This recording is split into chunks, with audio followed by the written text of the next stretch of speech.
You can measure the size of an elephant. You can clock the speed of a cheetah, but you can't quantify the heart of a kings, queens, and in-betweens. Welcome to Dr. Boxing Talk. Stream starts now. The champ is here! The champ is here! The champ is here! The champ is here! The champ is here! The champ is here! The champ is here! The champ is here! If I tell you I'm good, probably you will say I'm boasting. If I tell you I'm no good, you know one line.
Yo, yo, yo, yo, yo. Y'all know what time it is, man. The doctor's in the house. What it do, what it do, what it do. What it do, what it do. Yes, sir. We missed yesterday, but we back in the building, man. We missed yesterday. Apologize for that, but I had to take care of some things. Primarily being the freaking internet. They had to come out here. They had to replace the line, you know, from the hurricanes and stuff like that. So we back at it though now. So we should be good, good Lord willing. And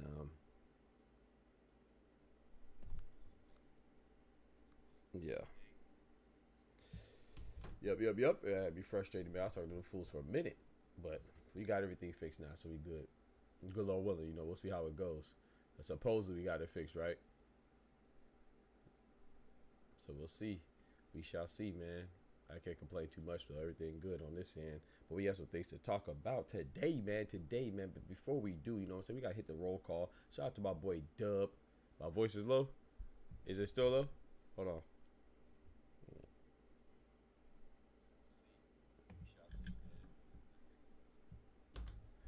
Let's see.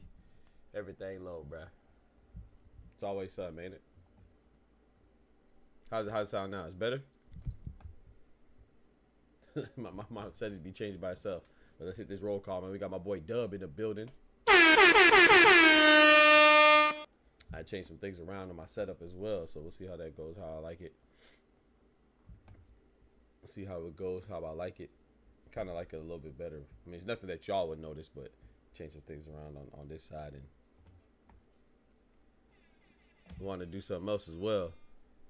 Hopefully it's better. Okay, bet. I was probably talking low as well too. So yes, sir. But my boy Dub came through, man, dropping that bread, that cheese, that butter. These biscuits.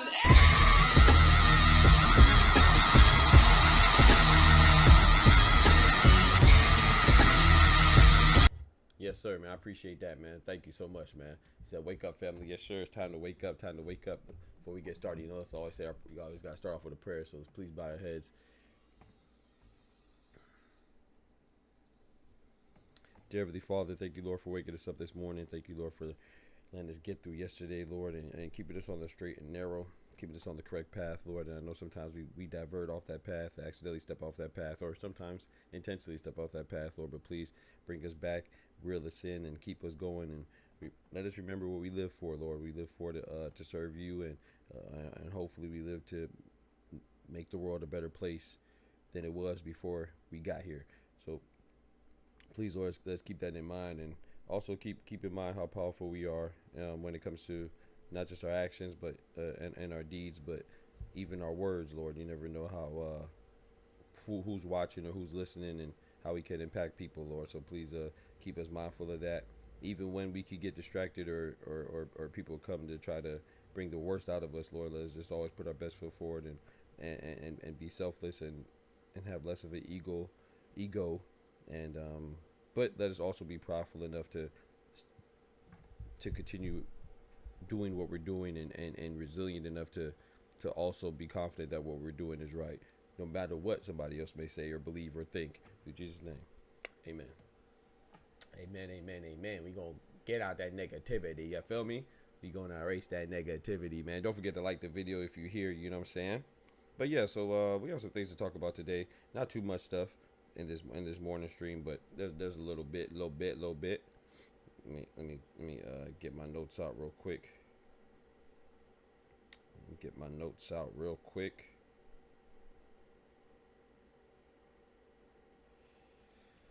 Hey, make sure my volume's good too, man. It should be changing by itself.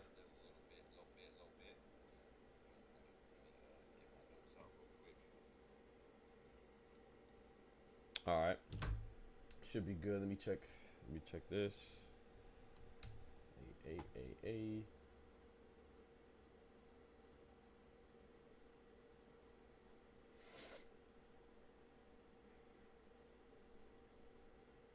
All right, so of course we had some things going on yesterday, and then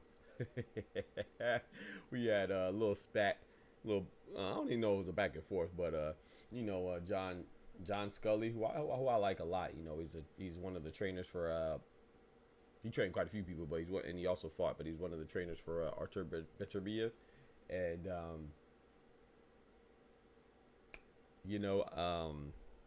he came out and he said that Gervonta Tank Davis is not in his top 5 or something like that, or he's not a Hall of Famer right now or something like that. And I mean, he's an active fighter, you know, and but everybody has their opinion. I don't think there's anything wrong with your opinion. However, I think it's a bad look when you're suggesting that other people are a Hall of Famer. So when he said that Gervonta is not a Hall of Famer, I didn't see the whole interview. You know, I just saw that little clip, so I want to start there. I did not see the interview in its entirety, so I don't even like speaking on things when I don't see the whole thing. But you know, I will say this part though. You know, it's so funny how things end up being, because we were just talking about, wasn't I just comparing Tank and Beterbiev's resume the other day or whatever, And I was like, man, if he beats Bivol, then he was really saying something. But Beterbiev's record is really lacking. The only thing that's going for him is the fact that he has 100% KO ratio and he had 3 belts. You know what I'm saying? So you can't say that he was avoiding anybody per se. And I don't think he was avoiding anybody.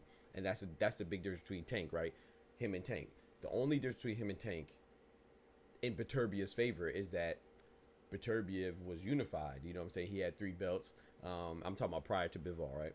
He was unified and he had 100% KO ratio. Sorry. He was unified. He does have 100% KO ratio, but that's not the plus. The difference is that he was unified and nobody thought of him as avoiding anybody. There wasn't a fight besides Bivol that people wanted to see that included Beterbiev. Now, Tank is the difference between him and Gervonta is that, you know, they both have high KO ratios because, you know, Tank only didn't knock out 2 people, so he has like a 93% KO ratio. Beterbiev had 100%. Now he has 95 after not knocking out Bivol. But Tank fought the better competition. And if you don't believe that, it's because you don't really pay attention and you have some narrative in your head that you're trying to push and you're being very biased or you're listening to the other fools and you're incapable of thinking for yourself. All you have to do is look at the records. Tank fought more champions. Beterbiev never fought anybody that went on and did anything after him. A lot of people that one of the champions that he beat, one of the few champions that he beat, because I think he only beat 2, Vosdik and Tavares Cloud. Tavares Cloud was on a 2-fight losing streak, and then he lost to Beterbiev, and Beterbiev was his 3rd loss in a row. And then he fought one more time, won, and then retired after that. So he was already past his prime. That's basically what I'm telling you. And he was on a loser streak. The other guy was Vosdik. That was a good win because he was an undefeated fighter at the time. That was his best win in my personal opinion. And then after that, it looks very barren. After Vosdik and Tavares Cloud, it's kind of hard to say who was a good victory, who was a quality guy. Marcus Brown? No, you only remember that fight because he had a nasty cut on his head. You know, who was the other guy? You want to say Callum Smith? Well, Callum Smith just moved up, right? And you know how we hate that because we talk about Tank and Lamont Roach. We hate when people move people up, or do we really hate when people move people up, or we just hate when certain people move people up? Oh, okay, but Callum Smith is coming up from 168 to 175 to fight, and it was only his 2nd fight at 175 when he fought Beterbiev. So it wasn't like he was there for a long time. He already lost to Canelo, and then he moved up. So he lost to a guy that was smaller, and then moved up, and then won like gimme fight to get comfortable, and then we found out he wasn't really comfortable and he got slaughtered by Beterbiev. Who else you could say? I don't know, Hot Rod Kalazic. Well, David Morrell just beat him in his debut at 175. So my point is that he said Joe Smith Jr. I'm sorry, Joe Smith, whose best win was beating a 51-year-old B-Hop. Like, you see what I'm saying? and also Joe Smith, the same Joe Smith that Bivol beat before Beterbiev. So that's my point. So Joe Smith, once again, like you said, Joe Smith was a champ, but Lamont Roach is a champ too. You see what I'm saying? So does it matter that people are champions, or does it matter that we just want to be hypercritical of one person or certain people and be extra gracious and show extra love to other people? So I'm not knocking Beterbiev. I like Beterbiev, but there wasn't too many people that he beat that was of any quality. But thank you, Blazers Pip. That was a nice try, you know. But Joe Smith Jr. his biggest win is beating a 51-year-old B-Hop. Literally 51. I'm not even exaggerating when I said 51. I mean, he was literally 51 years old. Damn. I'm sorry. The great thing about him beating it was the fact that B-Hop is a Hall of Famer, and you know, he famously said, "I'd never lose to a white boy," and then he got knocked out the ring. He lost the worst way, so that was shout out to Joe Smith, but he already lost to Bivol. So you know what I'm saying? So you know, so when people compare the resumes between Beterbiev and Bivol, it's like Bivol's record is no doubt better. Bivol beat Gilberto Ramirez, who was 44-0 at the time, and he's a champion right now in a higher division at cruiserweight. That's something. He beat Jean Pascal, who was a champion. He wasn't in his prime, but he was still a champion. You know what I'm saying? He was a much better champion than Tavares Cloud was at that time that they fought. You know, when Beterbiev fought Tavares Thundercloud, shout out to Tavares Thundercloud because I know him, or knew him. You know, out the same gym. But Jean Pascal went on and did better things than Tavares Cloud at the time that they fought Beterbiev and Bivol respectively, or Bivol Beterbiev respectively. He also fought Canelo and beat him. Canelo's a face of boxing, and Canelo was the first ever undisputed at 168, amongst other accolades. So now that Beterbiev beat Bivol, became undisputed. Now he's no doubt, in my opinion, he's number 4. Sorry, yeah, he's number 4 on the pound for pound list, and he's no doubt a Hall of Famer.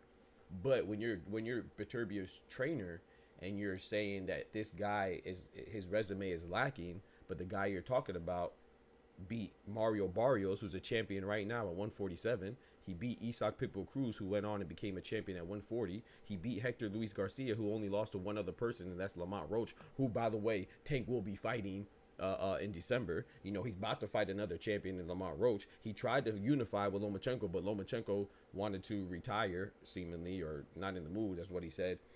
He beat his first ever champion that he beat was Jose Sniper Pedraza, who was undefeated at the time he beat him. He wasn't like Tavares Cloud coming off of 2 losses, and he was the third one. No, he was the first one that beat him. What else? He beat Leo Santa Cruz, who's arguably a Hall of Famer. Who else did Tank fight and beat? I'm not gonna give too much credit for Yuriorkis Gamboa, because Yuriorkis Gamboa wasn't much after Terence Crawford beat him. But if you're gonna give Artur Beterbiev Joe Smith, then I'm gonna give Tank Yuriorkis Gamboa. You see what I'm saying? So if we want to be fair, do we want to be fair, or do we just want to talk and say what we think, or do we want to say what we know? So yeah, so no, and I saw you put something about Alvarez. No, I'm not going. My guy Illuminati in the building. Take fast said the belts didn't matter. Now they care about the belts of Lamont Roach make. But yeah, don't get the twist. I'm not saying that Tank is who's better between Beterbiev and Tank. I'm not saying that, but I'm saying if you're a trainer, or if you're somebody and you're gonna compare the two, then tell the full story. You know, don't be one-sided because you like this person. Especially, it's so easy to be unbiased when the records are there. You can pull up Beterbiev's resume as far as wins and losses, and you can bring up Tank's resume as far as wins and losses, and you can see it's very, actually, it's one side. I was gonna say it's comparable. It's comparable now, and I would lean towards Beterbiev, like I said, because there's nobody out there that we wanted him to fight besides Bivol, and even that fight took 8 years. You know what I'm saying? Everybody's mad about Tank and Shakur not fighting, which I want them to fight too, but it hasn't been 8 years. Bivol and Beterbiev, if it wasn't for Big Turk stepping in, we probably would still want to get that fight. You know, I know it's political reasons, but it doesn't matter. The point is that they weren't fighting. Just like with Shakur and Tank. People don't even care that. I heard somebody say that Tank should be fighting Shakur. Shakur's hand is broken. He literally just got back in the gym. But that's what I'm saying. People are irrational and illogical, and they omit facts when it's convenient for them to kick whatever they're trying to kick. Or maybe they just don't know. And if you don't know, then you should shut the hell up. That's how it goes. You know what I'm saying? You can't be loud and talk about something and be ignorant and oblivious and be uneducated on the topic in which you're discussing, or trying to discuss, rather. I see what you say. Yeah, Illuminati. I'm not even saying who's better. It's fine if you think Beterbiev is better than Tank, or Tank or Shakur is better than Tank, or Tank is better than Canelo, or Canelo's better than Usyk. That's all opinion based. But when you try to come out and say, oh, this person is lacking, and this person's not lacking, when you can literally see what you're saying is not true, then that's when it's kind of hard to keep the respect. You know what I'm saying? There, somebody is being unbiased and coming at a fair angle. But yeah, so now Beterbiev is basically untouchable now, because now he's undisputed and stuff like that. But even that, if you want to be fair, Bivol is by far his toughest opponent, and then that win was controversial. You know what I'm saying? Some people thought he won, some people thought he lost. I thought it was cool because I thought it was a close fight, and it was the best fight, in my opinion, to be made in boxing, and they did not let me down, man. Artur Beterbiev and Dmitry Bivol, that fight was great. But you know what I'm saying? But we have to keep things in perspective as well. If it wasn't for Beterbiev being undisputed, I still think that Bivol has a better record than him right now. You know what I'm saying? As far as who you beat and who you lost to, you know what I'm saying? Or wins and who you faced. But you can't argue undisputed. And to me, it goes Bud, Usyk, and Inoue. Those are still top 3 in my opinion. It doesn't matter what. They're interchangeable. And then I would say Bud, Usyk, then Inoue. No, I'll say Bud, Inoue, then Usyk. I don't know. They're interchangeable. And then number 4 to me is Beterbiev. Number 5 is still Canelo. I put Canelo number 4, but I think Beterbiev passed Canelo now. I got Bivol. I got Canelo number 5, Beterbiev 4, Bivol, Canelo 5. I got Tank 6, Bivol 7. 8, I probably got Benavidez. 9, I probably got. Oof, it's tough. 9, who would I put at 9 right now? I don't know, probably Bam Rodriguez. And 10, I'll probably put Junto Nakatani or Devin Haney. And I feel bad having Devin Haney that low. But I'm not like the people that removed him. I never had Devin Haney that high in the first place. You know what I'm saying? As you know, I'm one of the guys that thought Ryan Garcia would beat Devin Haney. But I do not count it because Ryan Garcia cheated. You know what I'm saying? And we don't rock with cheaters. We do not let people who are on the juice discuss real athletes. That's all. Now, if you cheat accidentally, you know what I'm saying, and you go to court and you prove it like Canelo and Alicia Bumgarner did, then it doesn't mean that you didn't cheat, but we will forgive you. You know what I'm saying? We will be like, okay, bet, you know, things happen. My boy Illuminati says, when this is news about Tank fight De Los Santos or Rayo, everybody was mad about now he fighting Rhodes, and they say he would. Exactly. Talk to him. Talk to him. Talk to him, Illuminati. Exactly. Let me read that again. He said, when there was news about Tank fighting De Los Santos or Rayo, everybody was mad. Yeah. Now he fighting Roach, and now they say he would rather fight Rayo. Yeah. Bro. Or De Los Santos. Like, if he was fighting De Los Santos, people would have said, oh, you're fighting Shakur Scraps. And you know how I know they would have said that? Because when Shakur fought when Shakur fought Artem Harutyunyan, they said he was fighting Frank Martin Scraps because Artem Harutyunyan lost to Frank Martin. So people just want to complain and just be honest. Just say you want to complain about something and you don't like this person. That's cool. But let's attack it in a fair manner. Inoue just fought TJ Doheny. That was a terrible fight. TJ Doheny was 4-3 in his last 7 fights. He wasn't even ranked until he secured a fight with Inoue. No one complained about that fight. I didn't complain about that fight because, you know why? Because I looked at that as a replacement to Sam Goodman. Sam Goodman and Inoue were supposed to fight, but then Sam Goodman went out and fought somebody else. So Inoue, instead of being inactive, he went and fought TJ Doheny. And I'm cool with that because I'd rather Inoue fight a guy that I'm not too interested in as opposed to him being inactive and being on the bench. I'd rather him stay active, even if it means fighting a lesser opponent. But let's go to Shakur. People were mad at Shakur for fighting Joe Cordina, but they conveniently forgot that he was supposed to fight Zepeda. But Zepeda said, hey, I'm not fighting this year, just for Zepeda to turn around and come back and fight this year.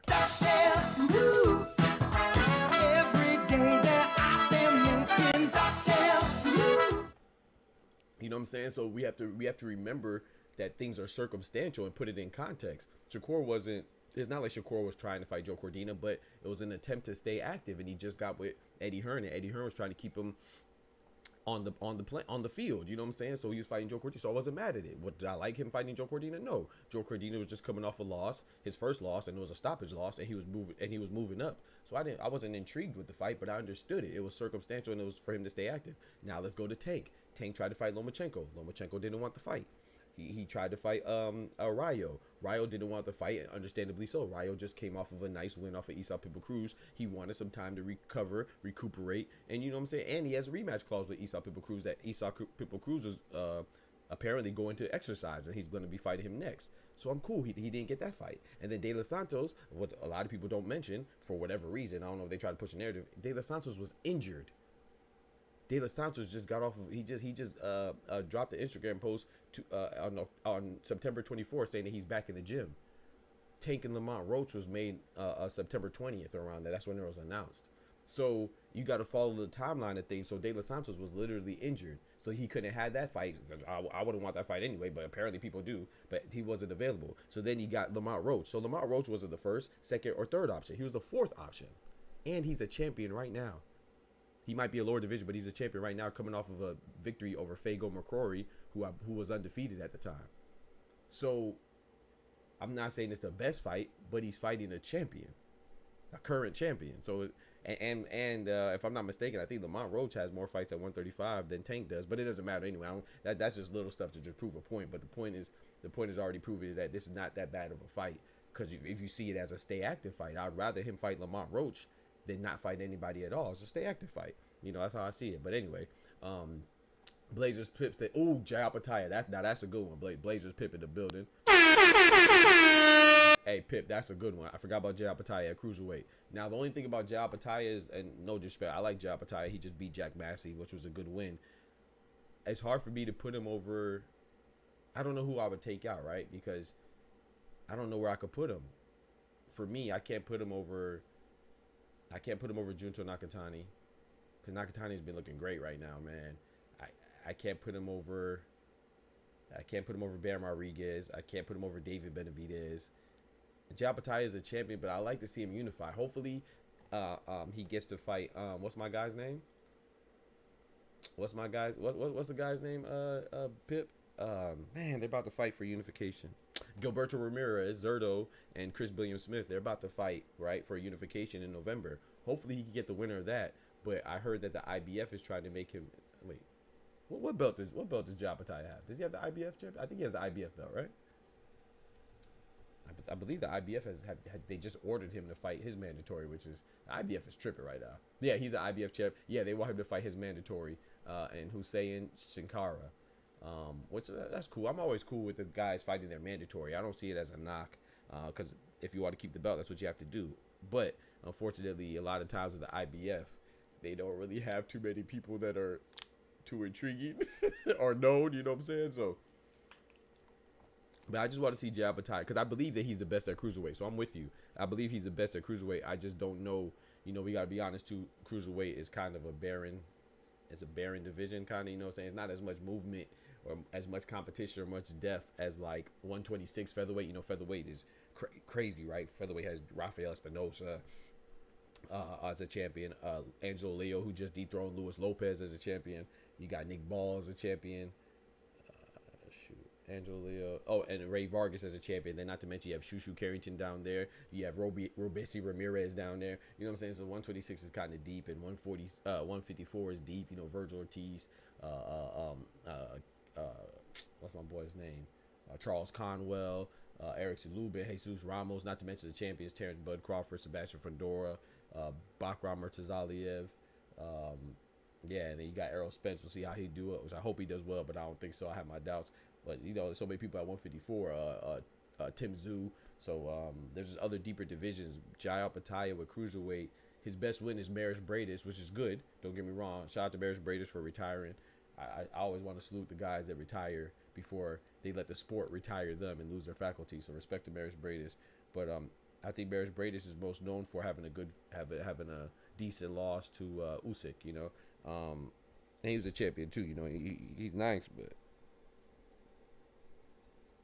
I think it would behoove Japataya to unify. You know, like when you're in a division that's not too jam packed, it's in your best interest to try to get as many belts as you can. Like, so then people can't say anything. Like Beterbiev, right? That's why you can't critique him too much, because even if his opposition is lacking, you cannot critique him, in my opinion, too much, because he's a title holder and he unified. So it demonstrates and speaks for itself that he's not ducking anybody, he's not avoiding anybody. It's just there's nobody there. You can't help who you put in front of you as long as you're not avoiding people actively, you know. So same with Jerome Boots Ennis. That's why it's so easy to kind of discredit him or not take him as seriously or think that he's overrated, because he only has one belt, and 147 is seen as kind of like there's not too heavy competition there. So he needs to unify against Mario Barrios, Amantes Stanionis, or Brian Norman Jr. Because if he does it, then it's like, how could I really give you too much credit? Yeah, you look good, but your best win is David Avedija. The David Avedija lost to Terence Crawford years ago, and he was a late replacement for you. Or you could say his best win was Karen Chukadzian, and who is he beating? Or you could say his best win was Royman Villa.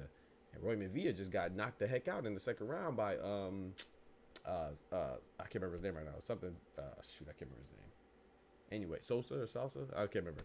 But he just got knocked out. Why is cruiserweights overlooked? Man, Pip, I think it's because, like I said, I think it's because there's just not too many people there. Like, because who's the champions right now? Japataya, IBF, Gilberto Ramirez, Chris William Smith, and Noel McCallan. I think Badu Jackson, champion at Recess. I think it's because, you know, it's so funny that we like bigger divisions, but we skip cruiserweight, right? We go from light heavyweight to heavyweight. I think it's because cruiserweight, at least from my perspective, I don't know if this is true for everybody, but I guess I love boxing, but cruiserweight is probably one of the least interesting divisions for me, because I guess I see them as too small for heavyweight, but not disciplined enough to be a light heavyweight. You know what I'm saying? Like Like they're too big for light heavyweight, but too small for heavyweight. So it's like you're just in that in between area. You're in that in between gray area. But yeah, I agree with you. It's very overlooked, and I'm guilty of that too. And I can't put my finger on it, man. But I think if if Chris Billion-Smith and Gilberto Ramirez have a good fight on November 16th, for the Riyadh season Latino nights, I think it would be a major boost because Jay Apataya just looked good against Jack Massey. But even Jack Massey, right? Jack Massey been a heavyweight before, and he had a good fight against Joseph Parker, where he was outweighed by 30 pounds. But it's not giving him an excuse because Deontay Wilder was always outweighed by 30, 40, sometimes 50 pounds. But that is a large weight differential to overcome. So shout out to Jack Massey. And Jay Apataya whooped him, made it look easy. So I think cruiserweight is just not interesting right now. I think he could probably pick up though. Especially what if Usyk goes back down to cruiserweight, because he's been teasing potentially going back down to cruiserweight. And if he fights Jay Apataya, well, I guess if he whoops Jay Apataya, it won't be too good for the cruiserweight division. But I think that if there's a good fight there, then they'll be interesting again. Or what if Beterbiev has teased going to cruiserweight as well? And if you listen to Bivol and Beterbiev, their build-up, right? Bivol was saying, hey, man, they asked him a question. They said, did you ever think that you'd be fighting Beterbiev from when you were on the same Russian team? He was like, no, because I was at super middleweight and he was at cruiserweight. So Beterbiev has been at cruiserweight before, and he's talked about, which we already know if you know his amateur background fighting Usyk and stuff in the amateurs. But that doesn't mean much because Usyk fought Sean Porter in the amateurs, so things change. But anyway, the point is that he was teasing going to cruiserweight. And if Beterbiev goes to cruiserweight, goes up to cruiserweight, Usyk goes down to cruiserweight, then cruiserweight will suddenly, just like that, get hot again. So I don't know. I don't know, man. Name 4 killers at cruiserweight. You was right, it is overlooked. I meant historically cruiserweight, but yeah, it has been. It has been a lot, Pip. A lot. Hey, is your name Blazers Pip like Scottie Pippen for the Blazers? Is that, I'm trying to see. I think that's what looks like a basketball player, but I can't really see your profile picture. It's too small on my screen. But yeah, man. So I don't know, man. But cruiserweight, it can, like 154, right? 154 was just empty too, and then Terence Crawford went to 154.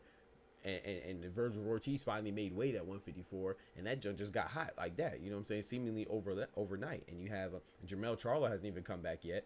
You have Israel Madrimov still at 154. Serhii Boachuk, people started paying attention to him.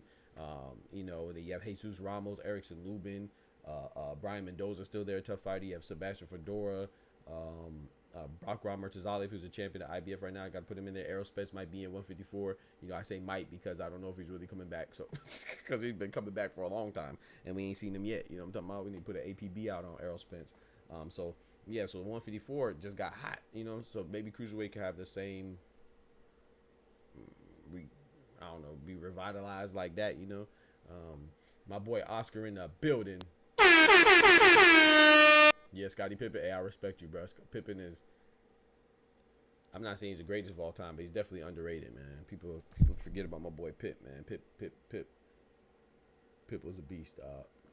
In my opinion, I thought that he was. He wasn't. I think him and Kawhi are very similar. Like, as far as their defensive prowess, I would say Kawhi had more of the offensive burden. I don't think Scottie Pippen was any less capable of being offensive, but Kawhi had that burden. Scottie Pippen obviously played with Michael Jordan for a while. Then on the Blazers, Scottie Pippen was a beast, like you said, Blazers Pip. So shout out to Scottie Pippen. All right, but yeah. So that's it. I just want to talk about that when John Scully was talking about Gervonta and kind of discrediting my boy.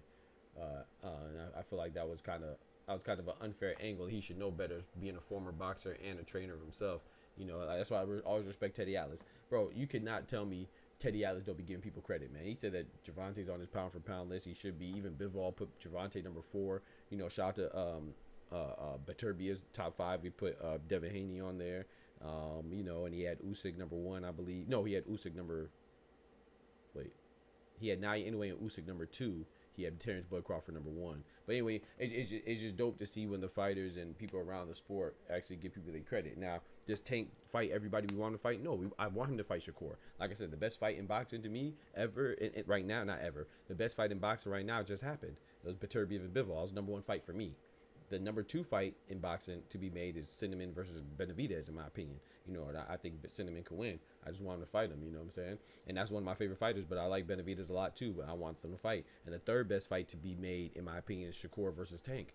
But I'm not one of those that are going to kill Canelo for not fighting Benavidez. I'm not going to kill Tank and Shakur for not fighting each other. And it just kind of annoys me when people do. I'm not saying you can't have your desires. Yeah, of course. And you can't be disappointed. You should be disappointed. But there's a lot of other fighters like Bivol and Beterbiev that they haven't fought for a long time, and nobody was killing Beterbiev for the fight not happening. Nobody was killing Bivol for the fight not happening. They'll say, oh, we want this fight to happen. But like I said, if it wasn't for Big Turk, the fight probably wouldn't happen. You know, so, and we've been wanting that fight for a long time. So why is it always, you know, why are people so adamant about not having Tank and Shakur, or Tank and Devin, or Devin and Shakur, or whatever it is? But there's other fighters that aren't fighting too, you know? And it's just crazy, bro. Anyway, and there's no real excuse, you know. My boy Mike in the building.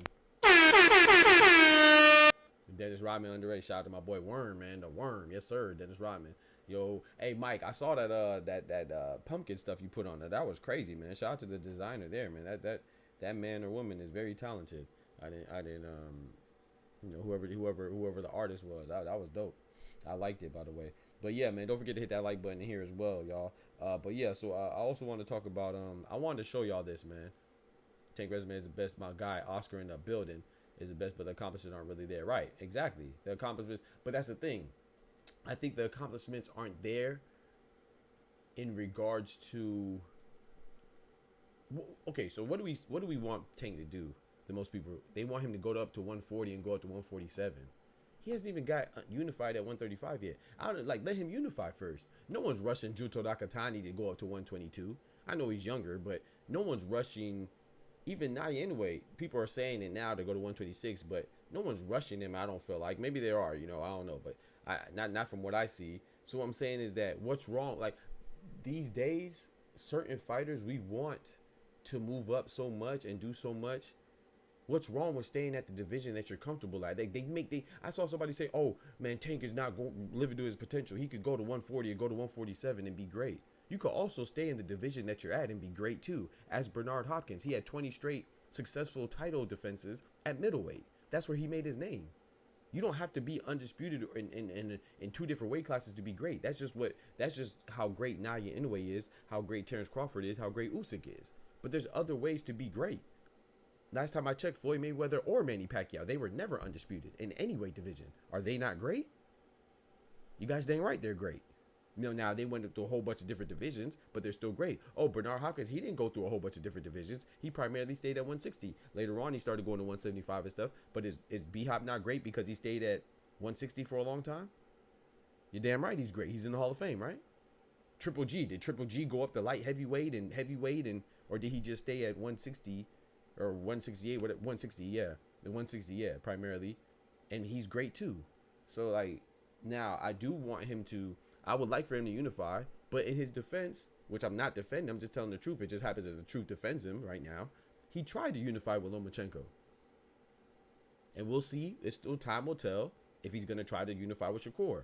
We know that Dennis Berinchyk, he was on hold because they were trying to make for him wait to fight Mark Thunder Chamberlain. But Mark Thunder Chamberlain got upset by Josh Padley. So that's why Berinchyk wasn't on the table for anybody. That, you know, Top Rank's trying to keep that belt in-house. Berinchyk is a top-rate affiliated fighter. And guess what? Now the rumor is that Berinchyk is going to be saved for Keyshawn Davis if he fights Gustavo Lemos, another top-ranked fighter. So it's one thing to know, to say we're disappointed. That's cool. But when we say things like, oh, this person should be doing this, he should be doing that. Well, then if you're going to talk about what they should be doing, let's talk about what they can be doing and what they're able to do given the circumstances in which they are presently in. And circumstantially, it's kind of hard for Tank to unify if Lomachenko is contemplating retirement. Wouldn't you say? It's kind of hard to unify against a guy who's not fighting. It's kind of hard to unify against Shakur Stevenson, whose hand's broken. It's kind of hard to unify against a guy, Dennis Berinchyk, who nobody talks about. And when they do talk about him, they talk about him being locked in his contract to fight another guy that's locked in on their contract with the same promotional company, Top Rank. So if you're gonna be in the know, be in the know. If you're gonna be in the unknown, stay your goofy ass in the unknown and don't talk about things so passionately, like you know what you're talking about. If you don't, you know what I'm saying? If you're oblivious to it, that's fine. I don't know everything, but I try to make it a point if I don't know something to not talk about something as if I do. You know, that's a problem, I think. My boy Ryan in the building. Yes, sir. Boxing talk up north, man. Let's get right. Hey, I saw that card last night in Canada. I was thinking about my boy. You know, I was like, oh, I know my boy watching the Eye of the Tiger right now. Shout out to Ryan, man. They was going crazy in Canada. My guy right there, Cito in the building. Boxing family chat. Let's go. Let's go. My guy Cito in the building. Let's go. It's BTF Boxing Talk family, but I like BFC too though. That sounds like chicken. That's how you know I'm black. Hey, Ryan, BFC sound like chicken, bro. Sound like KFC. That's how you know I'm black, boy. Hey, y'all don't talk shit. Hold on now. That was an inside joke. Don't take that nowhere else. I would like for him to be unified. Me too. Devin was there a short amount of time, and he's the youngest. That's true. Now I gotta give Devin his credit. Devin was the youngest undisputed champion of the 4-belt era. He did that quick, right, with Kambosos. Now I'm not discrediting Devin. I'm just saying the circumstances are a little different too. I don't know why Tank didn't fight Kambosos. Maybe he tried. I don't know. We got to also remember, like I said, I'm not saying this to discredit Devin Haney in any way, shape, or form or fashion.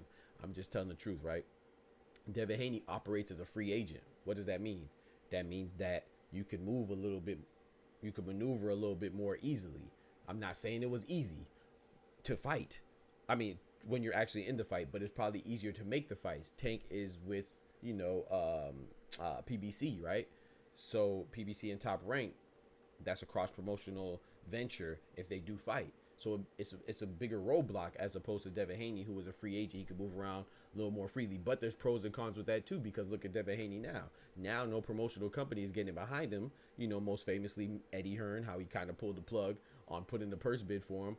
But that's because he won't get any loyalty because he's not signed to anybody. But when it comes to making fights like Terence Crawford does, it's easier for them to make fights because they aren't locked in a contract that restricts their movement. You know what I'm saying? So we have to consider those things as well. I'm not saying that the feat was easy. No, that is phenomenal. But it's a little easier to accomplish things when you can move around how you see fit. You know, so because I don't think anybody like Oscar and Ryan and Cito and Mike, does anybody in here think that Tank would lose to Kambosos? I'm like I said, I'm not saying that to minimize what Devin Haney did, or I'm trying to say Kambosos. You know, I think George Ferocious Kambosos is a good fighter, but I don't think anybody would think that Tank wouldn't beat Kambosos. You know what I'm saying? The only person I could think of that we could say that Tank maybe avoided would be Lomachenko. And that's when he was tied in with Floyd. So if you want to say he avoided anybody, I won't defend him avoiding Lomachenko. I don't think that was. I mean, I could just debunk that theory too. But that's the only one that I'm cool with. You know, it's like Canelo. I like Canelo a lot. If somebody wants to say he's ducking Benavidez, I'm not going to put up too much of a fight. But I personally don't think he was ducking Benavidez. I just think that for whatever reason he doesn't want to fight him. You know what I'm saying? I have to give Cinnamon the benefit of the doubt of being a warrior and giving me all these other fights before and fighting guys that I think are more dangerous than Benavidez or were more dangerous than Benavidez. So I got to give him the benefit of the doubt. But if somebody wants to say that, you ain't going to get too much pushback from me. So same with Lomachenko. If you want to say that, you won't get too much pushback from me. But I will say that, hey, hold on now. You know, Tank and Lomachenko 6 years ago, they weren't even in the same division. Because a lot of people like to throw out this number 6. 6 years ago, they could have fought 6 years ago. Well, 6 years ago, they weren't in the same division. And they were only in the same division for like a span of like 1 or 2 fights. And then Tank went up, you know, that's when he was fluctuating divisions, going up between 135, 140, 130, whatever, you know, fighting Mario Barrios and stuff like that. So if you really look at the timeline, pull up both their records and look at it, then you'll see that nobody was avoiding anybody for that long of a time, you know. But at the same time, too, I would have liked to see Tank and Lomachenko before as well. So does Ryan's brother fight today? I don't know.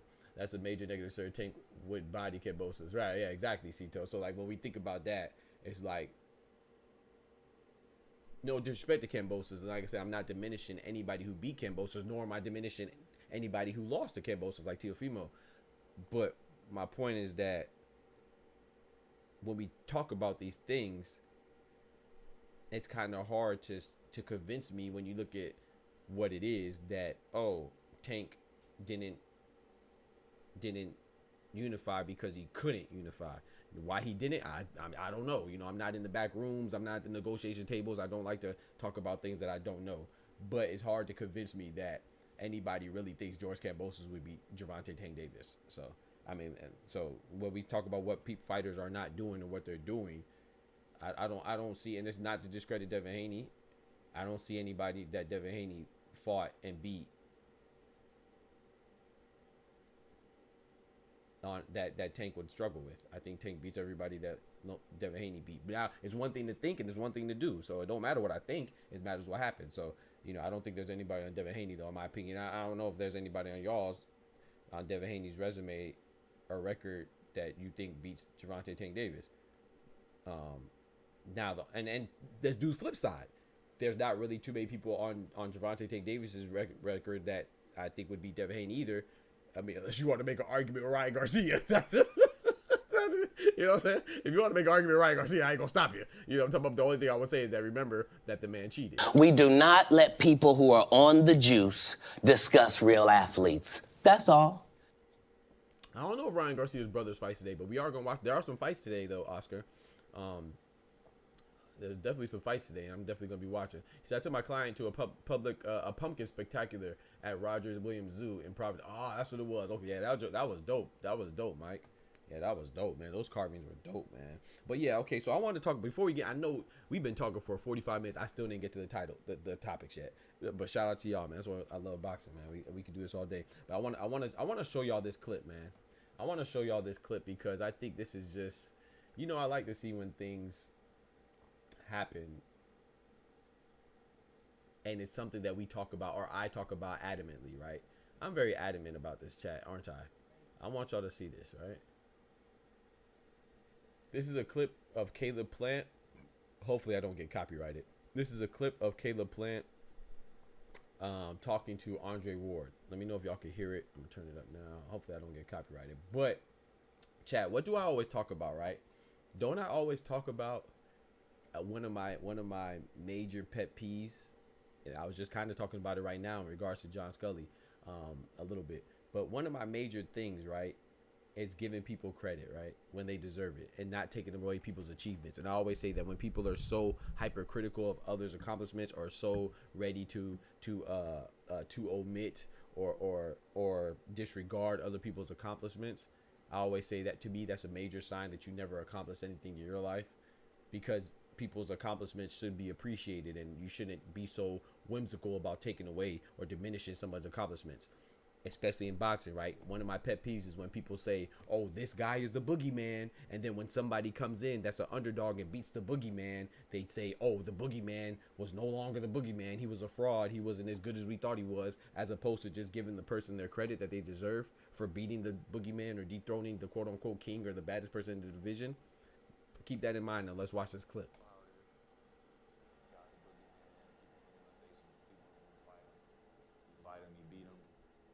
Guy's a boogeyman. It made him look like that before. You know how it is. Guy's a boogeyman. People don't want to face him. People don't want to fight him. You fight him, you beat him, and now all of a sudden he's a nobody. Come on, chat. Don't I talk about this all the time? Listen to what Caleb Plant just said.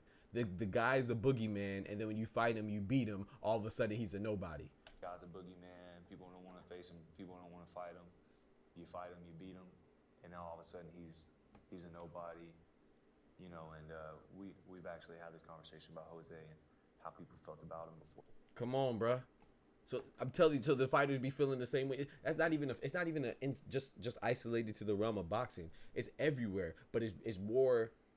I think it's more identifiable, more recognizable, and it stands out more in boxing because boxing is such an intimate sport and it's such a me versus you or this person versus them. Like a lot of other sports and stuff and realms is like a team, whether you talk about even in business, like a school, you know what I'm saying? Maybe this school versus that school, in academia, sorry, or in business is this company versus this company, like Boeing versus whatever, you know what I'm saying? Lockheed or, you know what I'm saying?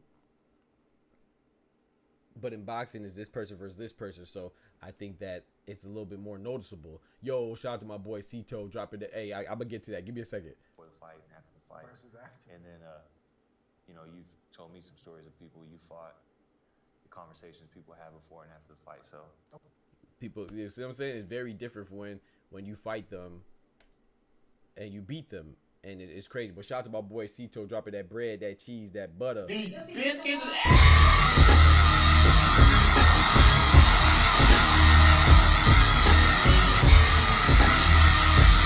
Yes, sir. My boy said, "What's the easiest building to lift?" Okay, that's okay. Get out of here, bro. Nah, that was a pretty good one. What's the easiest building to lift? A lighthouse. I'm asleep. And here's another clip right here. Straight up. But They don't seem to keep the same energy though. yo, Like the energy is crazy. You're gonna lose. You're gonna get knocked out. You suck. You're crazy. You can't beat this guy. then you beat him. Yeah, And then you beat him. You can't beat this guy. You gotta lose. You gotta get knocked out. He's a boogeyman, so avoided. And then you beat him. beat him and you make it look a certain. You know, it's not easy. You can make it look easy. And then, like you said, they instead of just saying, "Hey, I was wrong, bro. You got me."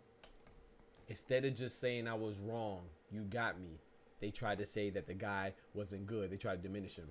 They don't do that. They don't do that. Oscar, what did I talk about? Remember with Anthony Joshua and Daniel Dubois? What did we talk about, chat? These biscuits.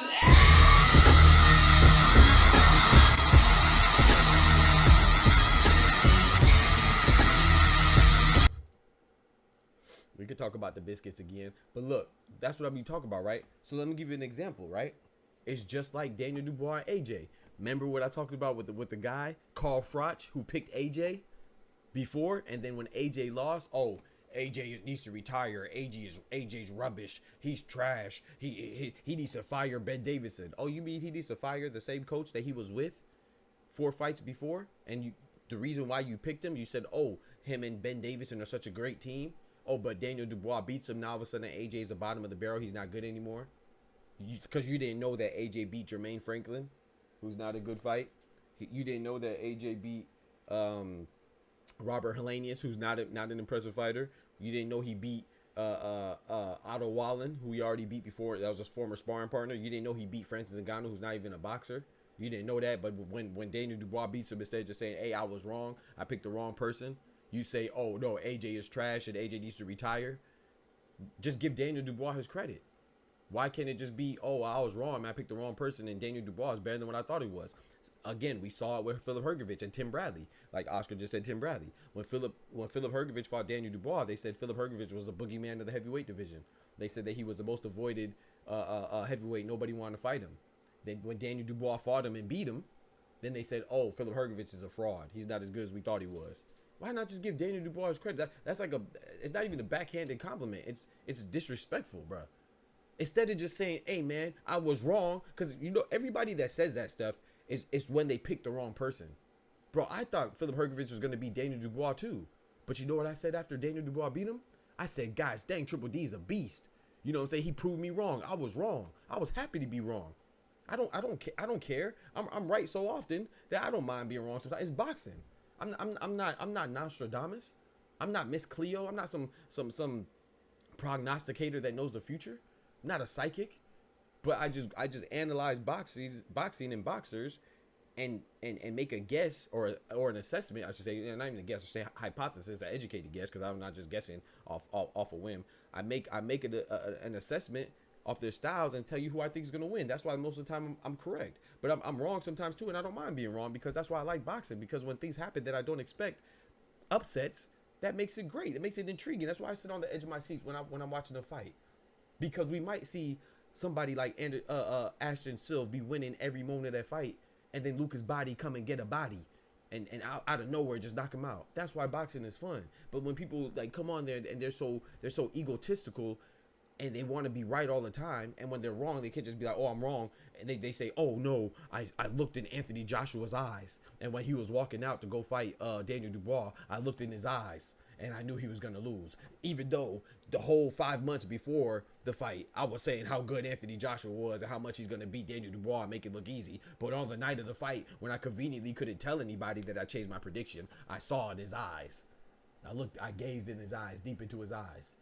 Yeah, what are you looking at in his eyes? Staring so profoundly in somebody's eyes, another man's eyes, is crazy.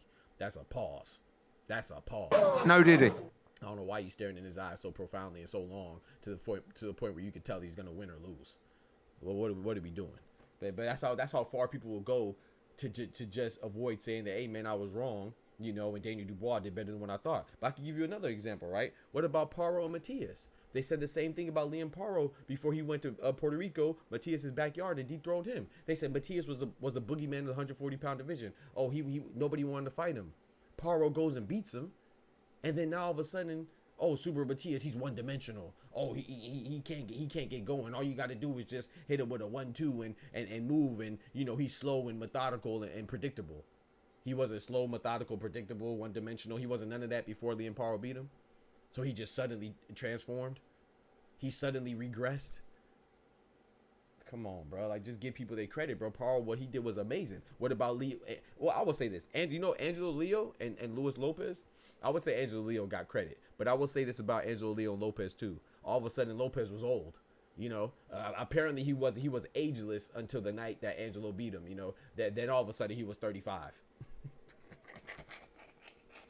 He wasn't 35. He was Benjamin Button, I guess. He was Benjamin Button before. But then all of a sudden Angelo Leo beat him. I ain't never hear so many people, bro. I ain't never heard 35 be so old in my life until Angelo Leo beat Luis Lopez. All of a sudden you would think he's decrepit. Come on, bro. You think he's a geriatric, you know what I'm saying? Meanwhile, the same people that say Luis Lopez is old are the same people excited for Jake Paul versus Mike Tyson.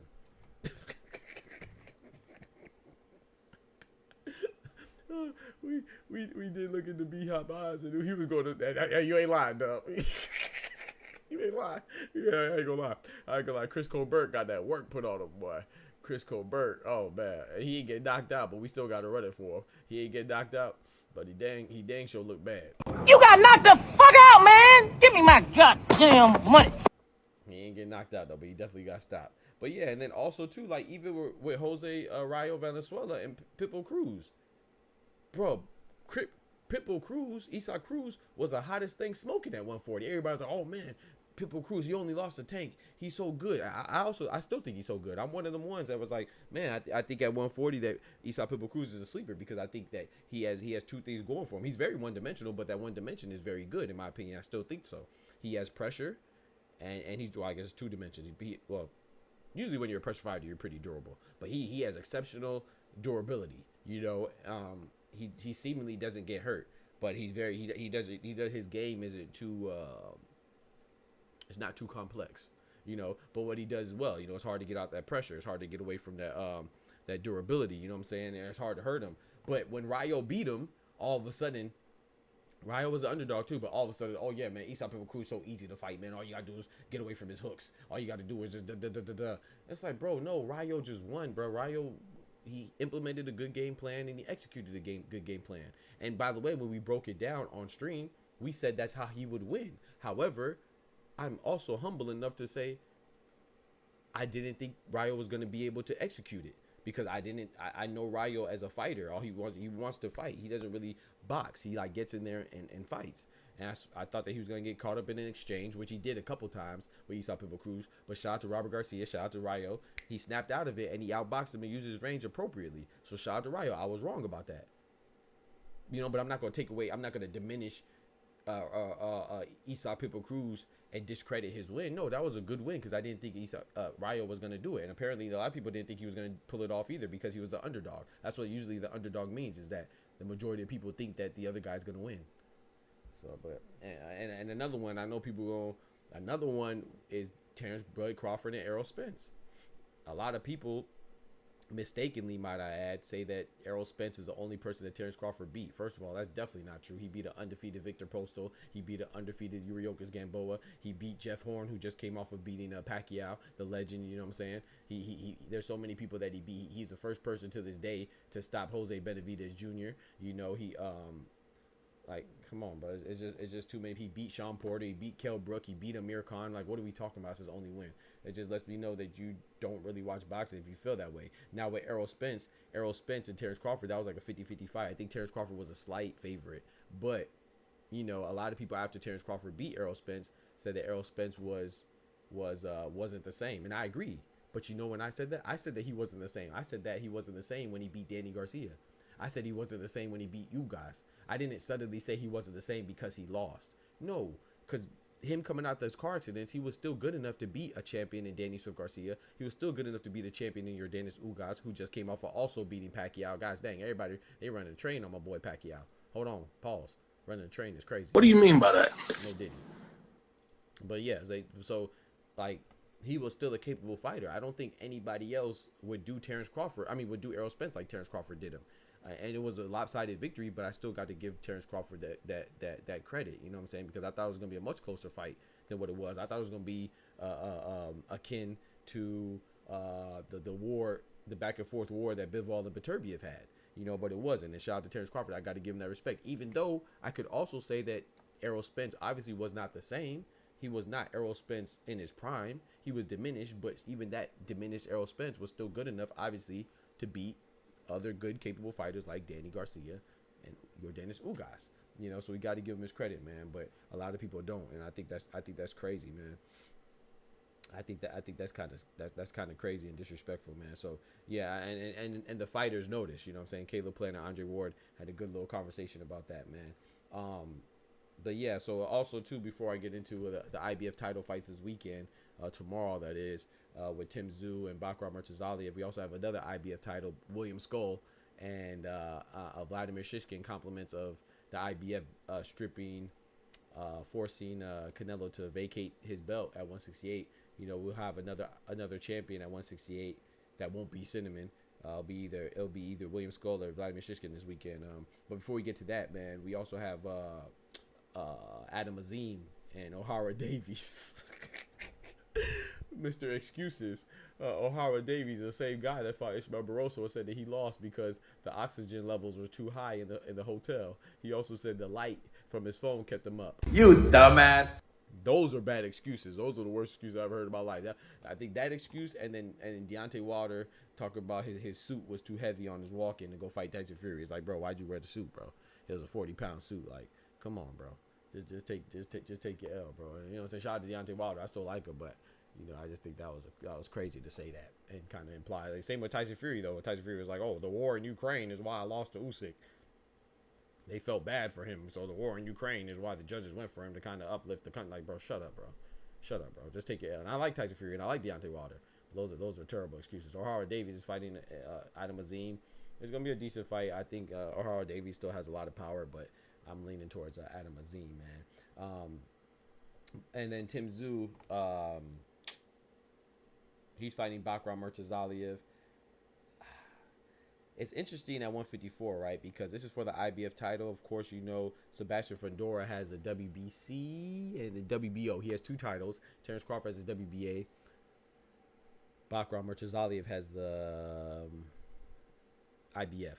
And Tszyu will be fighting him. You know, Tszyu coming off that loss to Fundora due to in large part due to a handicap because of a inadvertent cut that he received on top of his head that severely drained his energy over the course of a 12-round fight, starting from the second round, and impaired his vision. You know, I think that this fight is very important for Tszyu to bounce back. Bakram Murtazaliev is not an easy opponent. Like I said, he's relatively unknown, but he is undefeated. And if you watch some of his fights, that are, you know, kind of hard to find on YouTube and stuff, but if you watch some of his fights and his highlights, he's pretty good, man. Like I said, I believe he's 6'1", pretty tall guy. He has decent power.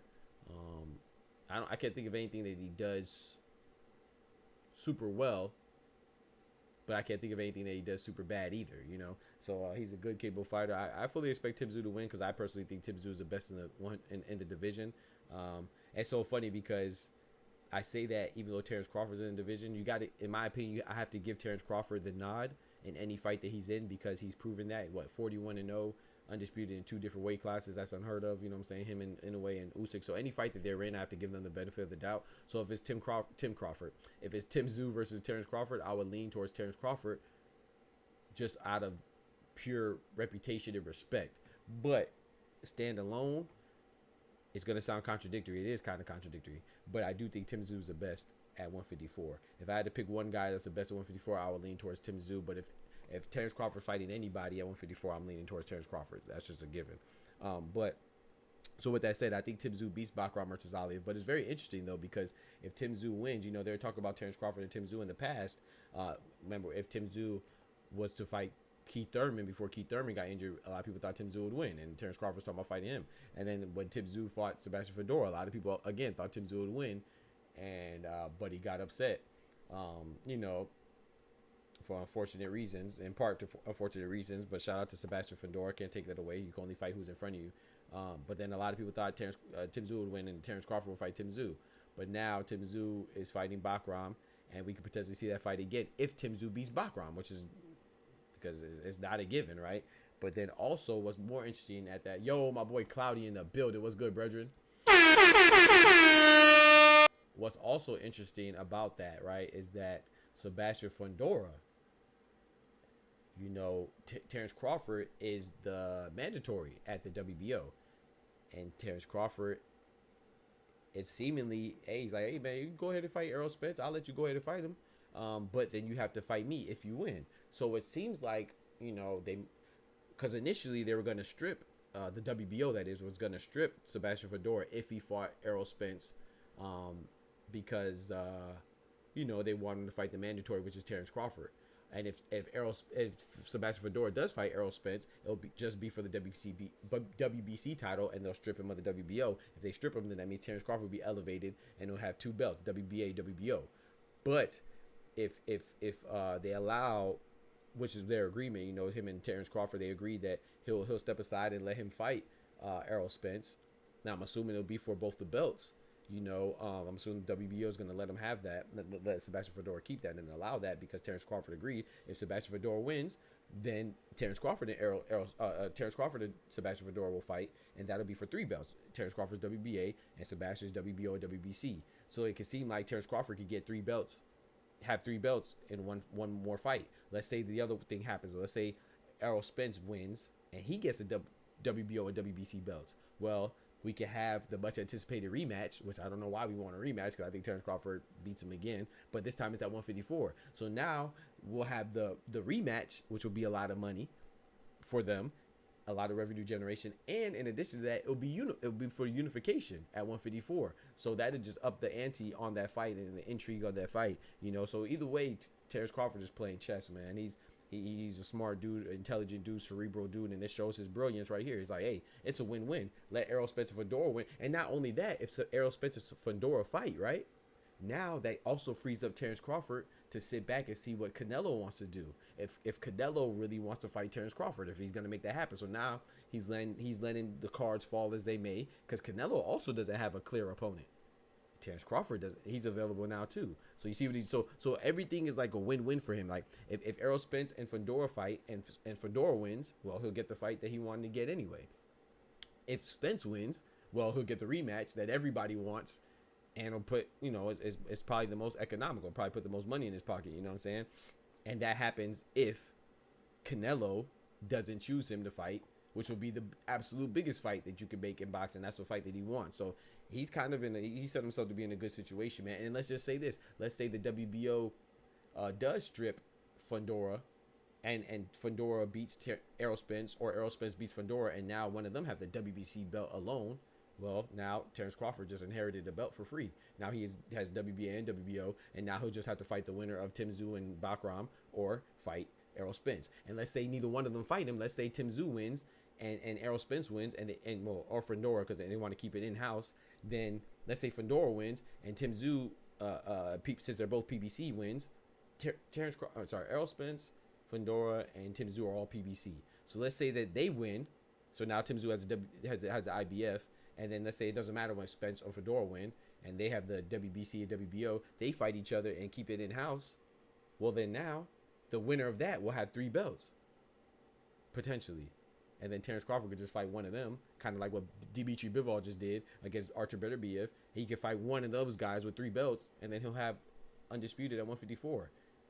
And potentially 2 or 3, potentially 2 more fights. Either way you cut it. So shout out to Terence Crawford, man. The man doing his thing, man. He said, I still got Jamel as number 1. I'm not mad at that pip. I just can't have Jamel at number 1 because I consider him inactive. But once he gets active again, then of course he's in the mix. I just exclude him right now because He's just inactive, you know what I'm saying? But I don't exclude him out of disrespect. You're right. If Jermel's in the mix, you got to put him number 1, 2, or 3. You know what I'm saying? Either him, Bud, or Tszyu, or you know what I'm saying, or even Fedor Hill has 2 belts, something like that. So yeah, I'm with you. But I just exclude him, not out of the lack of acknowledgement of his skills, but just because he hasn't been active. Last time we seen him, it was over a year ago against Canelo, right?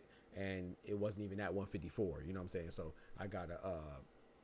I just exclude him solely because of that, not because of a lack of talent. I'm with you. If I include him. So with that being said, what they say, Buddy be ducking, bro. I don't know why they say that, Maurice. You know, people be reaching, bro. They be reaching, bro. Crawford got to go undisputed, bro. And that's the thing, Ryan. I'm with you on that too. Like, I know Cinnamon is the fight that everybody wants. Hell, I'm sure Naya Inoue would fight Cinnamon if he could. You know, everybody wants to fight Cinnamon, man. He's the face of boxing. Eso, sí. Tú vas a mamar el bicho. Tú vas a mamar el... Everybody wants some of that. Bam, bam, bam, bam, bam, bam, bam, bam, bam, bam. That's the big money right there, man. He moves the economy, man. He moves the needle. You know what I'm talking about? So everybody wants it. I get it. You know, shout out to Bud. I would like that fight, but I'm with you. I prefer him to get attempt undisputed at 154. But at the same time, I got to give him that respect. Terence Bud Crawford has accomplished everything there is to accomplish from a fighter standpoint. And the only thing he probably feels like he's lacking is that super duper mega fight, you know. And even though that was a mega fight with him and Spence, but he tasted that money. He's like, hey, I want some more. You know what I'm saying? Israel Madrimov was cool because, you know, Big Turk funded that. He was a sponsor of that. But I want that big money, you know what I'm saying? And I want that legacy. And if, like I said, I'm very open. I'm very open, bro. If I'm Canelo, I'm not fighting Terence Crawford. I don't win anything. There's no incentive. It's a lose-lose. That's what I say, bro. Like, sometimes I honestly feel like I'm so fair that I'm unfair to myself because people want to hear extreme takes. But, bro, I'm sorry. Canelo fighting Terence Bud Crawford literally makes no sense for him unless it makes sense for him. You know what I'm saying? Because if you don't get compensated a ridiculous amount, why would I fight somebody who's so much smaller than me? He's not in my division. He's not in the division below me. He's not even in the division below that. Well, he just got to 2 divisions below me. He just got to 154. He just debuted at 154. People still see him as a 147-pound fighter. I'm at 168. Why the hell would I fight him? I've been all the way to 175. Why would I fight that guy? Because if I win, what are they gonna say, Pip? If Cinnamon beats Terence Crawford, which I think Cinnamon will beat Bud, even though I like Bud, you know, no disrespect to him. I think if he wants that fight, he should get it. If Canelo wants to give it to him, pause. That sounded crazy. Hey yo, no Diddy. Hey yo, wants to give it to him is crazy. Hey yo, I ain't mean it like that. No Diddy. But if he wants to have the fight, he's a face of boxing. He could do what he wants, and he could not do what he wants. So if he fights Terence Crawford and he beats him, people are gonna say, "Oh, he should have beat him. He's so small. Of course he's gonna beat him." And if he loses, there's people that already call Canelo a fraud. They're gonna call him an even bigger fraud if he loses. So there's literally nothing he gains besides a huge bag. You know. So when people say, "Oh, he wants a ridiculous amount of money to fight Terence Crawford," no shit, Sherlock. Why wouldn't I want? That's the only thing that I get out of it. The only thing I get out of it is a large sum of money. What else do I get? Terence Crawford is not in my division. He's not even in the division below me or the division above me. He's literally 2 divisions below me. So why would I fight that? That's like telling Usyk to fight, I don't know. I would say Canelo, but no, because that makes sense because that's a money fight. But that's like telling Usyk at heavyweight to fight Janibek. Why would he do that? The risk severely outweighs the reward. Because when he beats Janibek, they're just going to say, oh, he's supposed to beat him. He's too big. And if he loses, they're going to say, how the heck did this little dude come in here like Mighty Mouse and beat the heck out this big dude? He going to look bad. His whole legacy is going to be thrown in the trash. So, yeah, I don't know what people but it's just people are so emotional and irrational and incapable of just thinking for their own selves. And they want to ride a wave of emotions, ride a train of emotions and not think. There's literally no point of him fighting Terence Bud Crawford unless he gets a ridiculous amount of money. That's the only incentive he gets. So but with that being said, I'm intrigued with the fight. I would like to see it because, like I said, I would always give Terence Crawford the benefit of the doubt. He has 41 wins, undisputed in 2 weight divisions. He just won a championship at his debut at his 5th weight class of 154 against an undefeated champion in his debut at a new weight class. I don't care how much he struggled. That's impressive in itself. And I think that he has a chance to beat anybody because he's proved his pedigree of being a champion and a phenomenal fighter. However, that doesn't make me omit or neglect or oblivious to the fact that Canelo doesn't get much. You know, it's like John Ruiz. If John Ruiz would have beat Roy Jones, nobody would have said nothing about John Ruiz. It wouldn't have been a good feat for John Ruiz. But the reason why John Ruiz took that fight is because Roy Jones, he was pretty much the face of, I'm not gonna say the face of boxing, but he was one of the top guys in the sport. So it was probably the biggest money he was ever going to get. And John Ruiz probably never seen money like that before that fight, and probably never seen money like that after that fight. So it made sense for him. Sense, not sense like S-E-N-S-E, but sense like C-E-N-T-S. A lot of sense, dollars and cents. So we got to think about that too. I almost said my boy Karma. Oh Lord. We got my girl Karma in the building. What's good, Karma? I almost said my boy Karma. I'm asleep. You never know. I'm just playing. I think Bud loses and possibly gets stopped by Canelo. I agree, Pip. And the reason why, so I'm not just saying that because I know a lot of people say, oh, you just like Canelo. Canelo is one of my favorite fighters, him and Tank, but I like Terence Crawford a lot. But my top 2 favorite fighters right now, I have no shame in saying it, Cinnamon and Tank. But that doesn't mean I'm going to say things that are biased in favor of them. I just tell the truth. And if the truth benefits them, then that is what it is. The truth is the truth. But with Cinnamon, the reason why I think he'll beat Bud is because I think Bud is slightly more skilled. Yeah, no Diddy. Yeah, no Diddy for sure. No Diddy for sure. No Diddy. Yeah, that's a fact. But the reason why I think that Bud would lose is because what is Bud? Bud is a great fighter. He has great boxing skills too. But Bud is a fighter. What does he do? What does everybody say? Bud is a dog. What do dogs do? Dogs fight. He makes it a dog fight. That's how he usually wins. You see what I'm saying? Not saying that's the only way he can win, but that's usually what he does. We go so far and say, oh, when Bud gets hurt, he hulks up and he wants to fight even more. I think that'll be terrible to do against a guy that's more massive than you, a bigger guy, that's been up to light heavyweight. That's the wrong thing you can do. Now, does that mean that Terence Crawford can't outpoint him? No, he probably could. But I think that the disparity between their skills, I do think it's in Terence Crawford's favor. But I don't think it's that wide of a gap. I think people underestimate how skilled Canelo is too. I think Canelo, he hasn't really been demonstrating it recently. But if you go back to see when he fought Danny Jacobs, if you go back to see when he fought Triple G, it's very hard. You'll be hard pressed to find somebody that has better upper torso movement than Canelo. Canelo be moving like the Matrix sometimes. You know what I'm saying? Is he kind of flat-footed? Yeah, I mean, I think that's even exaggerated too, how flat-footed he is. Flat-footed, but I don't think he's as flat-footed as like a Arnold Barbosa Jr. You know what I'm saying? Like, he's not just plodding around the ring. He moves a little bit, but his upper torso movement is good, and not to mention his durability. He's been all the way up to fight Sergey Kovalev. He fought Dmitry Bivol, guys at 175, legitimate 175 pounders. Have you ever seen him get hurt? Oh, by the way, he fought one of the hardest punchers in the game in Triple G. Did you ever see him get hurt? That don't mean that he don't feel the punches, but have you ever seen him visibly hurt? The only time I seen him visibly hurt was when he was, like 19 or 20 against Jose Cotto, Miguel Cotto, the Hall of Famer's brother. And he was young. He probably was like 19. Yeah, he was no older than 21. But he seemed like he got hurt in that fight. That was the only time I never seen him visibly hurt before, after that. So it's kind of hard for me to believe that if those guys can't hurt him, how would Terence Crawford hurt him?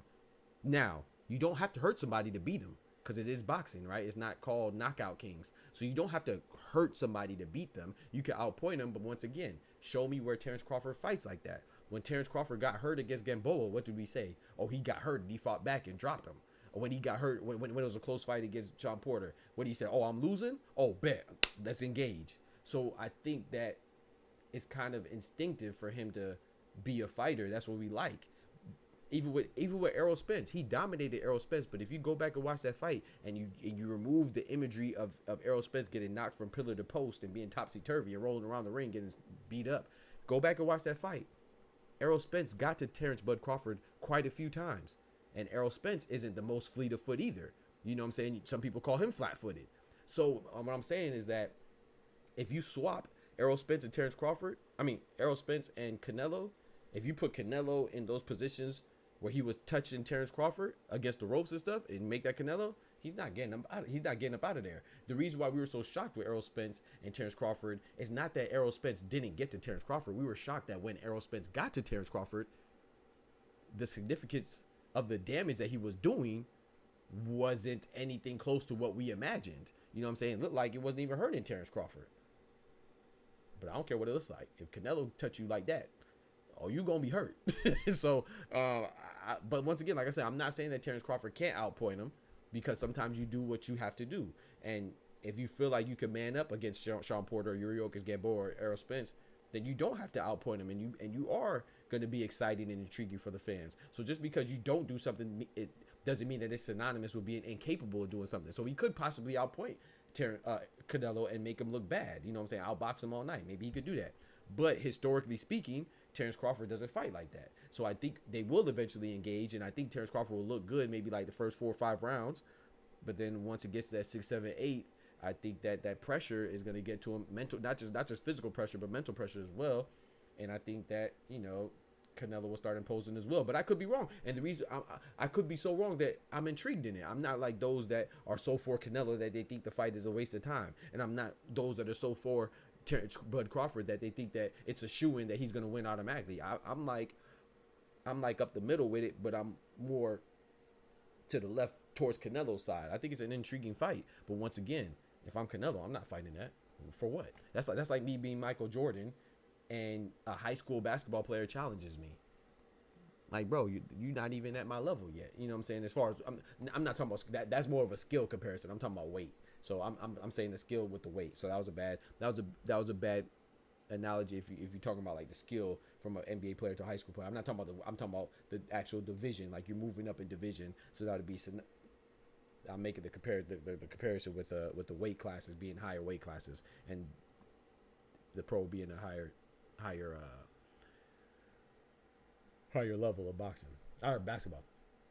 And he said, can hell no is too big for Bud, right? And people will say, oh, well, they're the same height. Well, I always tell people this all the time, man. You got to be careful with your verbiage, because some people say, oh, it's semantics. It's not semantics. Being the same height and being the same size are two different things. Yes, Canelo and Terence Crawford are close to the same height, but that doesn't mean that he's not much bigger. I always give you this perfect example. A giraffe is the tallest animal in the animal kingdom, right? Nobody says it's the biggest or the largest animal in the animal kingdom. That would be the elephant, because he's bigger, not height-wise, but he's bigger mass-wise. He has more girth. Pause. No, did he? Hey, yo. He's bigger because he has more mass. Like, size is a three-dimensional concept. Length, width, and height.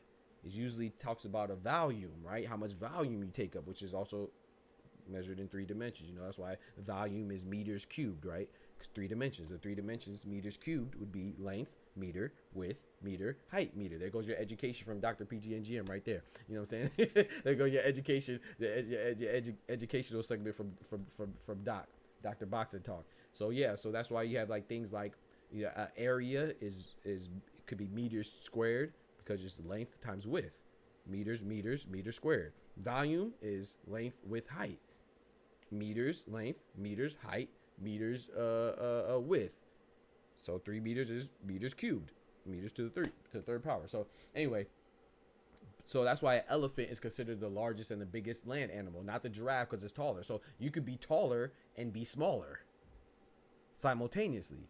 Nobody would say that Sebastian Fundora is bigger than Alexander Usyk because he's taller, right? Sebastian Fundora is 6'6". Alexander Usyk is 6'3". Nobody that has the thinking capacity above an infant would think that Sebastian Fundora is bigger than Usyk just because he's taller. Rafael Espinosa El Divino is 6'1" at 126. Nobody with common sense would say that he's bigger than Canelo or Terence Crawford. So do you know what I'm saying? So yeah, they're the same height, but like Dub just said, he is too big for Bud, and I agree. However, Bud is so good that I'm willing to take the risk and see it. You know what I'm saying? I'm not taking no risk. I'm willing to watch it. You know what I'm saying? I'm willing to be, you know, I am intrigued, and that's why it's interesting. Because if Terence Crawford could win that, boy, you talk about GOATs? Oh, boy. Pause, but the damage I put ain't the same. Yeah. Yeah, that pause was crazy. I ain't gonna lie. Yeah, that pause was wild. I said girth. I said all types of, I made all types of violations. I said girth. I said who's bigger. What? He said, I see Bud versus Nello be just like Bivol versus Bitterbeef, and whoever wins, we will see a lot of hypocrisy on this. Oh, you know that, Oscar. You know that. You know that. But like I said, it's intriguing because Terence Crawford is so good. It's just like Inoue, right?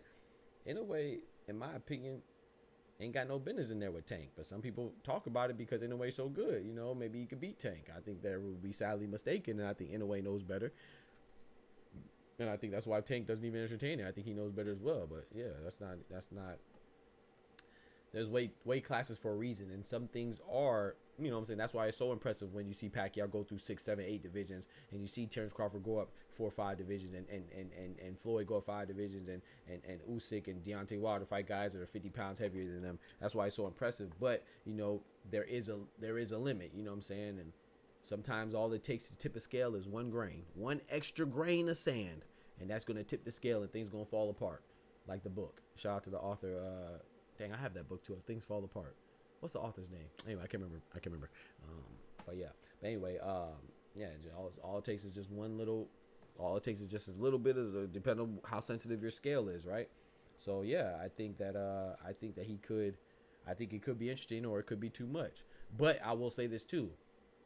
I don't think that I don't like when people say. Now you can say whatever you want, but me personally, I don't like when people say that. Oh, Terence Crawford needs to prove himself. Excuse me. He's undisputed in 2 weight divisions. He has 41 wins and 0 losses. He just won another division. He just won another championship against an undefeated fighter at a new division at 154. What do you mean he has to prove himself?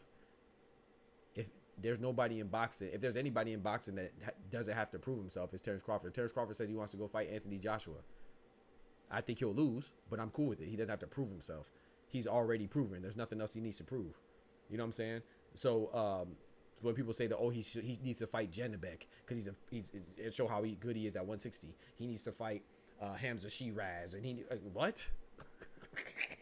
He needs to fight David Benavidez. No, he doesn't. If he wants to fight Canelo and Canelo wants to fight him, then they could fight.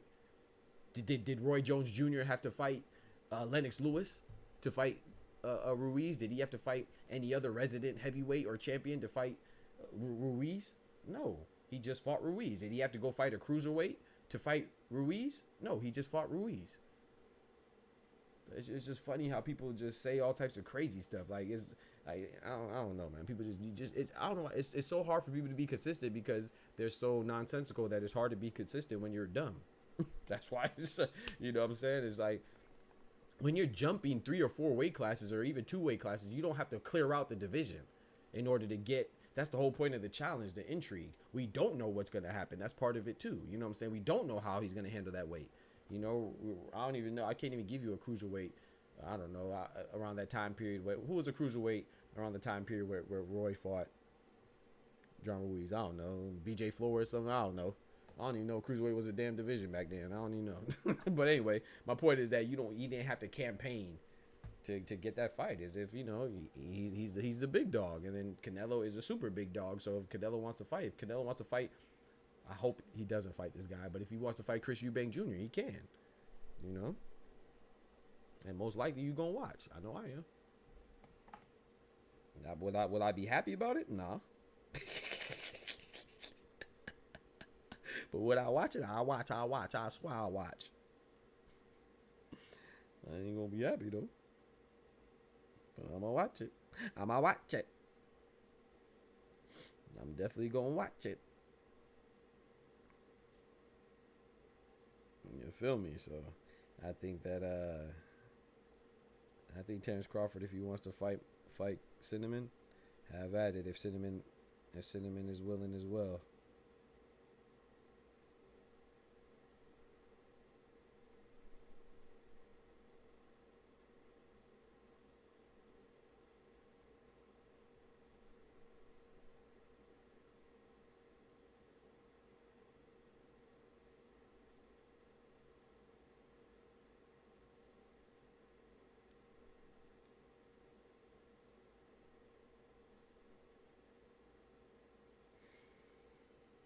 Oh man, chat. I made a video about.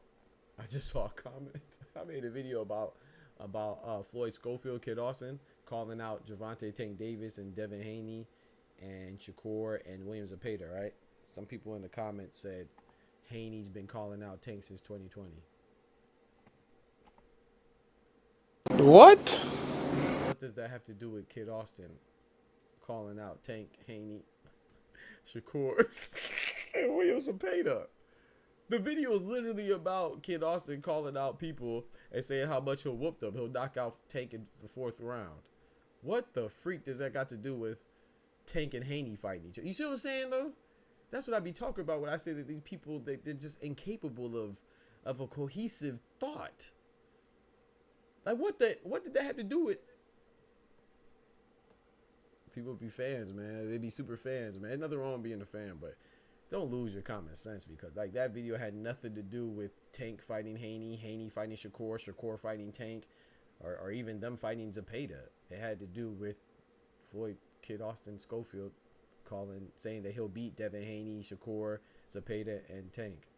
Anyway, people are right when they say Nello hasn't fight a guy like Bud, but Bud hasn't been hit by a Triple G. Cole's ever been in the ring with the Bivol. Talk to him. Talk to him. I'm not gonna lie though, Oscar. I kind of disagree. I get some pushback on that. Yes, he hasn't fought. I mean, Terence Crawford is one of a kind, so no, he hasn't fought a guy. There's no guy like Terence Crawford, right? And I'm not that. But let's look at Canelo, who he fought, right? O'Neal, Bell, Steve Cunningham. Thank you, Dub. Yeah, exactly. Steve Cunningham, O'Neal. Yep, exactly. Thank you, bro. Thank you. Shout out to my boy Dub, boxer historian in the building. You feel me? Shout out to my boy Dub. Thank you. Yeah, exactly. No one said he had to fight Steve Cunningham and them. Shout out to Steve Cunningham though, man. Man, I didn't like what Steve Cunningham was. Remember when Steve Cunningham fought Tyson Fury, man? Hey, Steve Cunningham was a soldier, bro. And you see, I think he was literally was he literally in the military too? I think he was a soldier both literally and figuratively. But yeah, Steve Cunningham, man, like you see, he's a perfect example of people don't get no love. So people say, oh, they want you to fight everybody. Man, Steve Cunningham fought everybody from Thomas Ademic to Tyson Fury to, you know what I'm saying, to Antonio Tarver. Where's his love? Oh, but he lost. Oh, okay. Oh, because he lost. So you didn't care about him because he lost a couple times. Okay. No, but we say we don't care about losses, though, right? If we don't care about losses, then Steve Cunningham should have been way more popular than he was. Shout out to Steve Cunningham, man. He brought me a lot of great fights. Facts. Oh, and by the way, Steve Cunningham actually sued Antonio Tarver for when they fought. And Antonio Tarver got caught with PEDs. So Devin Haney suing Ryan Garcia is not unheard of. You know, just you haven't heard of it. Okay, just because you don't feel the breeze blowing in Nigeria don't mean they don't get no wind. You know what I'm talking about? Just because you don't see the sun shining in Brazil don't mean it's dark. You know what I'm talking about? So, but you know, everybody has to know about something, or they had to experience something directly or indirectly in order for them to think it exists. You know, I ain't never swam with a whale. That don't mean whales ain't swimming. You feel me? I ain't never been in the ocean with a whale. That don't mean that they ain't swimming right gosh dang now. You know what I'm talking about? But you know, that's how simple-minded people are, though. You know, they think because they haven't heard of something, that means it never transpired. But anyway, yeah. So I think that but let's go, Oscar. Let's take this trip down Cinnamon's resume, right? Has he fought anybody like Terence Crawford? No, there's nobody like Terence Crawford. But similar, I mean, whales just float. Let's think about this, right? So when you say he hasn't fought somebody, when we say he hasn't fought somebody like Terence Crawford, right, Canelo, right? Are we saying that he's gonna get outboxed? That's what I think a lot of people are implying, right? When they say that, I'm not talking about you, I'm just talking about the general consensus. When we say that, we're saying in regards to and in reference to Bud's boxing ability, exceptional boxing ability. Would you say that he boxes better than this person?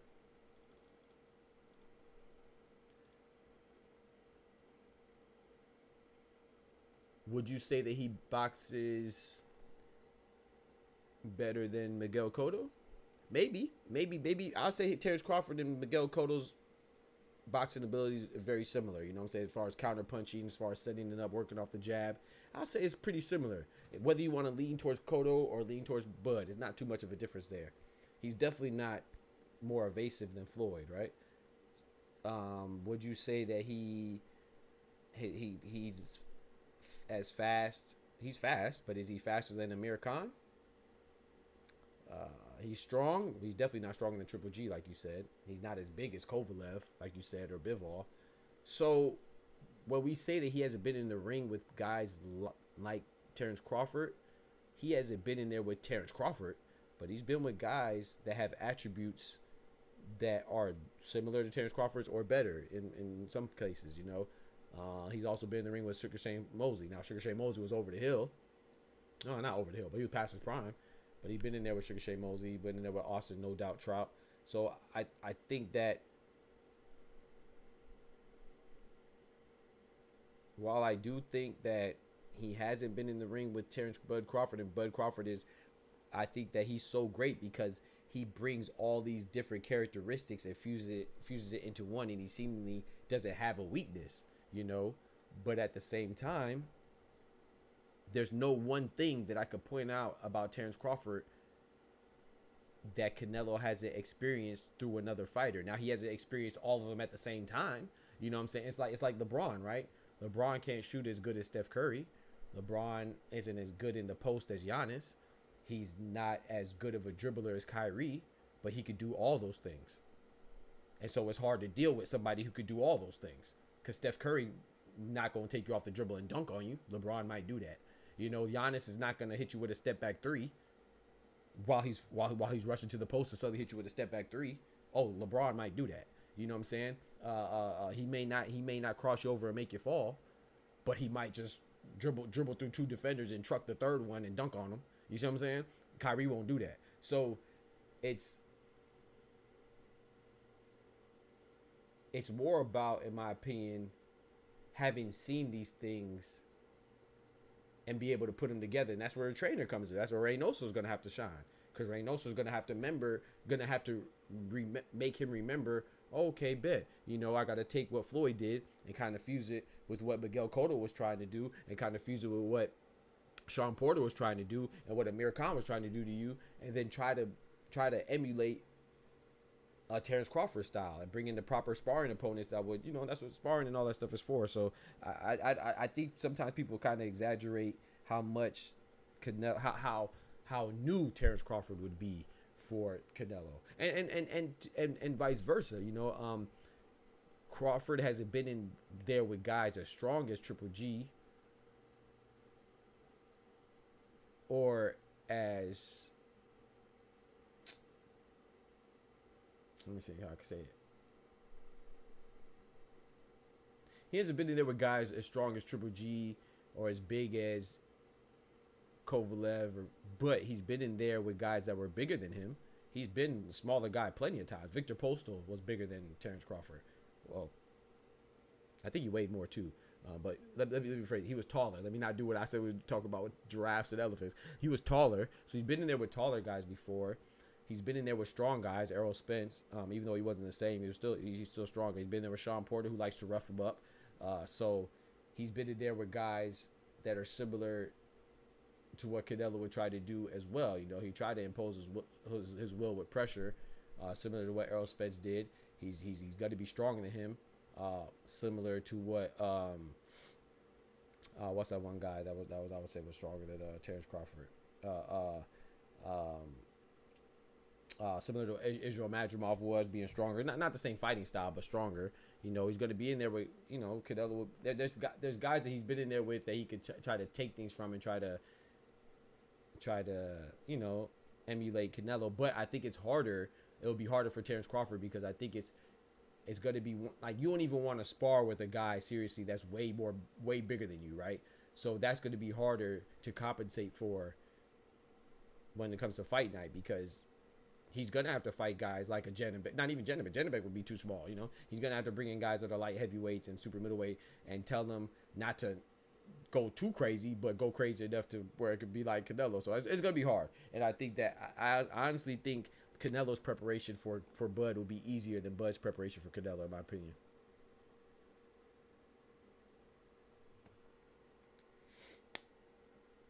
In my personal opinion, I don't know. But you are right, though, Oscar.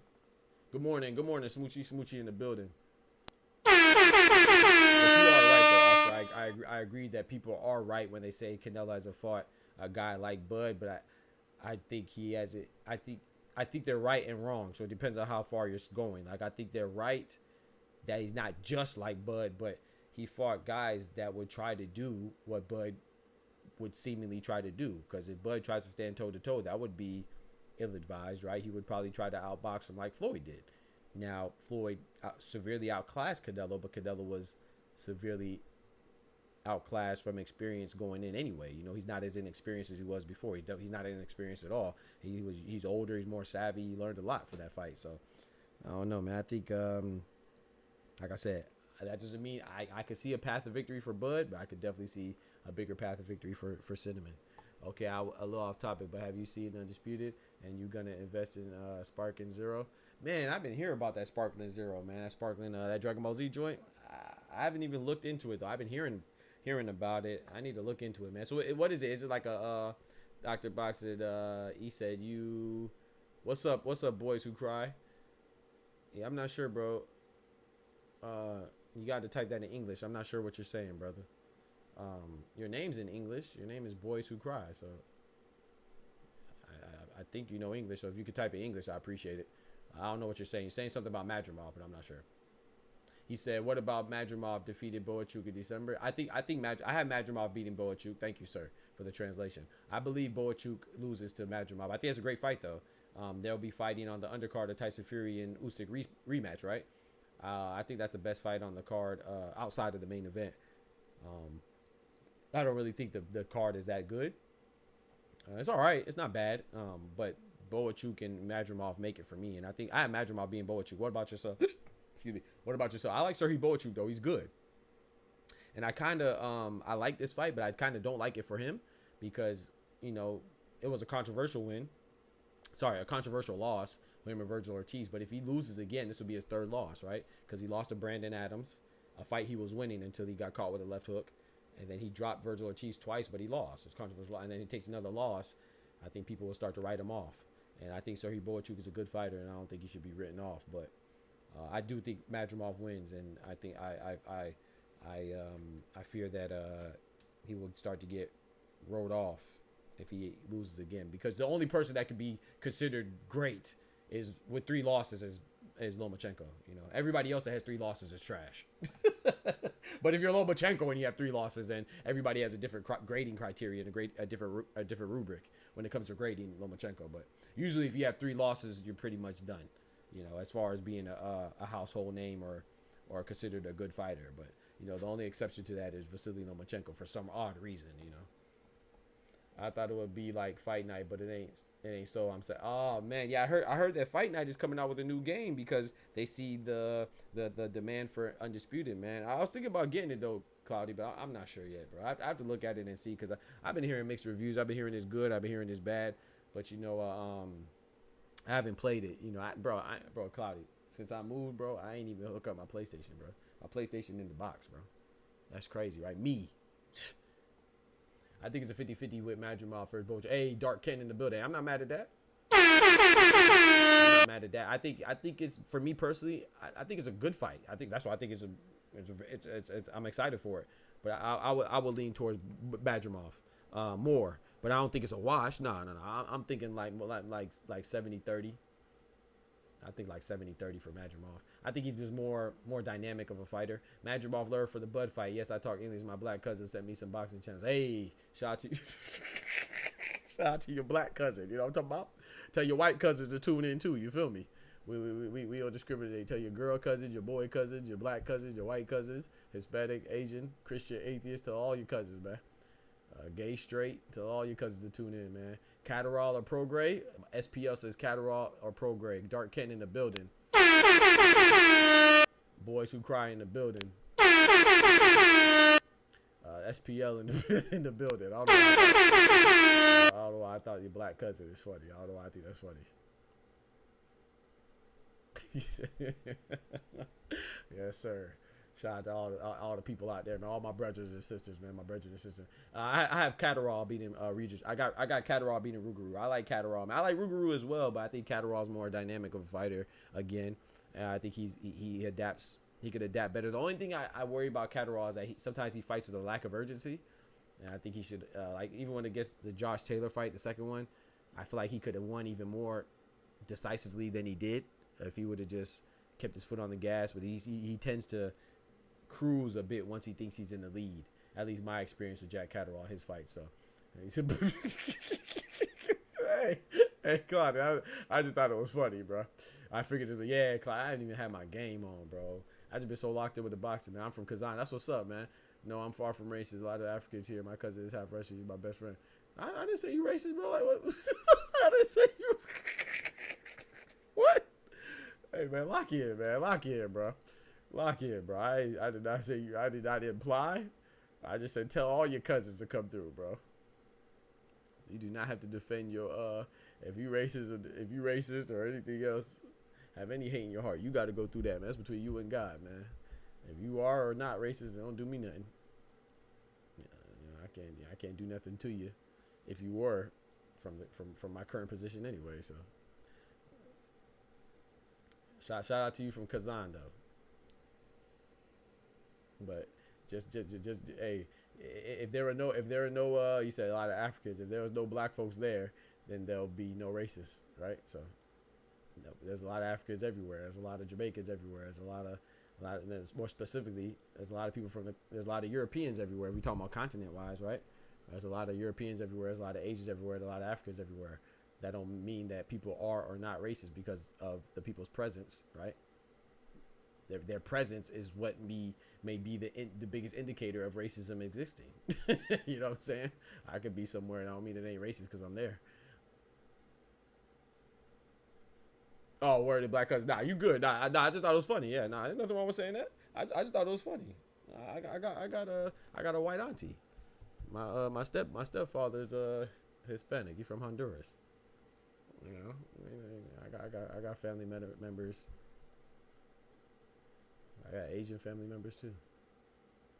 Yeah, I don't trust Regis. Kind of let me down the last couple of fights. I'm going with Catterall too. Yeah, me too, Dark Kent. SPL said Catterall's one-dimensional.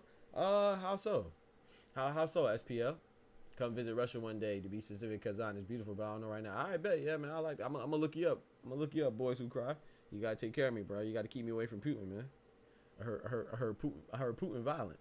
Y'all bears are brown. Y'all can't be. Hey, yo, your bears are brown. That's crazy. Yeah, I mean, people are. And just because you have people of all colors and shapes and sizes in your family, don't mean that you ain't hateful either. Yeah. Motherfuckers could be dating. You could be dating a black chick or Asian chick or a white chick, or you still. That don't mean that you like those people. That just means you like that person. There's a difference. It's fair to say Regis is gonna get better after Devin.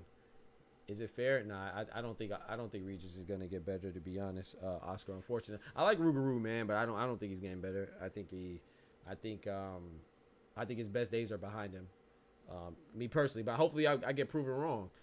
But Jack Catterall to me is just an overall better fighter. Yeah, I don't see him as one-dimensional though. I see him as pretty dynamic. I think he's pretty slick. He's not the slickest, but he's slick enough. He has a good jab. He has decent power. Yeah, I don't think he's one-dimensional. But I don't think he's great at any one thing, or any two things. But I think he's a pretty versatile fighter. Man, that's crazy you asked me that, Claudia. I was thinking about that, man. I was thinking about that last night. I was like, man, you find a boxing gym, man. But nah, I don't think so. I was thinking about that, though, man. I really like boxing, but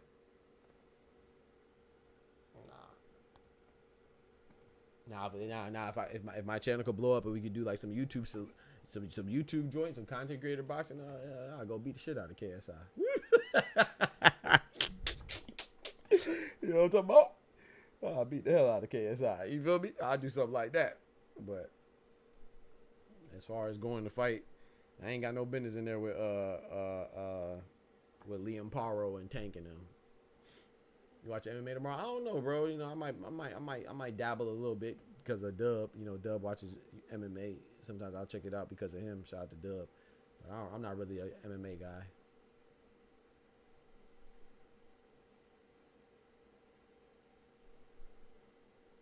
Can get girls easy if you be yourself. Amen. Talk to them, man. You can do a lot of things if you be yourself, you know. Because when you're yourself, you're the best you. Can no one be you better than you?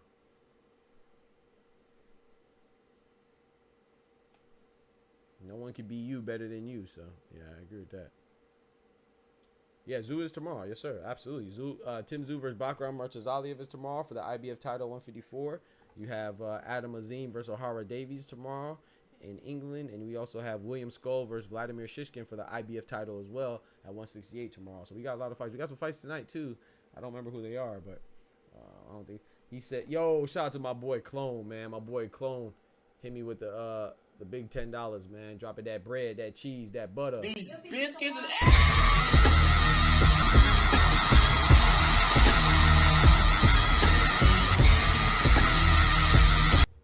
He said $10 for you. You still running from the undisputed fade. Okay, let me holler at Clone, cause Clone said he got it, man. Cause Clone be talking heavy like he good at games, man. Clone is trash, bro. Clone, you're not good at no games, bro. You're not good at 2K. You weren't good at Call of Duty. Why would I think you're gonna be good at Undisputed? Was you even good at the cart riders? What was that? What was that game Cloud used to play with the carts? Was it Cart Riders?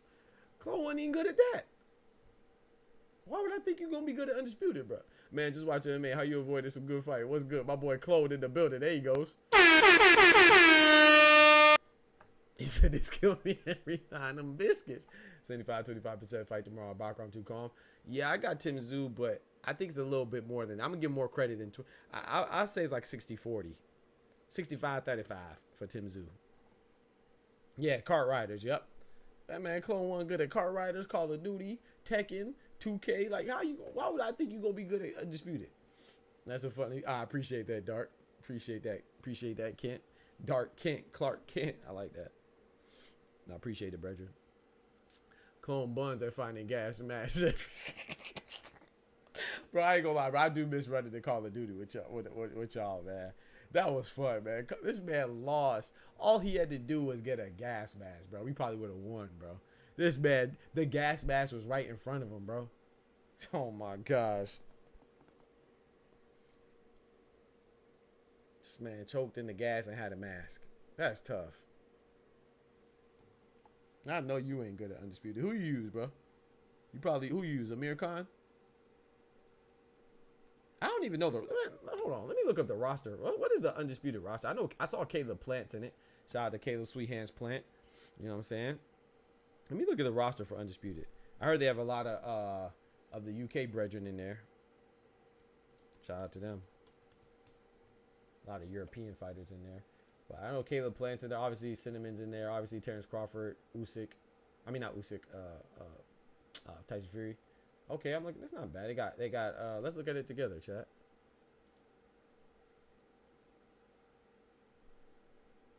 No. That's not Quinn. No. That's not him. Got Ali. Okay, I don't think I knew Ali was in the game. Rest in peace, Ali. Got Cinnamon. You got Tyson. You got Bud.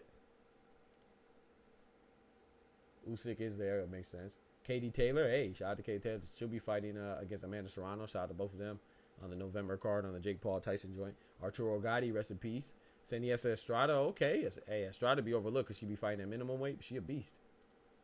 I remember when she just beat, was it Yokasta Valle in her last fight, I believe. Amir Khan in there. Another fighter that took Ostarine. You know what I'm talking about? He lost, though, against Kell Brook with the Ostarine. He was banned for 2 years. He was banned for so long he retired. But people complained about Ryan Garcia only getting 1 year. He got 2 years for the same Ostarine. He just retired. If he comes back, he still has to serve his suspension. But hey, you know, people will only know that if you actually paid attention to boxing. You know what I'm talking about? We got Jesse Bam Rodriguez. DLC. They got DLCs. How you gonna put Bam as a DLC, B? Regis Prograde DLC. Is it free DLC or you gotta pay for it? That's crazy. You got Dimitri Bivol. Shout out to Bivol, man. Hopefully we get that rematch with him and Peterbiev. Rugaru in the building. We got, hey, JCC in the building. One of the greats right there. One of the GOATs right there. Julio Cesar Chavez. Let's get right. Heather Hardy. Okay. Clarissa Shields, okay. One of the GWOATs. You know what I'm saying? The GWOAT. You feel me? One of the GWOATs, though. Her and Serena Williams, Simone Biles. Katie Ledecky in swimming, if y'all know about that. Francois Cruz. Okay, you got Francois Cruz in the building. Okay. Kevin Kelly. Okay. LaRon Richards. Larry Holmes. Zoo Can. Who can? Zoo Can. Carl Frampton. Okay. He had some good fights with Leo Santa Cruz. Riddick Bowe. Oh, Prince Nazim Ahmed's son, Adam Ahmed. Okay, I wasn't expecting to see him in there. Tommy Morrison, rest in peace. He passed away from HIV, right? He was HIV, passed away from AIDS. Riddick Bowe. Okay. Which we saw him in Evander Holyfield. I mean, him and Lennox Lewis. Joe Calzaghe. Danny Jacobs, Miracle Man. Okay. Vasily Lomachenko, Floyd Patterson. Hey, got Joe Calzaghe, bro. Speaking of Joe Calzaghe, I like Joe Calzaghe. Okay, check this out, chat. We're going to talk about Joe Calzaghe. We are about to talk about it. So, okay. I'm not going to go through the whole roster. I know they had that. They had quite a few people. Plant got the slap as a special. Got the Jamal Charlo slap. Hey, yo. Hey, Jamal Charlo deserved it, though. Don't be touching another man's face, man. So, shout out to Caleb Sweethands Plant. Lee McGregor, who was that? Is he related to Conor McGregor? They got Sergio Martinez in there. Don't really look like Sergio Martinez, but close enough. Joe Louis. But anyway, I'll go back through it again another time. But I want to show y'all this, man. Hopefully I can find it, man. I don't know if I can find it. But okay, so remember when I told y'all this, right? And I also mad about it that I made a video in regards to comparing Canelo versus Joe Calzaghe, right? And I was like, you cannot compare those two. Like, that's not even what? What are we doing?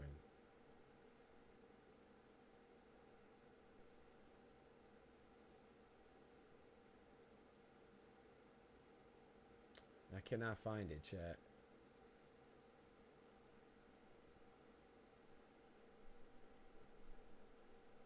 I cannot find it, bro. Dang it. Anyway, I wish I could show you the graphic, but I saw this post. Hold on, was it? Hold on, I might be able to find it. Give me a second, chat. Sorry, I'm trying to find this. Hey, man, God bless you, bro. You stay safe as well. Yeah, USA. I think Miami and adult star male got. Wait, hold on, wait, what? Dr. Stacy, I'm in Florida as well. I talked with the cousin, and he said in USA, I think in Miami, an adult star male got HIV and messed with over 3K women. Is rumored, but still beats. Hey, and I'm in Florida too. HIV, dang, an adult porn star, man. Adult star, man, out here raw dogging, and you have a, that's tough, man. Y'all be safe out there, man. Please wrap it up, you know. Thank you, bro. God bless you. You stay safe too, bro. Shout out to your cousins, man. Shout out to your cousin for sending you here as well, man. Thank you. Tell him I said thank you. I send all your cousins here, man. I was not IFL, bro. What? Dang, I can't find it, chat. Anyway, somebody put... Anyway, so they compared Calzaghe with Canelo. And I'm like, bro, Canelo was the first undisputed champion at 168 ever. Calzaghe's best win is a 41-year-old B-Hop and a 40-year-old Roy Jones Jr. He stayed in Wales. He didn't leave his place for a reason. Really, those are his best names on paper. But if you really watch his career, Joe Calzaghe's best wins were Roy Jones and B-Hop by name only because they were in their 40s. But his best wins were Jeff Left Hook Lacey and Mikhail Great Dane Kessler. Those are his best wins from a competitive standpoint. His next best wins are Saki Obika, who fought on Contender, which is nothing wrong with that, but he's a Contender fighter. And he fought Peter Manfredo, who was also on Contender. So he has no the only Hall of Fame guys that he has on his resume or greats are two guys that were well past their time. They just fought too long, and B-Hop and Roy Jones. So he stayed in Wales for a reason. I don't even have to talk about the greats. He didn't fight Andre Ward. He didn't even fight Carl Crotch. He didn't even fight Robert Stiglitz. He didn't fight Arthur Abram. He didn't even fight Edison Miranda. So we talk about Canelo not fighting David Benavidez, but that's really it. Joe Calzaghe is 46-0. He didn't fight anybody. Let's be honest. You know, Joe Calzaghe is good. When you have 46 wins and you beat 46 people, 46 tried and 46 failed, I got to give you a respect. But you cannot compare that to what a great like Canelo did. Because if we're going off of just being 46-0, then Gilberto Ramirez, Zurdo, he should have been considered the greatest before he lost to Bivol, because he was 44-0. Or what about Jaime Munguia? I think he was like 45-0 before he lost to Canelo. So he should be one of the greatest too. But it just goes to show you that people, when they say we don't care about being undefeated, you do care about being undefeated, because that's why Joe Calzaghe is considered so great. It's because he was undefeated. He didn't fight a lot of his contemporaries. So anyway, I made a video about Canelo. I might have to make a video about this. I cannot find it, bruh. Oh my Lord. Maybe it was on Twitter. Where did I see it, bro? I don't even want to tell y'all. I want to show you. I don't want to tell you. I want to show you, bro. I want to show you, because if I tell you, you won't believe it. But it has to do with Joe Calzaghe. But you won't believe the person that they hypothetically compared.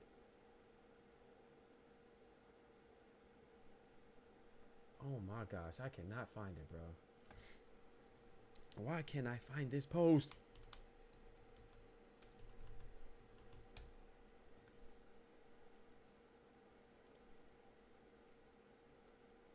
Here it is, right? Well, this ain't the post, but here's another one. Here it is right here, chat. Let me show you this. Artur Beterbiev versus Joe Calzaghe. Who emerges as a dominant light heavyweight in an intriguing fantasy fight? The only reason why this is a fantasy fight is because Calzaghe will only fight him in your fantasy. Not because this is some great matchup. Stop it, bro. Beterbiev puts his man to sleep. He puts him in a coma, puts him 6 feet under. Easy, in 2 rounds. Now, okay, 2 rounds. He got to get to him. 4 rounds. I'll give him 4 rounds. It's a clash of styles, my behind. Joe Calzaghe's style is that he don't fight good opponents. That's his style. Freak out of here, bro. I can't believe that's even a question. Artur Beterbiev would drop an atomic bomb on his head top. Joe Calzaghe doesn't beat Beterbiev. He doesn't beat Bivol. He doesn't beat Ward. He doesn't beat Canelo. He doesn't beat who? I'm not even sure Joe Calzaghe beats Anthony Yard and Joshua Buatsi. I know people gonna think I'm hating. I'm being dead serious, bro. I'm not even joking. I'm not sure he beats David Benavidez, David Morrell at light heavyweight. Who has he beat? Man, let me look at Joe Calzaghe. No, I'm about to get mad, bro. I ain't gonna lie. I saw that joke and I instantly got mad, bro. Because you can tell people who say this stuff, they don't watch boxing. They just see that Joe Calzaghe is undefeated and he fought at light heavyweight. Oh, so he must be the best. This dude is not, I'm sorry, bro. He's not good, bro. It is what it is. Are you messing with porn stars? Why does it matter if they're in Florida? That's crazy. Now. You see how people can say something in the chat and I get blamed for it? That's crazy. I just said I gotta be careful because I just gotta be careful. That's all. He said I gotta be careful. I said thank you, sir. I gotta be careful. How do I know? Anybody could be a porn star these days, right? I mean, all you gotta do is have an OnlyFans and a cell phone.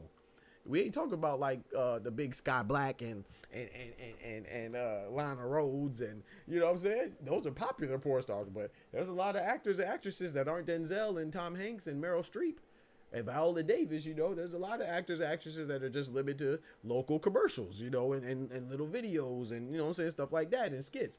So these days, anybody could be a porn star. You might not be a mega porn star like whoever else I just named, you know, Pinky or something like that. But you know, all you gotta do is have a camera and make an OnlyFans account. You can be a porn star. So my point, I'm saying that because you don't know who is and who's not. I don't know who is and who's not. Maybe you got a better eye for that than I do. Ain't that right, Karma? I can't tell. That's like me walking around. Nobody would think I'm a doctor. You know, unless I tell you. My cousin is my mentor, which I mess with. I said, I wish I messed with the Dog Stars. That's crazy. He bet Kessler too, Doc, good fighter. He beat Kessler too. Yeah, Kessler. I said Mikkel. I said Mikkel Kessler. I said Mikkel, Great Dane Kessler. But he's not great though. Come on, Dub. He got dropped by a 41-year-old B-Hop, Oscar. He got dropped by a 40-year-old Roy Jones. Beterbiev will destroy this dude. Stop it, man. Come on, man. I'm about to show you better than I can tell you. But yeah, Karma, I got to be careful. That's all. My bad. You're right. I'm gonna stay away from the porn star. I'm gonna help you. I need your help to keep me away from what you call them 304s. Karma, I ain't even say it, bro. Karma on my head top, chat. Calzaghe, like what I said, 46-0. That's what people see. Roy Jones Jr. in 2008, chat. Tell me how old he was in 2008. 40. Bernard Hopkins in 2008. How old was Bernard Hopkins? 41. Mikkel Kessler, Great Dane Kessler. That was a good win. Peter Manfredo, he fought on Contender. Saki Albika from Contender. Jeff Left Hook Lacey. Left Hook Lacey and Mikhail Kessler's his 2 best wins. Who the heck is Evans Ashira? Who the heck is Mario Vate? Who the heck is Kabari Salem? Who the heck is exactly Gur? What the heck is a Gur? Gur. What's his name? Gur. Yeah, Byron Mitchell, Tucker Pudwill, Miguel Angel Jim Jimenez, Charles Brewer, Will McIntyre, Mario Vate. Oh, he fought him twice. I guess he was willing to come to his place twice. Richie Woodhull, Omar Shika. Okay, I give you Omar Shika. Come on, bro. What are we doing? Come on. He fought.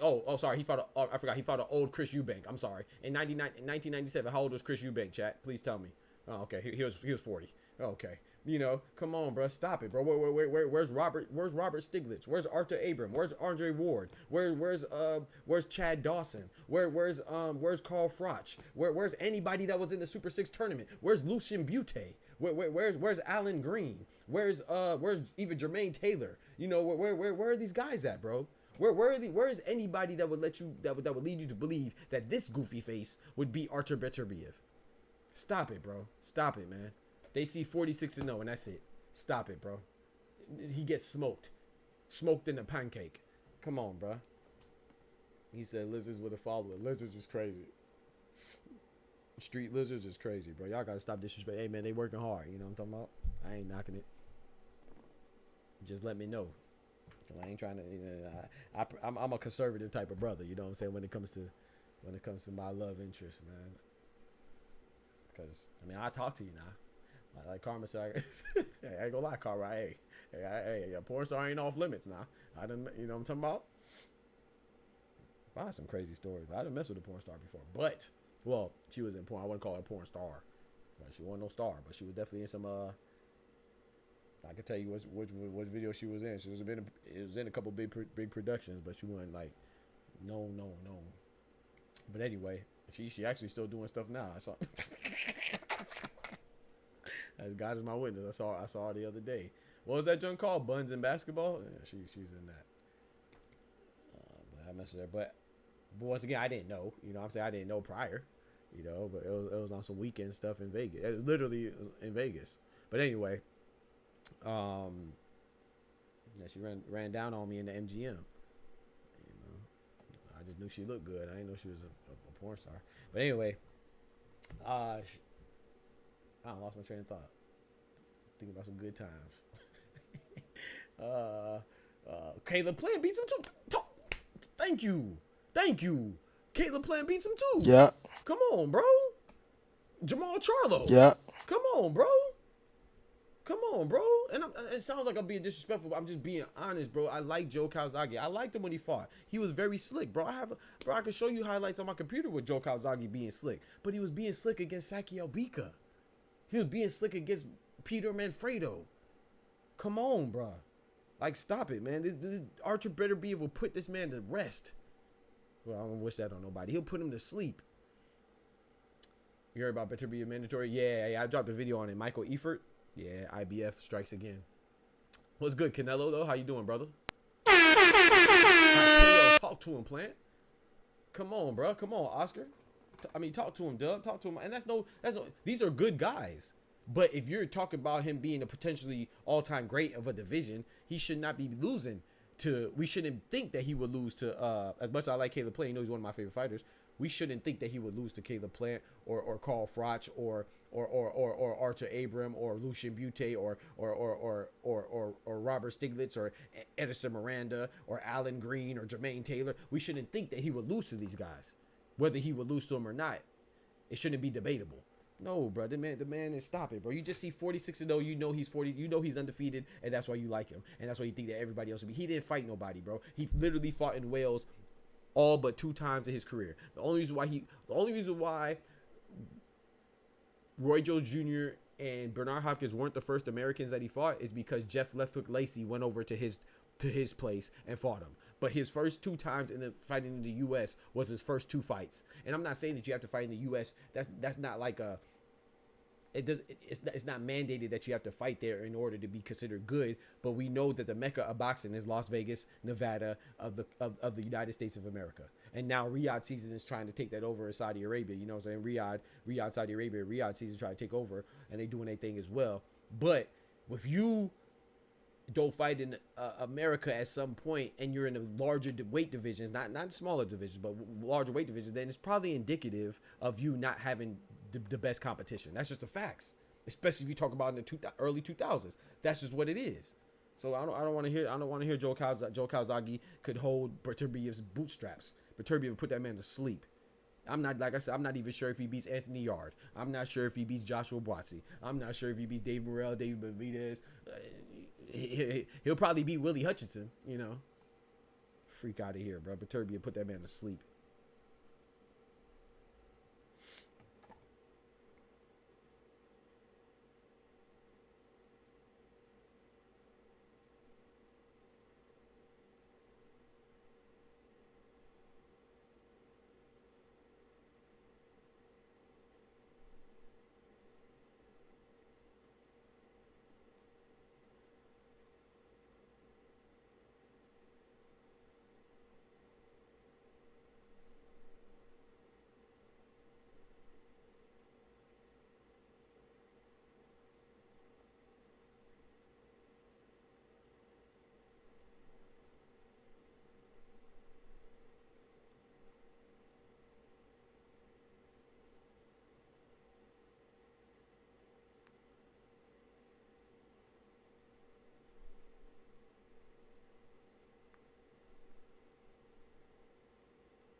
Give me a second, chat. I'm responding to this message. Give me a second, chat. Give me a second.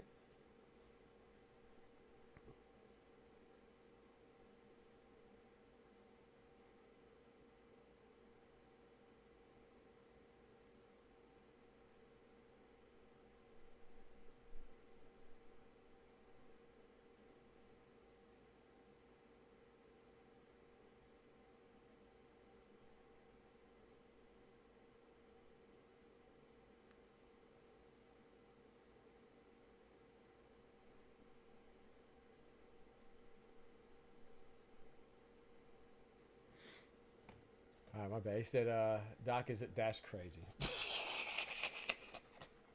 Well, you live in Texas, huh? Well, there you go. Well, looks like I'm on the right track then, Karma. Dr. Karma, excuse me. DK, head ass. Dr. Karma, I call you DK? Donkey. I can't call you DK. People gonna think I'm calling you Donkey Kong. I gotta call you Dr. Karma.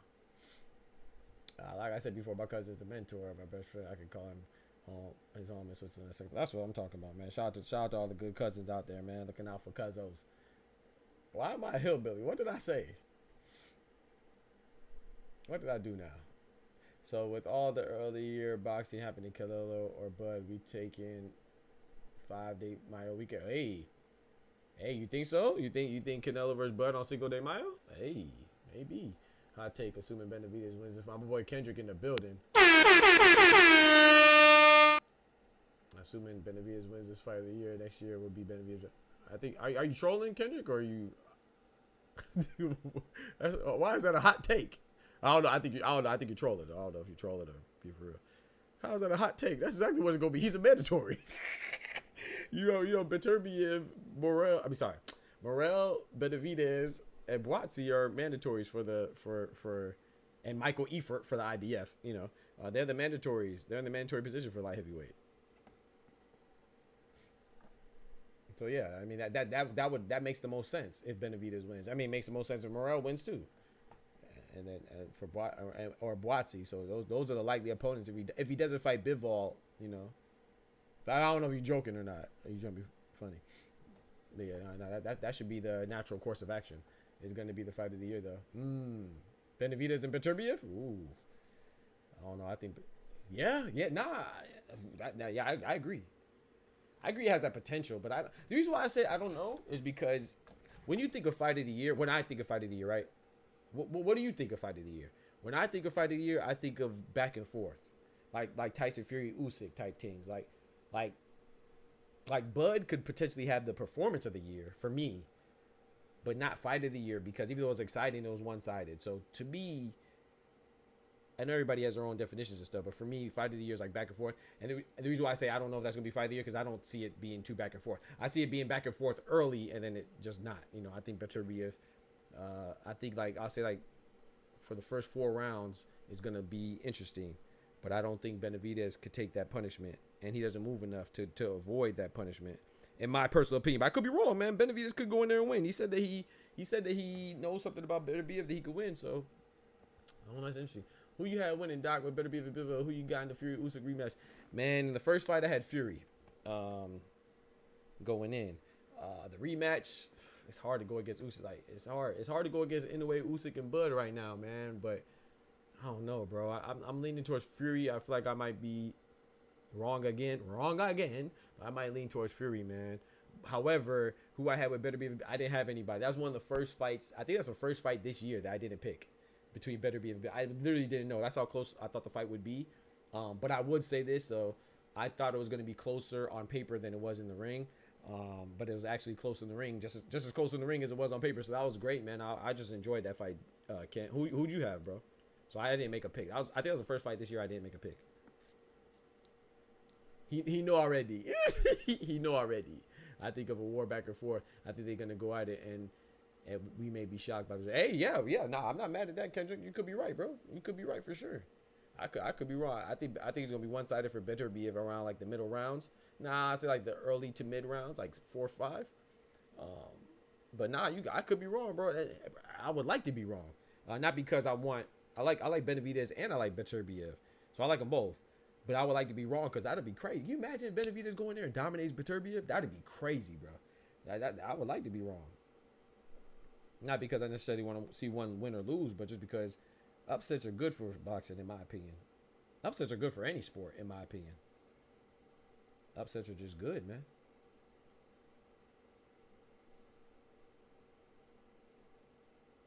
Upsets are just good. Period. I'm still trying to figure out why I'm a hillbilly. Fury by robbery. Fury wins by robbery. He gonna come in there with a ski mask and a pistol. That's crazy. Do you think Fury was robbed the first time? I actually had Fury winning. I think by 2 rounds. I think I had the 7-5. Because Fury, remember, Fury went on a streak before he got wobbled and knocked down in the 9th round. He was looking real comfortable between the 3rd and 7th round, if I'm not mistaken, or was it 4th and 7th round? He went on like a 4-round win streak.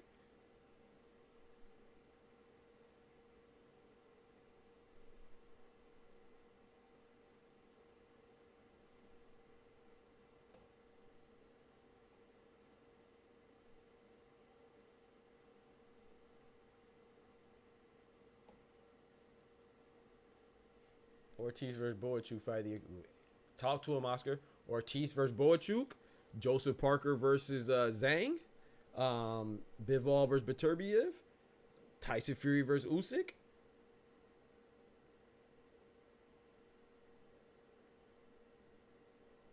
If it didn't end so early, this could have been one too, but it ended too early.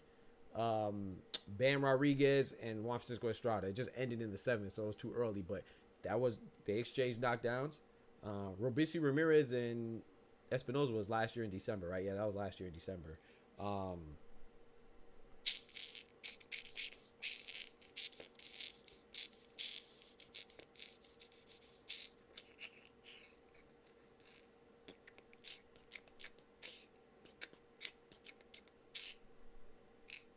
miss him. I just had one on the tip of my tongue. I just forgot it. That was another fight of the year candidate, bro. Oh my gosh, I had it and I lost it. Ray Ford and Odebek Komatov. His name Odebek Komatov. You know what I'm talking about, Odebek. I don't know if it's Odebek Komatov, but Odebek something. Ray Ford and Odebek. That was another one I was thinking of though. Whatever, I can't remember right now.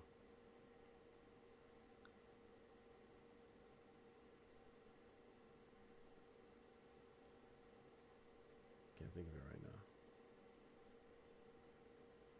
Without his father, he may do better. I picked Beterbiev to win, but I had Bivol 7-5 or a strong. Me too. I had Bivol. Oh, so yeah, I had Bivol 7-5 as well. I got Fury in the rematch. Fury BS too much. I can't. That's why I like Fury. I ain't gonna lie. Fury's one of my favorite. I like him a lot. It was a chill out for Kendrick, because Kendrick go get on my head top. I say he's one of my favorite fighters, but I do like Fury a lot. He's definitely one of my favorite to watch. But that's why I like him, right? Because that's part of him. Like, he likes to play around, and he you know, that's part of him. So I like it. But you're right. I agree. It cost him in the first fight. He was playing around, got too comfortable, started gyrating on the ropes with his hips and stuff like that, and bull jiving, and Usyk turned up on him. You know, shout out to Usyk. He did what he was supposed to do. But yeah, I agree. But that's why, you know, so we like him. Well, at least I like him because he's braggadocious, and you know, I like that. And he backs it up. You know, so I don't mind somebody who's confident and talks trash and cocky as long as they back it up. You know, I don't like the ones that talk trash and they don't back it up. You know, I don't like that. But yeah, Tyson Fury. I had Bivol winning 7-5 as well. But I'm not one of those that think it was a robbery. I think it was a controversial meaning that I had Bivol 7-5, you had Bivol 75. Kendrick may have had, I'm just speaking hypothetically, Kendrick may have had Beterbiev 7-5. Duh may have had Beterbiev 8-4. You know what I'm saying? So like, it's controversial it could have went either way, but I don't think it was a robbery. I think it was a very close competitive fight, and I'm cool with Beterbiev winning. If someone had Beterbiev 7-5, I'm cool with it. If it was a draw, I'm cool with it.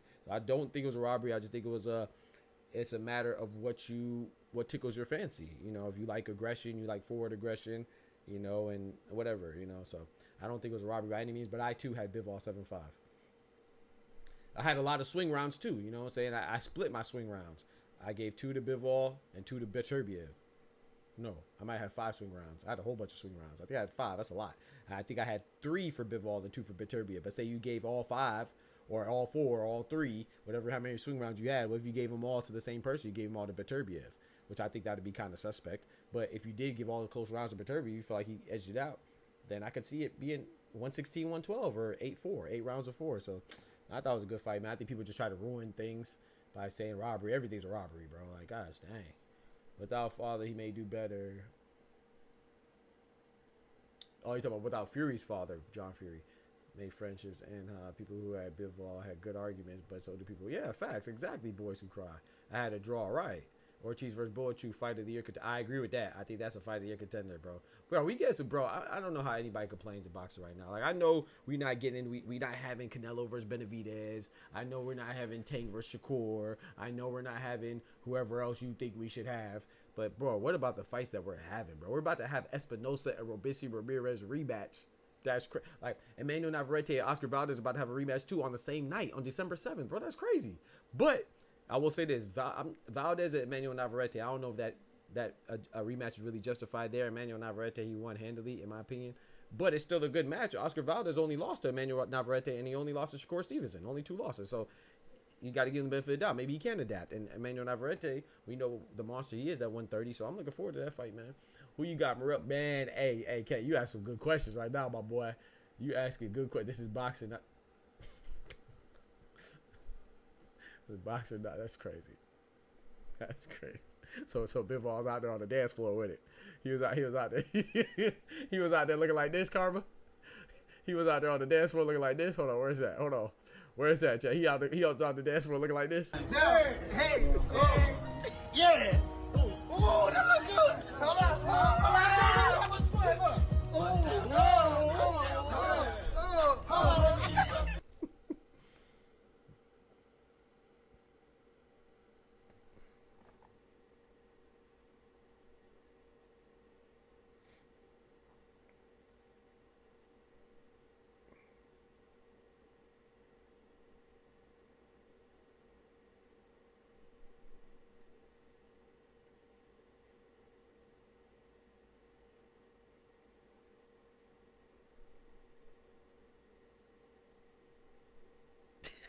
Even delete my comment. The dude said he subscribed. But okay, why do people talk trash, chat? I was responding. I was giving a rude response to, because the dude, he came at me wrong. But then he just made another comment, said I subscribed. So you don't watch the whole video. You just talk trash, and then watch the whole video after I tell you to watch the whole video. Then you talk about you subscribe. Bro, I have fun with boxing, dog. Like, I have fun with, but boxing is not the end of days for me, bro. Like, I'm not gonna die if a fighter I like loses, or somebody thinks that a fighter that I like loses. Like, bro, I just have fun with the videos, bro. Like, if you really listen to what I be saying, bro, I don't really say nothing out of bounds, in my opinion. Like, like, people be getting so upset, and now he watched over it, and now he say he subscribed, so I had to go delete my comment because I talk about him. I told him he was blowing Casemiro. I had to hurry up and delete it because he just dropped another comment saying he subscribed. But I'm going to tell him, I said, my bad, bro. Yeah, I was rude about the last comment because you was rude in your first comment. I was a bit rude about response. But you came at me wrong. Still, I got to control what I do. And my grandma tell me, who cares what people say? Just they can't stop you. I just got to keep that in mind, man. But I'm confrontational about, I try not to be, but I be praying on it, chat.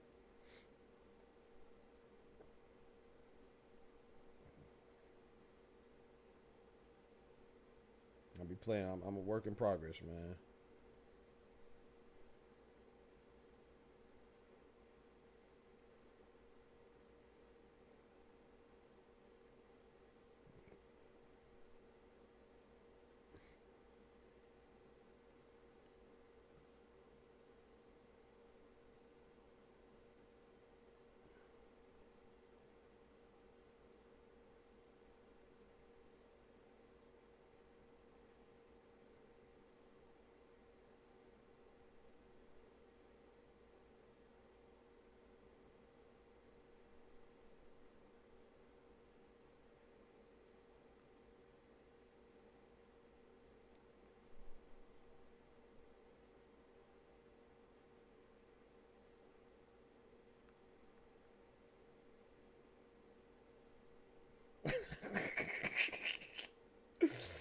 Oh man, I be talking, boy.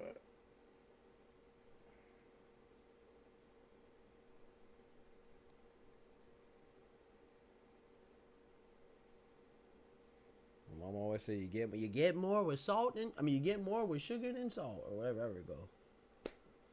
Fuck that. I'm gonna be Salt Bay on their ass. All right.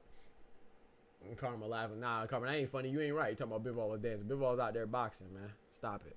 It was a good fight, though. Like I said, I can't be mad. I wish I could watch that with somebody who had Beterbiev and just like compare what rounds we gave, and what we're seeing, because like I said, that's a great thing about I think, like I said, I think that everybody, even if you think it was the wrong outcome, even if you disagree, that fight was great, man. The fact that we're talking about it being so close is indicative of how great it was. I think that we should focus on the fact that it wasn't a letdown. It wasn't, you know what I'm saying, we weren't disappointed. It was a great fight, man. Shout out to Bivol, shout out to Beterbiev. There's really, outside of the record, of course, there's always a winner and loser, but that was a win-win, especially for boxing, man. So I hate when people like try to diminish the fight with controversy, or like robbery. Like, okay, my bad, I didn't answer the question, Kent. Who you got, Doc, Morrell or Benavidez? I had Morrell, man. Crazy, because at 168 I had Benavidez all day, but for some reason I feel like Morrell is, his physique and his body type, his athleticism is more conducive with 175. At least what I saw in their last fight when he fought Hot Rod Kaladzic and Benavidez fought Vazdik. Dang. Anyway, I think Vazdik is a better opponent. He's more accomplished, right? He was a former light heavyweight champion. He was the first person to beat Adonis Superman Stevenson. You know, shout out to the Haitian brethren, Haitian-born Canadian brethren. He suffered brain damage after that fight, man. Chronic brain damage. You don't play boxing, man. God bless him. But Vazdik accomplished more. So I think he was a more formidable foe, but Hot Rod's a good foe as well. You know, they both lost to Beterbiev, right? Vazdik and Hot Rod. Vazdik, two of the judges thought Vazdik was winning up until the stoppage in the 10th round. So Vazdik is a beast, and so is Kaladzic. You know, he fought some guys, but I don't think that Morrell or Benavidez looked too impressive in that fight. But I just thought that David Morrell's physique and his body looked like he's gonna work out at light heavyweight in a much better fashion than Benavidez. But Benavidez can go through a body transformation too. I think that Benavidez should be the favorite. He has more experience. You know, Morrell's only has 11 fights, 12 fights. But he is Cuban, and he comes from that Cuban circuit. So you know how that goes, Kent. But yeah, at 175, I can't really put a finger on it. But outside of the body type thing, but I have a weird feeling that I have Morrell at light heavyweight. But at 168, I had Benavidez all day. We should do a rewatch of the Discord. Oh, you a mod? Oh, you so lucky you a mod. I was gonna give you the boot. I ain't gonna lie. I was gonna give you the boot. Just like this. You lucky you a mod. Ah! You just said that, Karma. We should do a rewatch in Discord. The audacity. That's crazy.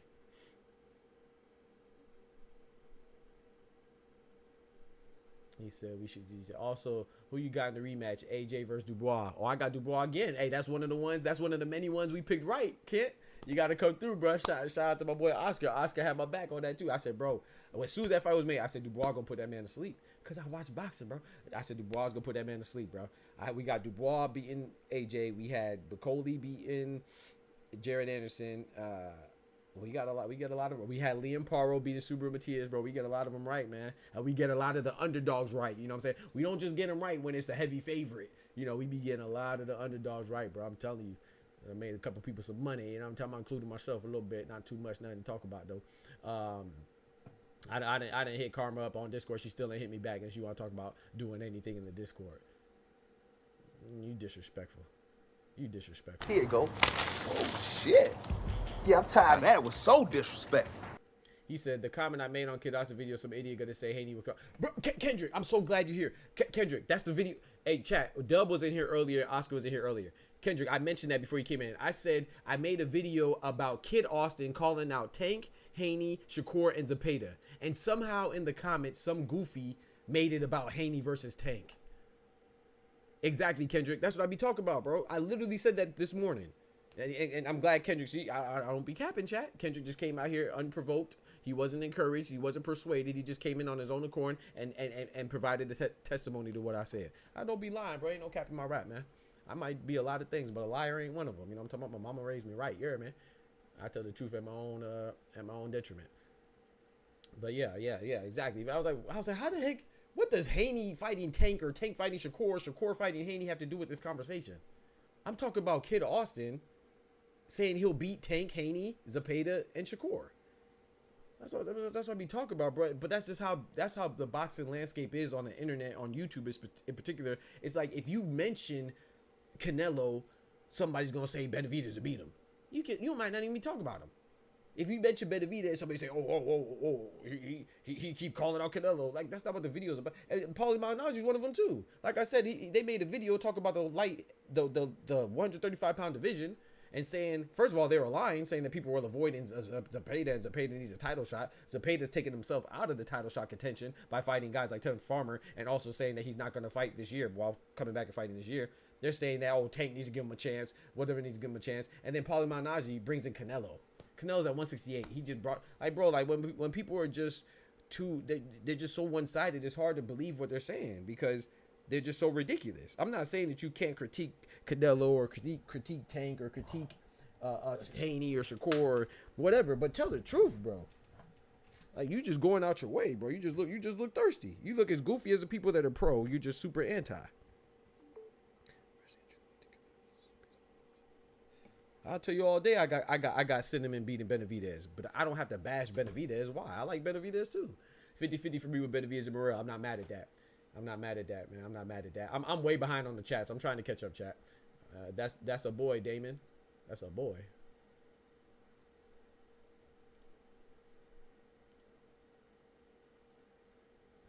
wait, what happened?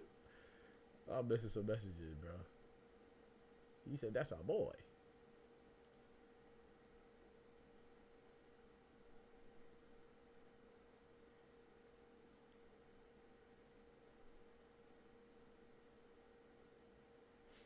Daigo versus Tank Take fight of the year. Oh, Daigo Higa versus Yoshiki Take. Yep, that was a good one. Yep, that's a good one, Oscar. Facts. Shout out to you for giving the small division some love. That's my girlfriend. You didn't say nothing. No Diddy. Wait, what? I'm so confused. I see some messages deleted. Hold on, let me go back. He said, "Doctor, is Carmen your wife?" Oh. He said, "No, I'm a dude. No Diddy." He said, "That's a boy, David." Okay, I see some deleted messages. Okay. Shout out to Kendrick. Hey, y'all crazy, bro. No, I don't know. I mean, I know Carmen like I know you. I know, this is all the fellowship here outside of Kendrick and Cloudy have been established via our common love for boxing. I don't know anybody in the physical. He's still on probation. Watch yourself, boys. Yo, go join us. Yo, we need one more. Hey man, chill out, bro. Chill out. Yeah, appreciate you, Kendrick. Yeah, if Kendrick is deleting your message, that means you out of pocket, man. Relax, bro. Don't be please don't harass anybody in the chat, man. Especially not the ladies, man. You know what I'm saying? One time for the queens. We need more women in boxing, man. You say if you want women to be around, bro, you gotta you know what I'm saying? You can't be a weirdo or a creep, man. Come on, bro. Treat them like you treat everybody else that loves boxing. Nah, whatever goes on between in the DMs, whatever, that's y'all. But we gotta be just be respectful, bro. If you wouldn't tell a dude in the chat to come join you on whatever, then don't tell, you know what I'm saying, somebody else just because they're a woman to join you in something else. Unless that's y'all relationship, but please don't harass anybody. I did ask fill out my seat. Bro, who said that's a boy, David? Who said that? Yo, Kent is crazy, bro. Bro, y'all ain't shit, man. Y'all too funny, man. But yeah, chat, man. Anybody want to join the Discord? Yeah, he had to appreciate you, Kendrick. Yeah. Come on, man. Tighten up, man. We don't do that wrong here. Please. I'll make this is a safe space. I don't mean we can't, yell and get passionate and be what's the word?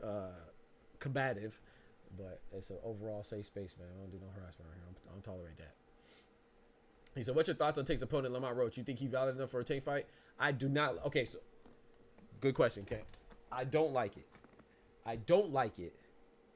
but I respect it. I'm gonna tell you why. I respect it. Yeah, Lamont Roach. I respect it because I respect it and I accept it because I'm sure you know, Kent, you keep up with boxing. This was not a planned occurrence, right? He did not plan to fight Lamont Roach. This was just a circumstantial fight. So to me, I treat it similar to Inoue fighting TJ Doheny. It's a fight that is circumstantial, and it's an attempt to stay busy and stay active. It's not a fight that was supposed to be a mega fight or something like that. So, like I said, I know you know your history. Let's go down memory lane a bit. Gervonta, after beating Frank Martin, he went to the Olympics, whatever, blah, blah, blah. Then Shakur became a free agent after beating Artem Harutyunyan for his last fight on Top Rank, where he called out Lomachenko, put it on a shirt. You know how you for the hood, you know what I'm talking about? You put you on the shirt, that means you gone. Well, Lomachenko got gone because he said he's retiring. So, you know, not gone as in death, but gone as in absent. You know, so my point is that Shakur was on Top Rank, been calling out Lomachenko. He didn't get the fight. The reason why I brought that up is because Tank coincidentally also called out Lomachenko, and Lomachenko is not giving him the fight. I'm not saying, hey, Lomachenko, if he doesn't want to fight anymore, that's his business. I'm not knocking him. You know what I'm saying? Some people will call it a duck because he said he's not in the mood to fight after he just knocked out Kambosos.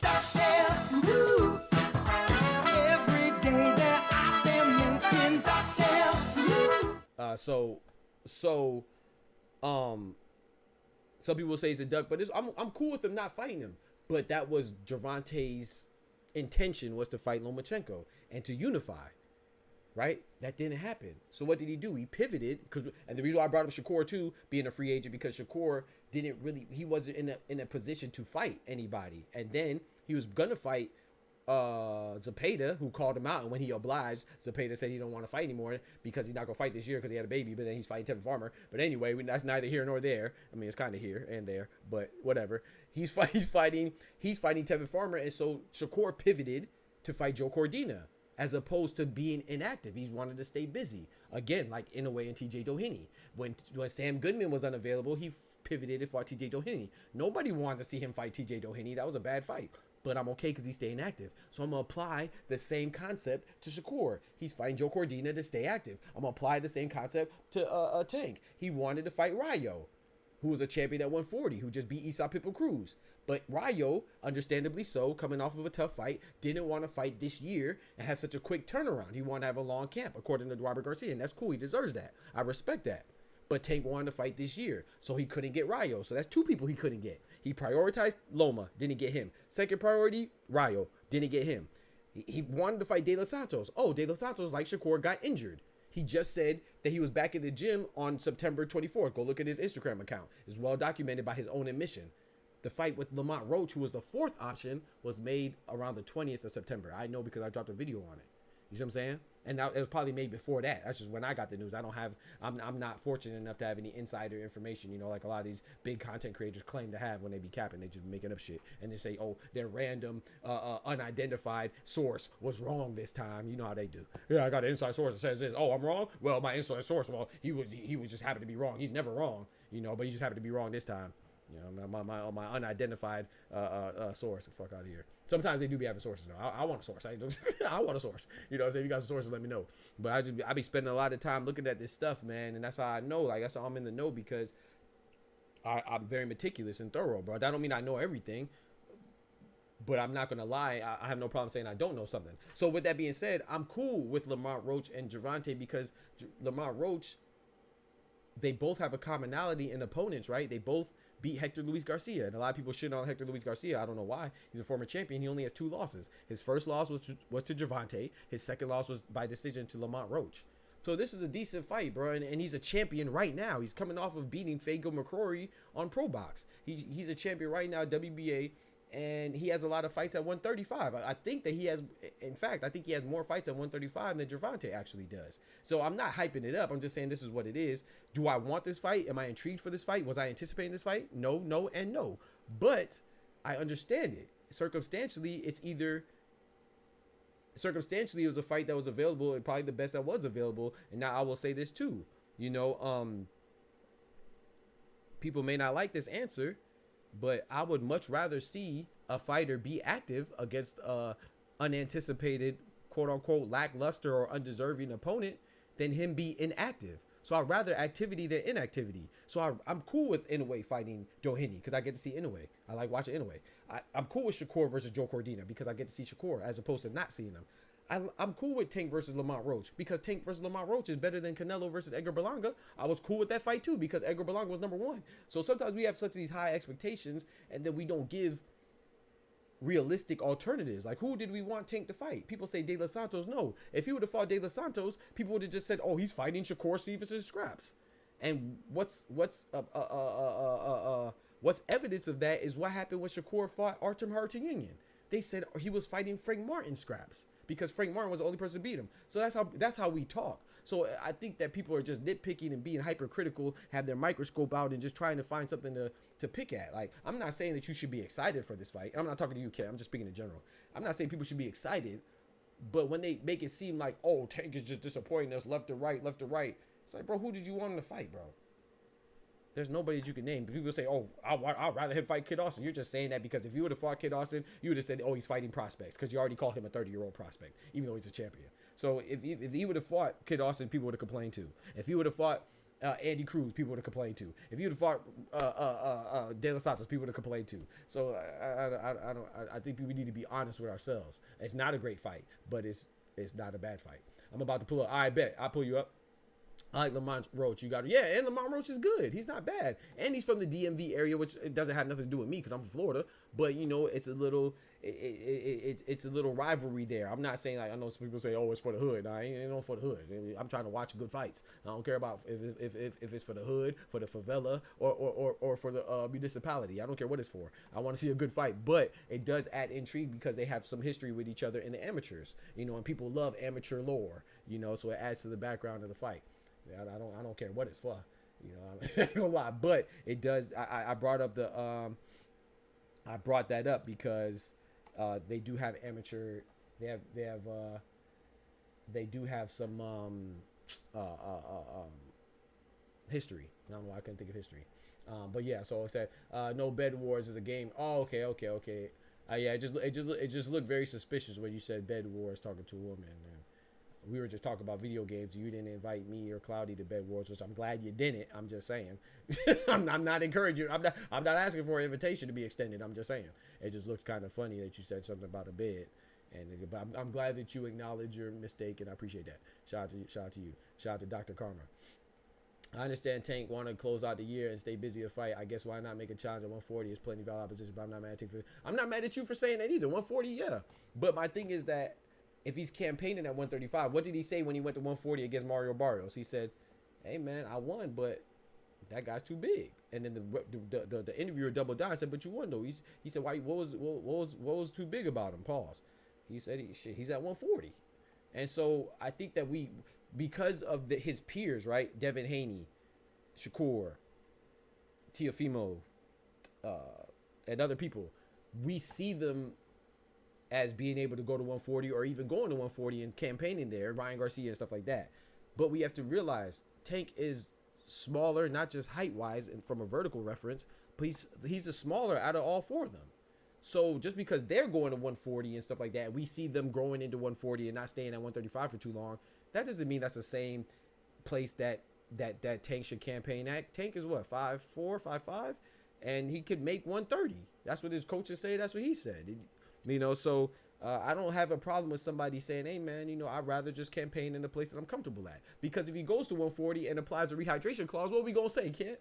You know what we going to say. We going to say, oh, he put a rehydration clause on him. That's some punk pussy shit. You know, that's what we going to say, bro. So it's just like, man, it's crazy, bro. It's like, even with Canelo fighting Berlanga, it's like, oh, Berlanga came in at 190. Why don't you fight Benavidez? Because he comes in at 192. It's like, bro, like, what if he doesn't want to fight Benavidez for 25 pounds, but he feels like he can handle 25 pounds on Berlanga? And what if he didn't know he was going to come in at 25 pounds heavier or whatever it was? So, I don't know, man. People just be talking, in my opinion.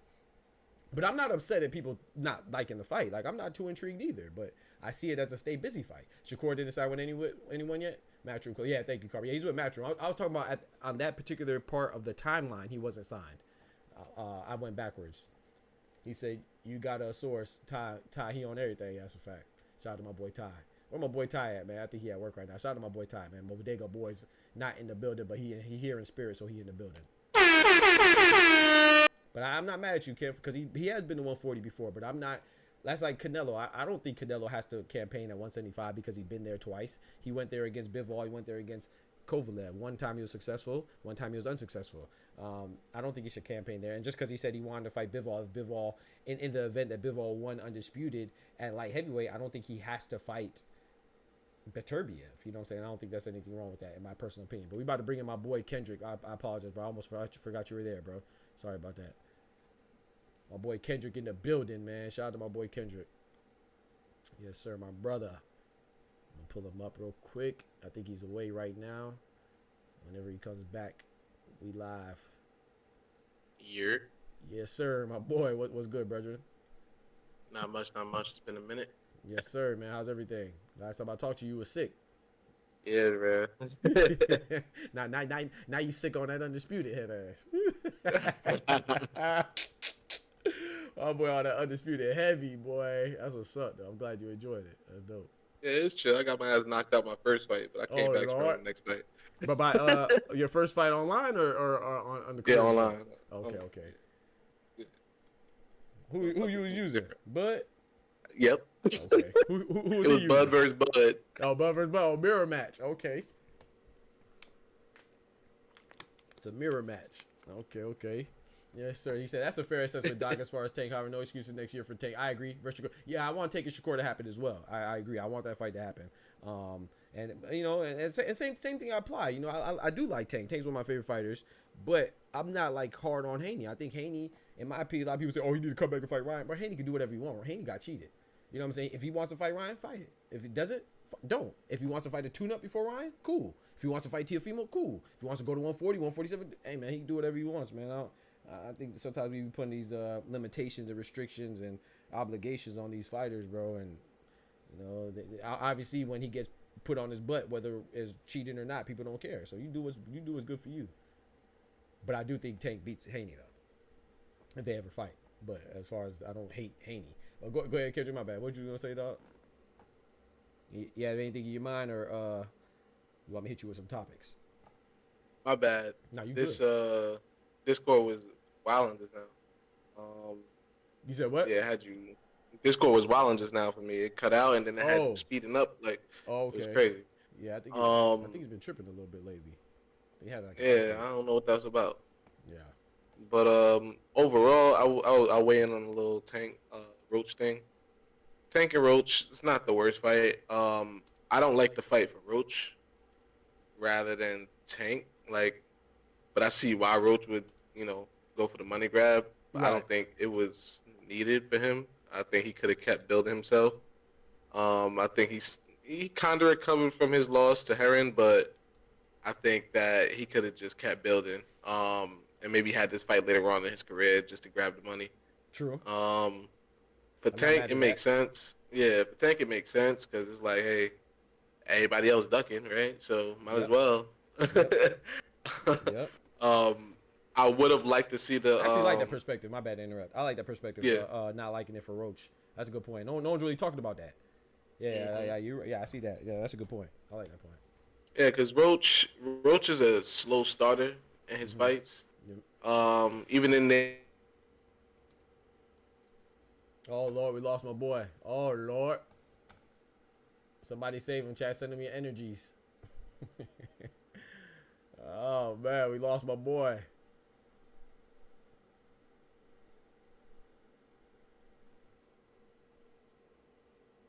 He gone, chat. They done tossed him out like DJ Jazzy Jeff. Hopefully he can hear me though. Hopefully he's not still talking. Thinking we can hear him. That'd be the worst, chat. When you be talking and then you realize you was muted or something. Or there you go. Bro, Roach started off. Kendrick, were you talking that whole time? Yes, bro. That's what I'm saying. Bro, we didn't hear you, bro. I hope he hears me tell him that we can't hear him. I was trying to tell you, bro. I should have typed it in the chat though. I didn't think about that. Let me restart. Let me back out and come back. All right, bet. Kick him and bring him back in. All right, bet.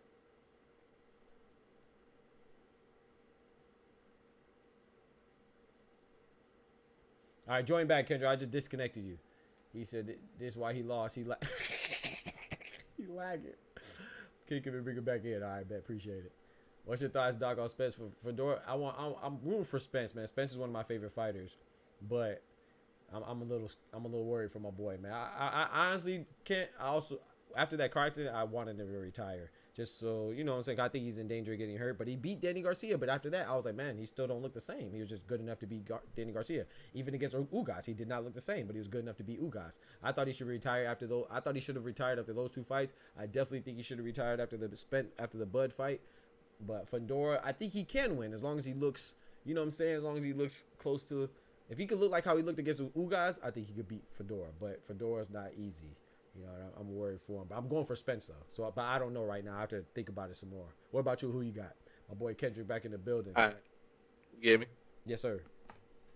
All right.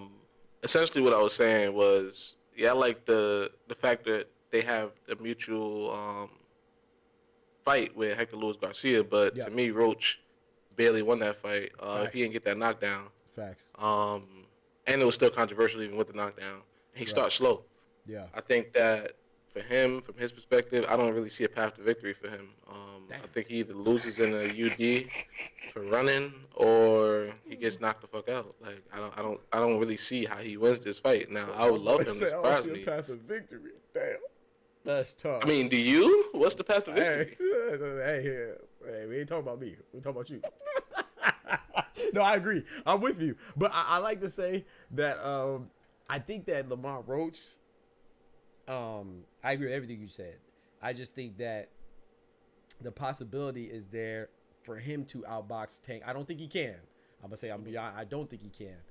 But from what everybody talks like, oh, Tank is scared to fight a black fighter. He's scared to fight a slick fighter. Lamont Roach isn't the slickest, but he's slick enough. You know what I'm saying? Because he's like a boxer puncher. He's like a boxer puncher. You feel me? He's not really super slick, but he also likes to sit down on his punches. I agree. But I don't want to discredit him because, you know, it is. Yeah, I don't really see a path to victory. I'm with you.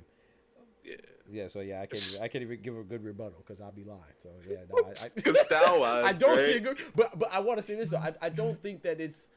How can I say this? Like, I don't see a path to victory. And this is gonna sound bad because people are gonna misunderstand me. I know you're not, but people will. How many times did we see a path to victory for Tank? But I don't think that's indicative of his opponents being bad. It's just I don't think that we often see a path to victory. If you respect Tank as more than just a big puncher. Yeah. Outside of him being smaller, we don't really see. At least I don't really see a path to victory for guys like even Isaac Pitbull Cruz. That was a good fight. Well, mostly good because he survived, or not survived. He went the distance. You know, he didn't get knocked out. But that shocked me on how that pressure, how great his pressure was. You know, and it showed me how Tank had to box. That's why I like that fight a lot. It showed me a different side of Tank. But I didn't really see a path to victory for Rolly outside of him being bigger and landing a good shot. Same with Ryan Garcia landing a good shot. And Mario Barrios being bigger. So I just think that it's more indicative of how high I hold Tank more so than it's any type of deficiency in Roach. You know, I do think Roach is a pretty good boxer. And, hey, man, he might give us some trouble. But I do agree with you, though. I don't really see a path to victory. Even with Frank Martin, I don't think that was indicative of him being bad to me. It's just I just think that Tank is just better than anything he will be able to throw at him. And that's why I think Shakur is the only person that I could see a legitimate path to victory for Tank. You know, I think Tank wins that too, but I see a path to victory for Shakur. So, yeah. So, but no, I do agree with you, though. For sure. And I don't like how you put that because now it look like Tank be fighting them duds. He'll be fighting. Exactly. That's what right. Tomato exactly. cans. Right. But to be fair, Tank doesn't get into a fight where he's not necessarily the favorite. You feel me? Right. So that is a true factor. Like if you want to discredit him on something where he's not really reaching up, he doesn't really reach up in them in his fights. That's a fact. Right. I think the closest you could get to that is maybe Mario Barrios. Exactly. Yeah. And we see how that worked out. So exactly. Right. he knew something. But I think that Roach, I think his style is. Now, I'm not saying he's as good as this person, right? I'm just saying stylistically it's simpler. I think his style is similar to like a smaller version of Boots, right? Okay. Where he can move, he can make you miss shots, but he's gonna go blow for blow with you for the most part and try to out punch you. So that's how I look at Roach, and I don't think that works against Tank. That style. Nah, yeah. Like I said, it's hard for me to argue that, because I just don't want to discredit him because, like what I said, I don't really think. But that's the thing too, though. I want to be honest. I want to add some clarity to what I said. Like I said, I know you understand, but for those that are thinking, I'm saying that he's not fighting anybody. It's not that. It's just I think he's that great. It's like Canelo. Like, now Canelo had some all-time greats that he fought. So we can see how he could have lost to Triple G and stuff. But for the most part, let me use Floyd, or even let me use Terence Crawford. For the most part, Terence Crawford, outside of Spence, it was really hard to see how somebody could beat him. Like, we can see how Sean Porter could have roughed him up.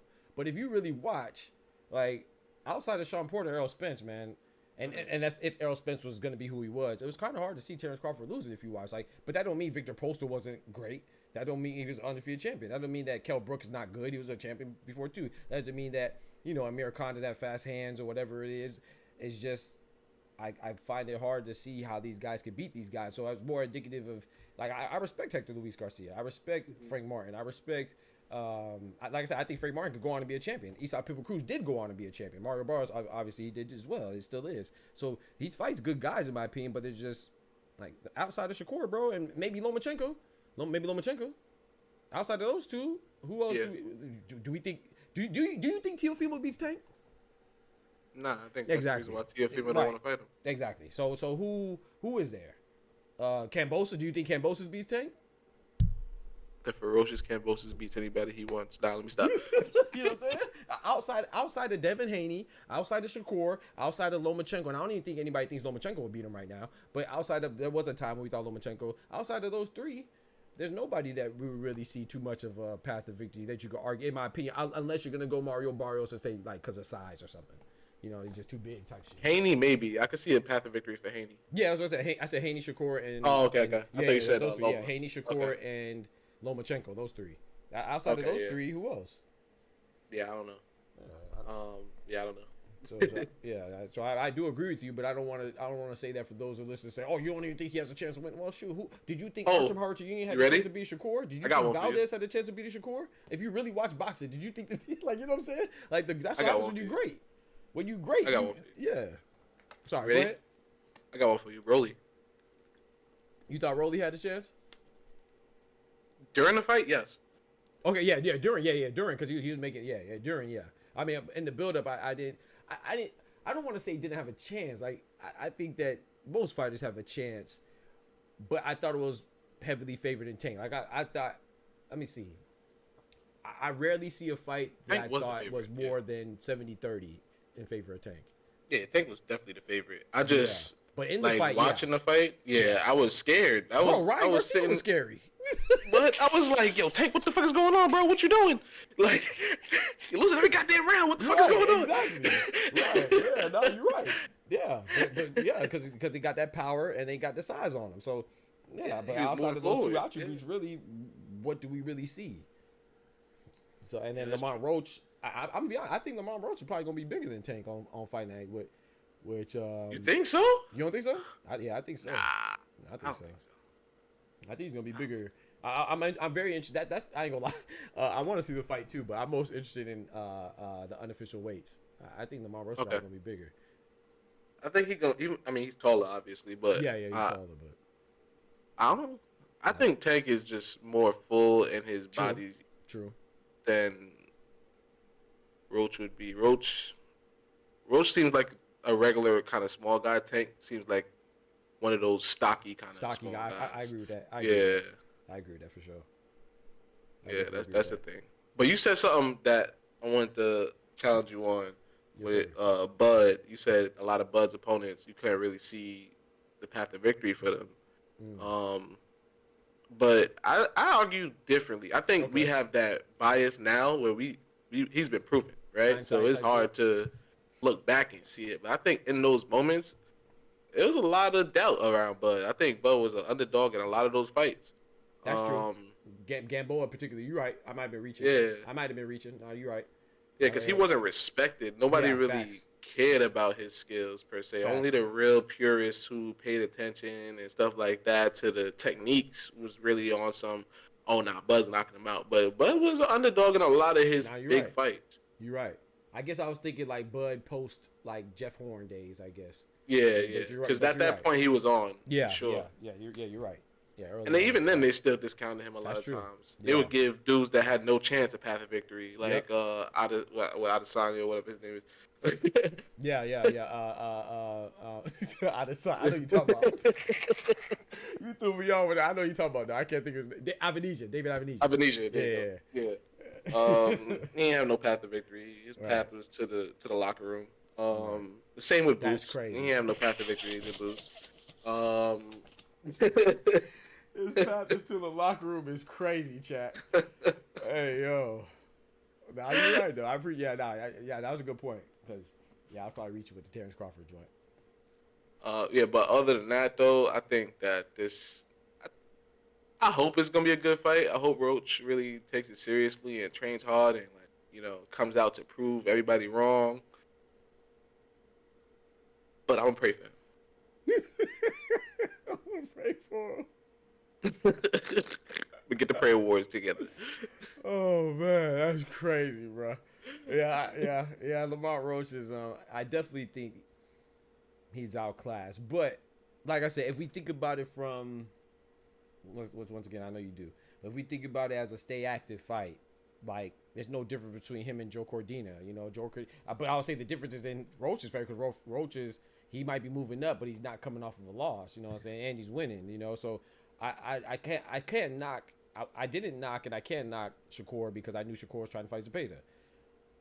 But I saw somebody say, and this is real. I'm not even lying, bro. It was in my boy Claymore and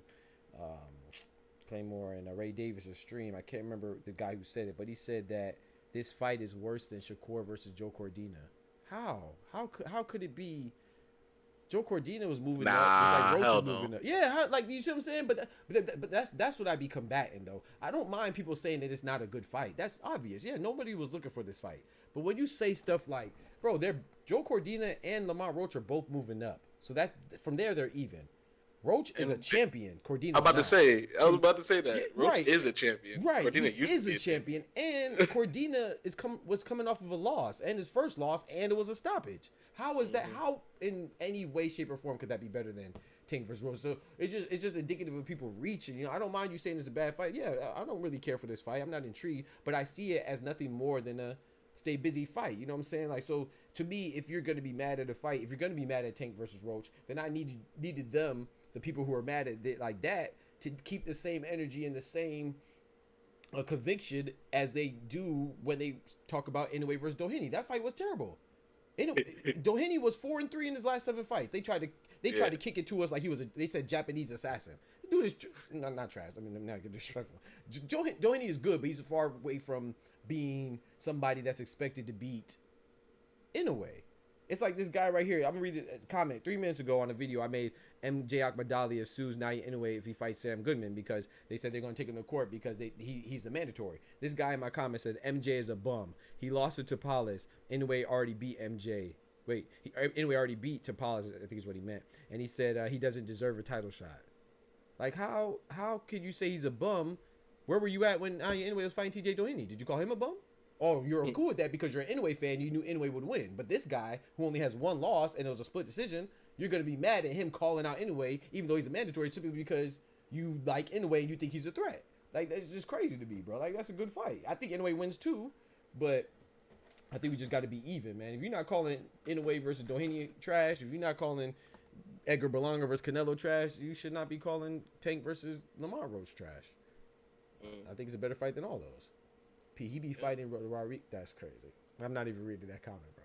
I'm not even reading.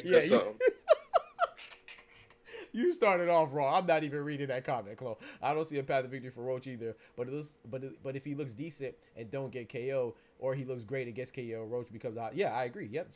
And same with I don't think Frank Martin lost any stock besides his undefeated. I think people are anticipating his next fight. Obviously, we saw with Esau Pitbull Cruz, which I think is a little different because the Mexican fan base is much better than the American fan base. So I think that's a little different. But yeah, but same concept. Yeah, you lose to Tank and you don't look just terrible, then I think your stock goes up. You know. But I do agree with what Kendrick said. I would have preferred you to maybe I mean, but well, okay. So I have a little pushback too, Kendrick. My bad. I just thought about something. Let's say Roach does lose, right? And it's a Emmanuel Navarrete situation where and he goes back. Navarrete, goes back. You're still the champion. I think that's how it's gonna be. If I'm not mistaken, I made a video about it. I have to go back and watch the video. But if I'm not mistaken, I believe if he loses, he still retains his title at the division. So Emmanuel Navarrete, he went up and fought Dennis Berichuk. He lost, but he's still a title holder at 130. So not really too much, you know. So you get a payday, and maybe Lamont Roach. Oh, not maybe. We know that they're smart guys. So him and his team realized that, hey, I'm getting this fight because of who wasn't available. So maybe I will get another shot again. So maybe this is my one time to get my payday. You know, and what if I can't upset? You know what I'm saying? You ready for the checkmate? Yeah. Okay, go ahead. Yeah. Navarrete didn't get knocked out. That's true. He about to get packed the fuck up. It ain't worth it, my boy. Lamont Roach gonna get stomped on. That's crazy, bro. It ain't worth it, my boy. It ain't worth it. That's true, because the flip side of that is, some fighters don't bounce back from their L's. I mean, he lost before, but this will be his first time losing. Yeah, right, exactly. If he gets knocked out, and not a Tank knockout. Yeah, but like I said, I don't want to discredit Roach though. Say again. You see what happened to Martin, and he got packed up, but to double back on homeboy who Cool Boy never not the same. Yeah, because that Carlos Castro fight, that didn't look good. I want to say it didn't look good. I liked his performance, but he's just not the same. Not the same. And I like his performance because he showed heart and he showed that he could fight through adversity. He did. I want to give him another chance too, though, because he was on a long layoff too. That ring rush is real as well. So I want to give him another chance. But he is fighting Brandon Figueroa, man. I salute him, man, because that's a tough fight. That's a tough fight, bro. Even though he already beat him, but it was a majority decision, I believe. Either split or majority. I think majority. This is a tough fight, and that was at 122. This is at 126. So, man, he said Tszyu may not beat Tank, but I think he has the best chance of a lot of guys to go the whole 12. Yeah, don't get me wrong. I think that Tszyu has athleticism, right? He can match Tank. You can argue that he might even have superior athleticism to Tank. They both be doing backflips in Fortnite, and dances and all that stuff. Well, Tszyu be doing the Fortnite, Tank be doing the Zesty joints, and they both be dancing, both athletic. But I just think that Tszyu, because I'm and no disrespect, full disrespect to him, but no disrespect to his fans and stuff like that. But Tszyu is incompetent, bro. He's not smart. Nothing about his game plan. He never seems like he's implementing a game plan or executing a game plan. And you go in there like that. Imagine if he approaches. I mean, why do you think he got dropped in the first round against Kambosos? He's told him he's going to try to knock him out, and then literally ran in there like he was going to knock him out. So in the first round. So I think that if you go in there not without a game plan against Tank, you're going to sleep. So I do think that Tszyu. I personally believe Tszyu, even though I don't like him and the ignorance that he be spewing and stuff like that. FTO, but I have to be honest, and I think he's one of the most physically gifted fighters in the game and talented. Like, he has quick twitch reflexes. He has good power, athleticism. You know what I'm saying? He has everything you want. It just doesn't have the cerebral part. He's not smart at all. He definitely doesn't demonstrate that. So, I definitely think he can fight. Yeah, but when does he ever look like he's executing a game plan? Like, granted, this is a silly hypothetical, but if Lomachenko and Tszyu was 15 rounds, I think Tszyu would have lost. He was not adapting at all towards his end rounds. I can't say that because Tszyu won the last round. Oh yeah, the last one. Yeah, that's true. That's true. He really cooked him the last round. I ain't gonna lie. Yeah, that's true. But it looked like, or towards like the later rounds, Lomachenko was adapting. Yeah. He started actually fighting. Right. Yeah. Right. Mentioning dancing for their skills is crazy as analysis. I was saying it as their athleticism, not their skill. I was just joking, bro. I wasn't saying like a skill, but hey, dancing is good footwork, though. You know what I'm saying? The combat, what's name, Kent, though, Tszyu does not make it to no damn 12 rounds with Tank, bro. Tszyu like you said already, Tszyu got caught by Kambosos Jr. left hand. Bro. If he gets caught by a Tank left hand in the first round, he's not getting up. Nope. Clearly, he doesn't have a strong chin like that. Nope. So, no, he's not making it 12 rounds with Tank, and he definitely doesn't have a good chance to me because he doesn't have a jab. You can't beat Tank without a jab. Talk to him. Jermaine Ortiz proved that. Well, he proved that. Jermaine Ortiz didn't do nothing. He proved it himself, but he proved it against Jermaine Ortiz. And I think Tszyo's footwork is overrated. Highly overrated. Because if he had that such good footwork, why couldn't he cut the ring off? Hey, you ain't gonna get no pushback from me. Not on that. Yeah, man. I mean, you could move side to side a little bit, okay, right? You could run away a little bit and stop, and then punch and pivot a little bit, but you're not an elite footwork like how a Shakur to me is. Like, that's not the type of footwork you got. Facts. So this is boxer, not dance. Hey, yeah. Oh, that's good. I know you on your high because football, but come on now. Footwork is great. Usyk is where he at because of footwork. Oh, in the heavyweight division. Karma funny as hell. But no, you're right though. I agree with you, because you got his lack of ability to cut off the ring. That was, like I said, man. Teofimo exposed himself against Jermaine Ortiz. I'm glad that Teo won though, because like I said, it's fighting, and one of the rules to fighting is engagement. I don't care if you're doing karate, boxing, jiu-jitsu. You have to engage. Wrestling, you have to engage. It's part of fighting. And in my opinion, Jermaine Ortiz was doing what Karma talked about. What he wasn't even trying to fight.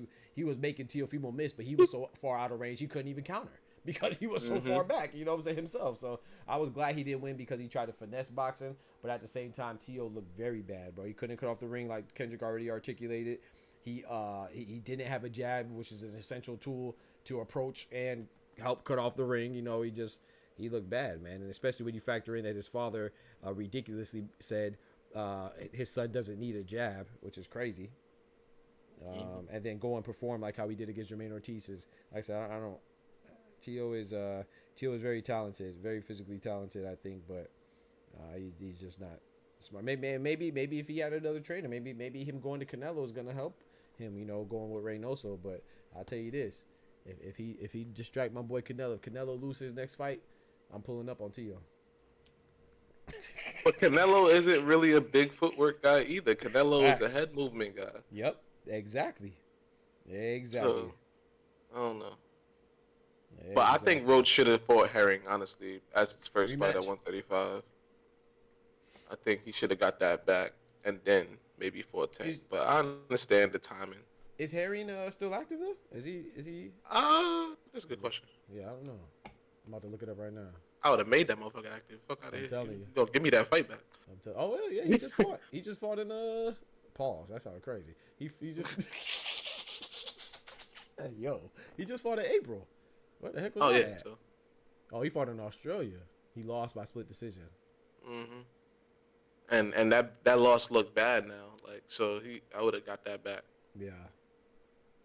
I just watched the interview with Jamel Herring talking about Terence Crawford. I was supposed to make a video, but like some other news came out. I'm gonna still drop that video though. But yeah. It's like we're talking about somebody who lost to the person that a lot of people don't think can even beat Tank, who's his best opposition right now is Shakur Stevenson. Yeah. And he got TKO'd by Shakur. So it's like, we talking about pillow hands, right? Like, the guy who don't throw punches, right? And he lost to this dude, like. Yeah. And you know what? I take that back, bro. When I said that I think Lamont Roach will come in bigger than him. I'm looking at, I thought that he had a 135-pound fight like within the last couple of years, but no, he's been at 130 for the longest. His last 135 was like in 2016. I think he started close to 135 and then he just went down. Yeah. So I take that back. I don't think he's gonna be bigger. I take that back. I'm looking at his thing now. I could have sworn like 5 fights ago he was at 135, so I was wrong about that. When you get knocked out by that zesty dancer, how do you recover? Hey, ask Barrios. We got people that do it. You know, we gotta ask. Yeah, Martin, how you recover, bro? We got Frank Martin. I still think Frank Martin. I'm standing on that. I think Frank Martin's gonna be good, man. I think And what weight class? 140. I mean, I don't know. I still think he's gonna be a champion. I don't know, like, who's the champion at 140 right now? Puello, Rayo, Paro, Rayo, Paro, and Tszyu. And Tszyu, Paro, Rayo, and Tszyu. Who are all these olds? Golly. Who's the fourth one? Oh yeah, Puello. You said Puello.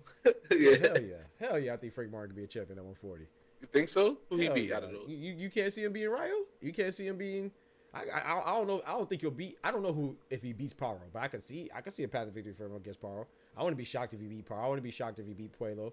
I wouldn't be shocked if he. I would be shocked if he beats Puello just because of Puello's the style, size, and range, and style. Yeah. I wouldn't be shocked though, but yeah, I can understand. I think that'd be maybe the most difficult. Him and Tszyu would be a good fight. I would lean towards Tszyu, but I think that'd be a good fight. I think Tszyu. But what I'm saying is that who would have thought Cruz would have been a title holder at 140, and then Rayo, and then Rolly before that.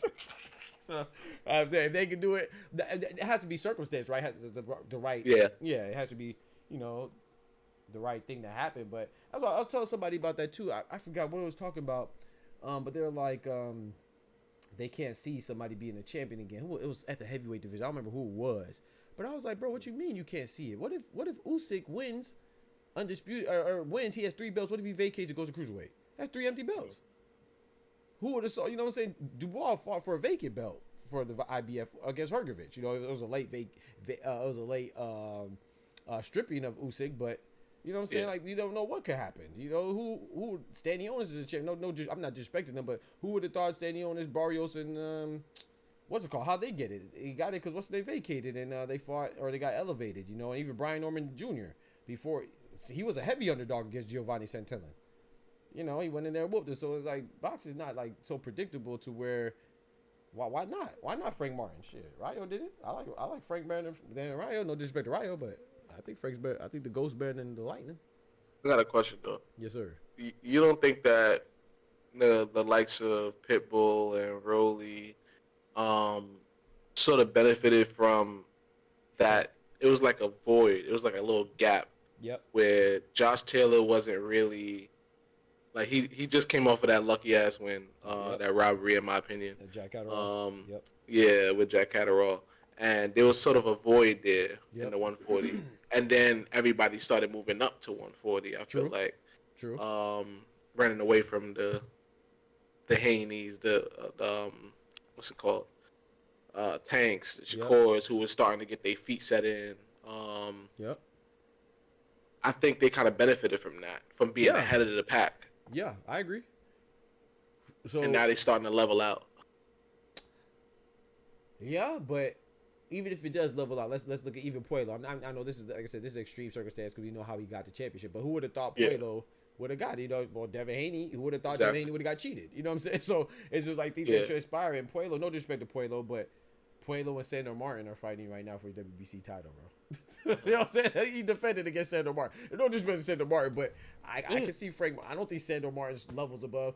Basically, what I'm saying, Sandor Martin's a top guy at 140. Jack Catterall's a top guy at 140. Regis Prograis, like all the people you named, Josh Taylor. I don't think those guys blow Frank Martin out the water. Rayo, even if Rayo wins, I don't think he blows Frank Martin out the water. You know what I'm saying? So like from a skill standpoint, I think he hangs with those guys. So yeah, I think he could, and it might be circumstantial. Yeah, I think his most entertaining fight would be against Catterall to me. I think that would be a real entertaining fight. I like that. Him and Rougarou too. I think would be a good fight. I like that. Okay, yeah. Winner or yeah. So Frank Martin. But I don't know how he's gonna do it. Frank not a big dude to me. Huh? He's heavy. Frank is not a big dude to me. He's heavy in the weight is. Like you got dudes like Haney, who's to me bigger than him, way bigger than him. Like that's in that weight class. You feel me? Even Tszyu to me is bigger than him. Like just stature wise, I think Frank just struggles with that weight. Yeah. What about you don't think him and Hitchens would be a good fight? Man, I don't even care about Hitchens. That's crazy, bro. What Hitchens do to you, bro? He about to fight Liam Paro, bro. That's a good fight, bro. I'll discuss that when it happens. Because I don't think he's gonna have a good time. All right. I got Liam Parr on that fight, but I think it's good, man. I think it's a good fight though. He said, it's a cool fight. Yeah, I think it's a good fight. I like it. He's a mandatory too. You know, he's number one. Mm-hmm. It's voluntary. It's a voluntary mandatory defense, but because it hasn't been called. But shout out to Liam Parr for making that. He said, ask Kendrick and shout out for Hitches for fighting too. He said, ask Kendrick when he gonna square up and when he trying to see me in Undisputed. Ain't no way, clone. You've been ducking me since September. What are we talking about right now? Ain't no way. And I'm on Undisputed. Get your PC right. I don't know what you got, that PlayStation stuff. We don't do that on this side. Oh, man. There's not a good connection with the cross-platform joint? There's no cross-platform. No way. Yeah, nah. It's a small indie company. They don't got service like that. That's true. It is an indie company. That's true. It's an indie company. Yeah. That's true. They don't got service like that. Dang. So I wouldn't even get to play you either because I definitely get on the 5. Damn. Yeah, maybe eventually they might as they grow, but I don't think they don't have it right now. Oh man, I just assume that's me just dealing with bigger companies and stuff like that. I just automatically assume these days that everything's cross-platform. I thought Sandor beat Tszyu. I thought I'm not mad at Tszyu winning that fight. I thought it was a close fight, could have went either way, but I was cool with Tszyu winning. But I understand Sandor fought well. You know, Sandor Martin beat Mikey Garcia. You know what I'm saying? Other guys like that, and they had a good fight with Tszyu. So Sandor Martin's a good fighter. I think he's a tough fight for anybody. You know, at any time. I'll be honest. I'm glad that Devin Haney's not fighting him coming off of the situation he's coming off because I think, like I said, I think Sandor Martin's a tough out for anybody. I think, in my opinion, if I was managing Devin Haney, which I'm not, I would make him have a tune-up because and people were gonna talk trash, but F him because Teofimo fought a tune-up after winning against Jermaine Ortiz. He beat Jermaine Ortiz and fought a tune-up against Steve Claggett and struggled in that too. He might need a tune-up for his tune-up. So no one said nothing about that. So. Matter of fact, speaking of Steve Claggett though, he just fought last night, Kendrick. I wanted to stream, bro, but I'm gonna tell y'all why I ain't streaming last night because my internet was messing up and he did. Yeah, he fought on a Canadian card. He knocked the dude out. But I was gonna stream. Big Steve, stop playing with his name. Big Steve, man. But yeah, I was gonna stream, but I was just like, man, I didn't want to have an attitude with nobody in one day fall. You know what I'm saying? So I was just like, I was a bad attitude yesterday. I had a bad attitude yesterday. And freaking dudes, bro. So the Comcast people here, Xfinity people come to the crib, right? So the pole is not in my yard. It's not in my neighbor's yard. It's in the.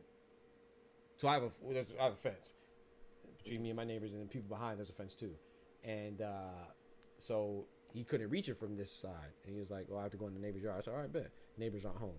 So then he went across the street. I mean, he went to the next street behind us to go to the other guy behind his backyard. They weren't home, so he's like, "Oh, we can't go in their yard." I said, "What?" He said, we can't go in their yard because they're not home. We need their permission." And I'm like, so I said, so what do you suggest? So this is why I asked. I said, what do you suggest? I'm trying my best not to get mad. So I said, what do you suggest I do? He said, well, I don't know. You just gotta wait till they're home. I said, okay, so that's what I wanted you to say. So you want me to coordinate with my neighbors when I already got to coordinate with you when they come out, and then I got to coordinate with you and coordinate with my neighbors. I said, I don't pay my neighbors. I pay Xfinity. I said, and that's part of the city, bro. I said, he had on the yellow and red vest. I said, don't you have on the vest as an indicator to let people know that you're working with whatever, or a company or whatever like that? So it's not like you're just trespassing. And my neighbors don't have a dog. I understand they had a dog, but they don't have a dog or nothing. You know what I'm saying? So he's like, well, he said, I don't know what to do. I said, bro, I said, I know what to do. You better fix my gosh dang internet. I said, no, but you don't know what to do. I said, I know what to do. And he said, you want to talk to my supervisor? He started getting nervous. I said, yeah, man, call your supervisor. Long story short, talk to the supervisor. I ain't even talk to the supervisor because the supervisor told him to go do it. Yeah, because here's the thing. Like, when you have those type of utility poles and stuff like that, that's technically a public easement. He has rights to go there. Exactly. Come on, bro. Come on, bro. We don't own airspace, especially not in Florida. A lot of people don't own the airspace in Florida. You feel me? So, bro, yeah. I can't even put my freaking I can't even put they just hit me with a warning to take off the little I don't know, the little reflectors off the what's it called, the swell line, because that's part of the city, even though it's my yard. Yeah. You don't own shit in America. Come on, bro. That's the city, bro. You trying to tell me you can't go? Man, you better get your ass in that gosh dang yard, fix my internet. I should have put my dogs in their yard since they weren't home, and they had my dogs attack his ass and make them think they had dogs. As soon as he went behind the block, I should put my dogs in my neighbor's yard. I said, go get them. I'm scared of shit. That boy was trying to get a free day off. You feel me? Get your ass on that gosh dang pole. But thank God it was fixed, though, man. It's just the devil, man. And the reason, and not just that, you know, I try to pray too and make sure I don't let little things control my emotions and stuff like that. So I was mad at myself for being mad in the first place. But I was kind of annoyed because I was on the phone with them till freaking 2 o'clock in the morning, bro. With Comcast, bro. And all that for them to do nothing. Like, come on, man. And then we scheduled an appointment. Long story short, they got it done, thank God. But I had to add to it, and then, you know, plus I wasn't sure if it was going to be fixed anyway. So I was like, you know, let me just go ahead and in the morning they weren't there yet, so that's why I didn't have the morning show. But the evening, it was fixed by the evening. But I was just like, man, I don't trust it. So the hurricane knocked it loose. Yeah, the hurricane, something like that. Yeah, that's what they say. But I mean, there was no visible damage, and you know, the hurricane. Remember, I've been streaming since the hurricane, so I don't know. I mean, maybe it had something to do with the hurricane, but I don't know. That was very odd to me that suddenly the line on the outside was it wasn't visibly messed up, but he said it was old and it was going in and out. He said that was responsible for my intermittent service. So, okay. I don't know if it was just something. Maybe the wind would blow and put it in a good spot to where it wasn't short circuit anymore. I don't know. I have no clue. It had that Nintendo cartridge internet. If you feel me, you gotta blow on it. Pause. That's crazy. Yeah, man. No, did he? So yeah, that's hilarious. I think just thankful it got fixed though. Guys, good. But some other shit we didn't have nothing. Like it rained. We got the hurricane literally. What was it? Last week? No, last Monday, in my opinion, because we didn't have no rain during the actual hurricane, and then Monday out of nowhere, bro, my whole lot was flooded. Like it rained crazy. Dang. It was wild. Like I had lakefront property. I was like, what the hell going on here? Got ducks and bass jumping. Frogs and shit. Probably a gator somewhere. I'm like, what the hell? Hey, you better be careful for real though, shoot. Hey, there be gators out there, man. That's crazy. Yep. That's Florida. But David Benavidez versus Morrell. You said something about you got Morrell? Bro. Yes, bro. I don't know. I just have a feel like you willing to put some action on that? Nah, hell no. I ain't that convinced. I ain't convinced now. But yeah, I just have a feeling like I said, they both didn't look sensational by any means, but I thought it was impressive for the guys they fought. You know, Hot Rod Kaladzic is a decent fighter. Alexander Vazdik, definitely a good fighter. Even though he was coming off a long layoff, a nice little sabbatical right there. But I don't think it's wrong to struggle moving up to 175. But I just feel like even though they both struggled, of course, Vazdik is a better fighter, so I respect David Benavidez is more. But I just feel like Morrell, he didn't look good, but he looked like he fit the weight. To me, Benavidez didn't look like he fits the weight. And that could change, you know. That could change with his next fight, you know.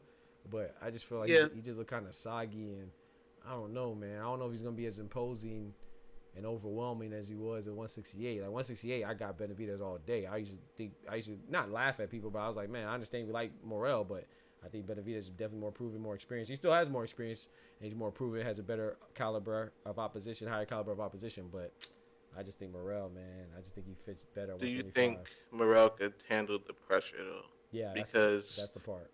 I don't think he got a lot of pressure from Hot Rod. Like he was really the one moving forward for the most part. Yep. David Benavidez is gonna move forward. He don't care. You can hit him, and he gonna be like Madrimov, where he just going straight through that, and he gonna hit you harder back. Yeah. And I don't know if Morrell is really like built for that. Yeah. That's why I say that Madrimov. I mean the fucking Boo Boo. No, I'm thinking the right name. Madrimov, right? Yeah, I'm tripping. And freaking Benavidez fight would be so good because you said Madrimov? Not Madrimov. That's what I'm thinking of. Not Madrimov. The freaking Benavidez. Sorry. Okay. Okay. Benavidez. Yep. Yeah, the Benavidez. His and Benavidez fight would be so good because it's like I don't even, you just punching. I forget what it's like, some anime or that I'm thinking of where the dude just absorbs the power and it throws it right back. And I think they. I know Super 17 did that at GT. punk ass. GT was it? Yeah. I don't know if that's what you're talking about, but Super 17 had a similar thing. Like everything they threw at him, he just absorbed it and hit you right back with it. Yeah. And I think that's gonna be going back and forth into the first Tower Falls. And I think I can see Benavidez does so much work in the body that if he survives those first 5 rounds of that, right, then I give him the edge. Yeah. Okay, I'm with you on that. If he can survive, oh boy, because I think it'll be over in 4 or 5. If he could, if the further it goes on, oh yeah, then he must be doing something right. Because he's not elusive. You know, we know better be if it's not missing.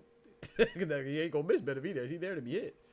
So I think we don't give Benavidez enough credit for his slickness because he doesn't have the footwork like a Bevo. No. Hell no. Right?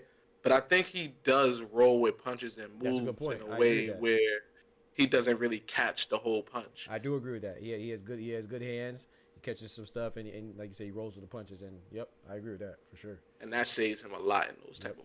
JC in the building was good. He said Benachichis is crazy. Benachichis the weight bully. What's your thought on Doc on Boots versus Karen? Oh, I think Boots is gonna stop him this time. What about you, Kent? I think he's gonna stop him this time. I think he's gonna have a point to prove because he knows people aren't really excited for this fight. It's not his fault, right? IBF forced it, right? But I think he's gonna stop him. What about you, Majamar versus Boychuk? That's a great fight. I just agree with Kendrick. Oscar says in the scenario, Benavidez hits back harder. He gonna let them hands go, and Morrell can't catch him there. Okay. This man said Benavidez is pillow fisted, bro. Yeah, he wildin'. Come on, you out of pocket. JC wildin', bro. He been beating on smaller dudes. I mean, yeah, he's usually a bigger guy at 168, but I can't take away from the Vosdick victory at 175. That was good.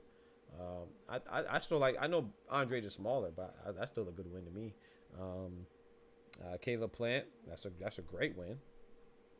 If he's so pillow fisted, why Canelo ain't fight him? That's a good question. That's easy pickings then. That's a good question. Yeah, I don't think he's pillow fisted at all, but I see what you're saying. You're saying he definitely usually the bigger guy, but he fought guys that are decent size too. Like what's the one guy what's the guy's name that dropped him, man? He's supposed to be fighting somebody coming up too. It's a good fight. Oh man, what's the dude that dropped Benavidez? I can't remember his name, bro. He has a fight coming up, man. Oh man. Anyway, that guy's not too small. I can't think of his name right now. His name escapes me, but he fought some guys that are decent size. But yeah, I do agree. He's bigger, but I like Ronald Gavril. Gavril, thank you. Yep, Gavril. Who the heck is he fighting? He's fighting somebody. That's gonna be a good fight, bro. Who's he fighting? Is it Mike? He already fought. No. That was a while ago. No. He has a fight coming up. Wait, how recently did he fight? It don't got nothing scheduled. Yeah, it's not on Boxer Rec. This is in May, yeah. Yeah. Okay, appreciate it. Yeah, no. He has a fight coming up this year. It hasn't been officially announced yet, but it's been reported. He's fighting, I want to say Munguia, bro. Bro, that's going to be a good fight, bro. See, I would like a Benavidez Munguia fight. I would like that. Me too. I've always wanted that fight. That'll be a war. Yeah. I'm not mistaken. It's Jaime Munguia versus Ronald Gavril on the 14th in Mexico, in Tijuana, December 14th. It just hasn't been. It's not officially on Boxer Rec yet, though. It hasn't been official. That's gonna be a good one, man. I'm looking forward to that one. I'm saying, bro, we just in October, bro. We have 2 more months of great boxing, bro. We have some fight of the year candidates, potential fight of the year candidates still coming up, man. Yeah. And you still think Fury wins? You think he's still locked? You think he's locked in? I don't know, man. I still got him. I'm still rocking with him. I'm still going with him, but I don't know, man. It's like I said, so Usyk, Inoue, Crawford.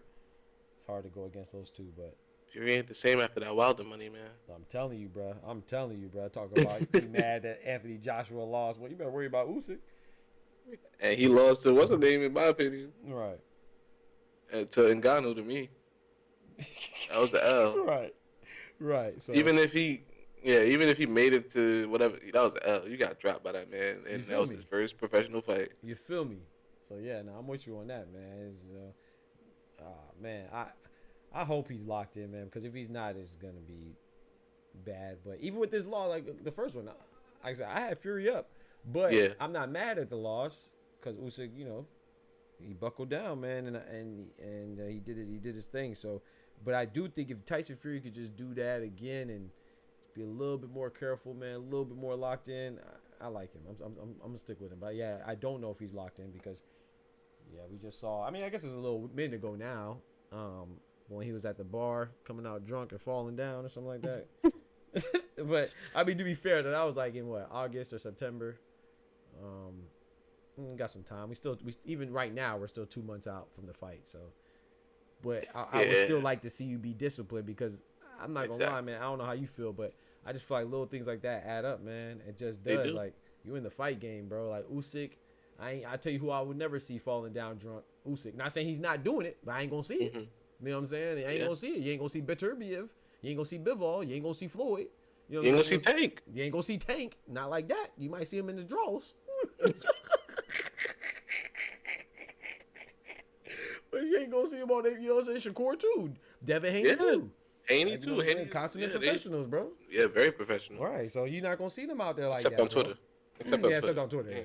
Yeah, professionals on Twitter, but right. So a lot of these guys ain't have fights for a minute. We ain't never see him out there. You know what I'm saying? They still like Tank was. He wasn't boxing, but he was out there in a consultatory role for the Olympics. You know what I'm saying? Shakur was out there trying to get his promotion straight, and he was training so much that he hurt his hand. You know, in the meantime. So, you know what I'm saying? Even Canelo. I'm not saying that.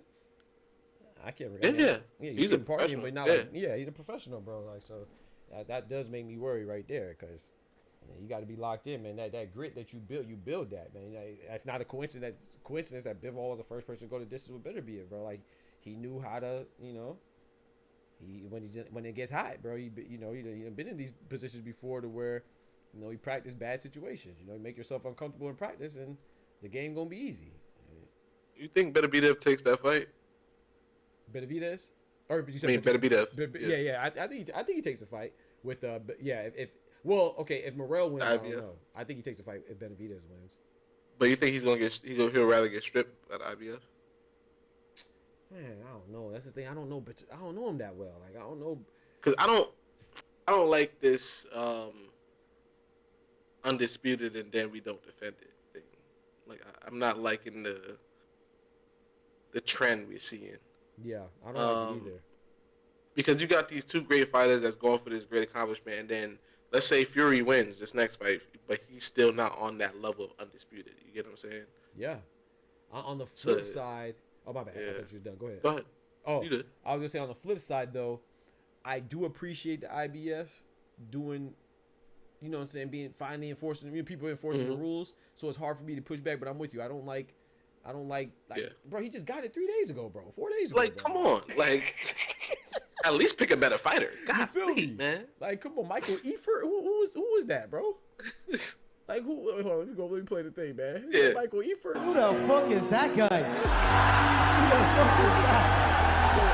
No damn well who I am. Who the fuck is that? And then you just sprouted this idea in my head. Do you not? I'm kind of for it because Usyk okay. It's the same. They're the same people. But is Fury beating Usyk the second time, or Bivol beating Beterbiev the second time as good as the person that won the first time? I think it's better. Think it's better? I think if you could take an L and then come back and beat the dude, that's better. Yeah, so it shows that your adaptation. That's a good point. I was gonna say that I think that it should be a little less. I don't want to say less impressive because that's not the word I'm looking for. But it should be a little less significant, I guess. Not saying that they should take away a belt, but okay. So let's use Beterbiev, right? He essentially got every belt almost individually, if I'm not mistaken. I think so. I think he got all three of them individually. He may have had one that was 2 belts on. I'm not sure. I think he got all three of them. I think he got them individually. Right. So that him getting that fourth one was another one individual that Bivol had. So now you like as much as Jermaine Taylor is my favorite fighter. But he did get undisputed in one shot. I think that, I know it's nitpicking, but I do think it's a little better when you go through the steps as opposed to just beating Canelo and being undisputed, or beating Beterbiev and being undisputed. So if you get the now it doesn't really work right there because Bivol essentially was going to do that anyway because Beterbiev had 3 belts. But I just feel like when you have the rematch, it's like now you're right. It is more impressive. I was gonna say you kind of have the leg up, but I guess not really. Yeah, because I feel like you got the leg up. If you beat this dude, you got the mental. You got what I mean. Yeah. You know what works, right? Yeah, that's true. Yeah, you're right. Nah, yeah, you're right. And on the other side, you got to figure something out. Yeah, nah, you're right. Yeah, I just worked through it. Yeah, you're right. I'm glad saying it out loud. Yeah, you made me realize that. Yeah, you're right. I take that back. And you made a good point about the getting of the belts. Like I want to point out that it's not. I wouldn't say that the person who, let's say, like Beterbiev, who got the 3 belts, say he loses the rematch, his resume still is a little bit, I guess, if you're looking at championships, right, is a little bit better if he loses that rematch because, again, he got through all of the belts, like you said. Yep. So he gets a little bit more legacy points. Yep. Sugar and the Tank Davis is crazy. No, that's a good point. Tank be getting picked up by Diddy. He ain't got time to get drunk. Yeah. Hey, yo, bro. Come on, bro. I ain't gonna lie. Hey, Haiti was, that was diabolical, bro. We do got one picture of Haiti. I ain't gonna lie. No, did it? Get taken off the list. Oh, that's true. He was in the pool, wasn't it? With the shirt off. Yeah, I seen that. He was wilding. Yeah. With brother love. Yeah, he was wilding. Man, Diddy, bro. Diddy, with the floaties on. With the floaties, B. Oh, no. Oh, no. Oh, man. We all Edward in the building. What's good, brethren? He said, it makes a good trilogy for... But yes, it does. I was reaching. I'm glad Kendrick is here because, I had to talk through it. But I do think that... Now, I will say this was Michael Eifert, though. Not just him, but regards to defending your mandatory. Like, I think that I agree with you. I agree with you when it comes to the rematch. But if you're not fighting the rematch... I wish they would have some type of I wish they would have some type of like provision or something there, some type of protocol that if you have the rematch, then it has to be for the same stakes. But if you're not, then you can strip them. But because I do think that people deserve their chances, you know what I'm saying, especially in the number 1 spot. But I will also say too, Bivol and especially like in this case was controversial. Even like Fury and Usyk was controversial. Like they deserve. You deserve to keep it for a little bit, man. And I wouldn't be mad at Beterbiev, right? Because, what do they say? I don't agree with this, but people say this, right? They say, you're not a champion until you defend the belt. I think that's a silly. Yeah, I kind of feel that way too sometimes. I don't like that at all. Yeah, I kind of buy into that too. Okay, I buy into that too a little bit. Like, not necessarily you're not the champion, but you're not like an established champion until you defend your belt. Right. Okay, so that was a point I was going to say with Undisputed. So if Beterbiev feels like that, that's why when you ask me if he's going to fight Benavidez, I'm not sure because I don't really know him like that. But from what I gather from him, his legacy is the most important. And I think that you defending Undisputed is more important than fighting Benavidez. So that's why I was like, I'm not sure. But my gut feeling, I kind of feel like he might defend it. In order to say he defended Undisputed, because I do think that looks better. You know what I'm saying? Because they're like, okay, you Undisputed, you defended 4 or 5 times. But I'm gonna be honest, I don't subscribe to that. You're not a champion until you defend it. Now I understand. It makes sense. Like if you were elevated or something like that, I can understand that. But if you win, like he won Undisputed, he undisputed. he ain't got to defend nothing. You know what I'm saying? Like so or if you won the IBF and you fought somebody like. Nah, bro, you ain't. I recognize you as a champion. I just feel like sometimes people just try to move the goalposts too much, man. I feel you, and that's one knock that I have on Bud is that he didn't at least, you know what I mean, have another fight while he was waiting. But I understand why he couldn't have that other fight at the same time because of the contractual stipulations that he had.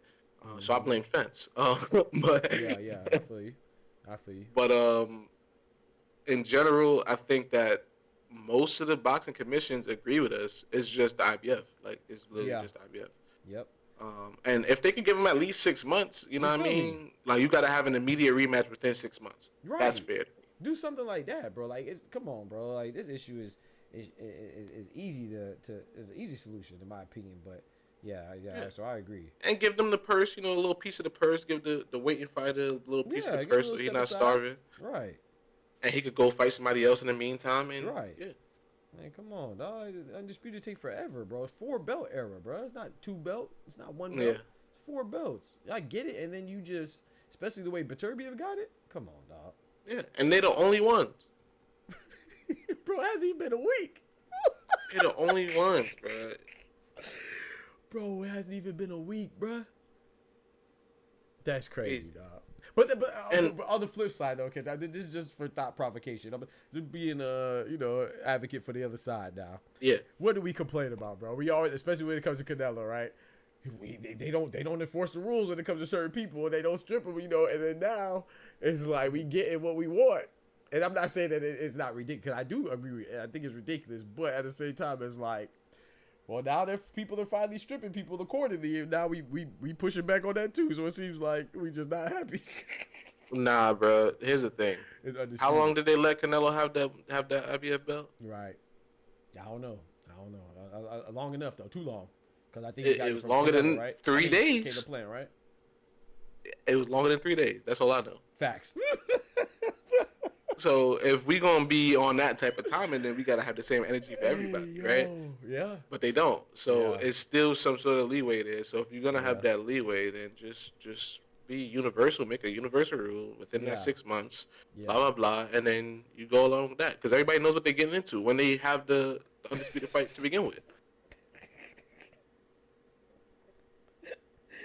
And what they said, hey, you see the stuff people talking about with Beterbiev's tracksuit? That man, he had on the tracksuit longer than he was undisputed. They said he had on the same tracksuit, and the whole time he was at Riyadh, bro. That's bro. hilarious. People just be talking, bro. Like, I don't know what's wrong with people, bro. They gonna pick at anything, bro. I ain't gonna lie, I did see like the same tracksuit though. Maybe he's like Mark Zuckerberg though. Mark Zuckerberg said he wears the same fit just because it's more efficient for his time. So he knows what he likes. And he wears the same. He knows he likes it. Goes together. He wears the same fit every day. They're different. They're different ones, but he wears the same one. Mm-hmm. Yeah, Zuckerberg. I'm not even. Or they clean it or whatever. You got cleaners or whatever it is. I don't remember if it says different ones or the same fit or cleans or something like that. That's time management, man. He said he ain't got to waste time trying to pick out what he's gonna wear the next day. He knows what it is. So when he goes to work, he'll wear the same thing. It also helps when you look like a lizard, but we ain't gonna talk about that. Oh man, hey Edwin, man, I'm 3 hours in, man. I'm about to just rock out with Kendrick, bro. I gotta go eat, bro. We approaching 4 hours, yeah. So when Kendrick gets off, I'm gonna call it, bro. But next time you come a little earlier, bro, if you're available, I'd love to chop it up with you. But I was on your channel though. I saw you had Jermaine Ortiz and Subaru Matias, man. I like the videos too, man. Shout out to you. That was dope. I ain't see the whole thing, but even if Fury wins, he's not the baddest man on the planet. Usyk got that title. Fury would still have to fight. Yeah, and that's the thing with Kendrick. Yeah, it's kind of unfair. And that's what I was trying to talk. That's what I was trying to hint towards. But Kendrick got me right together. I agree. After I talked it out, it doesn't really make sense. But that's what I was hinting towards. I was like, man, he didn't win the first time, so maybe he should have to take an extra step to get the same respect as Undisputed. Like maybe he should have to go fight somebody else. And not get it all in one bang because you didn't capitalize in that moment. That moment was big. You can't recreate that. But as I talked about it, it is like, yeah, because he has to adapt. And he does have the mental disadvantage because he lost. The guy has already beat him. So, yeah. So, there's a lot of things at play there that I was disregarding. So, yeah. But initially, that's what I was thinking. I was like, yeah, man, he might have to go. Hey, man, you missed the moment, bro. Shout out to Usyk, But it is, you do get respect for avenging the loss. Shout out to Lennox Lewis. Lennox Lewis, everybody he had a draw with or lost to, he avenged. I lost 9 pounds. You Wells are jealous. No. That's crazy. That's crazy. Karma on the Austrian talking shit. You have to work for Undisputed. You can't come in empty-handed or it would be a 90-10 split purse. The fighter wouldn't be able to pay the belt fees. Yeah. That's what I think too, Dub. That's what I was kind of trying to get to. But once again, I still think that what Kendrick said makes sense too, because that would be kind of discrediting the adaptability, or at least acknowledging the guy who won having the mental edge, and especially having a rematch clause too. And being the lineal champ technically, right? Because we forget about that. Fury was the lineal champ, was he not? I think so. Because he beat what's his name before he really He was a became lineal shit. champ, yeah. Yeah, Fury was the lineal Yeah. champ. So now Usyk is technically the lineal champ. Beat the guy that beat the guy. Yep. I mean, I personally, especially in the heavyweight division, I hold the lineal champ to a higher regard than anything. Really? Yeah, personally, yeah. When Because you say yeah, when you say any like what you mean like unified? Then, like, unified too? Yeah, I know not undisputed, but over unified? Oh. yeah, I think so. Because again, we got situations like this, right? Where David Dubois, he's a champion, yes, but he lost to Usyk. So if somebody beats Dubois, right, and Usyk goes back to cruiserweight, right, and then they go out to get some beat like Fury also for a couple belts, are they considered a better champion than Usyk? Nah, not in my opinion, because Usyk is the lineal champ. He beat both of the guys. Yeah, I mean, I didn't look at it like, because I look at, I mean, I understand what you're saying. I think that I guess I don't really evaluate it like that, like until we're talking about like careers type stuff. But yeah, no, if you're looking at the comparison, I definitely agree with that. But like once Usyk leaves or whoever leaves, then I no longer even compare them with the guys that are at the division, whether they are higher or lower. You know what I'm saying? But no, I do agree with you. That, yeah, as far as like careers, like you said, yeah, no, that makes sense. I always just look at it as, you know, undisputed, then unified, then lineal. But yeah, like you said, you could get unified. Shit, hell, look how Fedor got unified. He got unified off of a cut and an injury. Well, not the injury to Tim, but the injury to Keith Thurman. You know. I'm about to say, yeah. And coming off a loss, so he came off a loss. It was an injury and a cut. So yeah, they jumped Tszyu. yo, they jumped Tszyu with the circumstances, bro. Had Tszyu in there like fight back. Get him up, let him get up. Fight back, man. Fight back. Shit, Spence was fighting the ghost of Keith Thurman for years. Facts. And then somebody talking about, oh, Spence needs to fight Keith Thurman. Man, get out of here, bro. I was so happy. Who the hell said that? I can't remember who said it, bro. I cannot remember who said it, bro. I said, bro, are you serious? You don't know shit. Man, I hope Spence never fights that. I was so glad when Spence said, I'll go to my grave before I fight Keith Thurman. I was so glad he said that, bro. Yeah, because he a clown. Come on, man. Spence got to fight Thurman. Get the freak out of here, bro. I want that fight, man. That's a great fight. Yeah, it was. Until Thurman ain't want it. For 30 years. Yeah. Thurman did everything not to fight that man. Come on, bro. I feel like him or Boots, really. Come on, bro. He ain't want no smoke with either. Come on. Who Keith Thurman wanted to fight beside Pacquiao, man? Stop it, man. Literally. Stop it, man. Sean Porter was a good win. I'll give him that. Dubois should get the winner of Fury Usyk. Facts. Sean Porter was a close win. Yeah, it was close. Yep.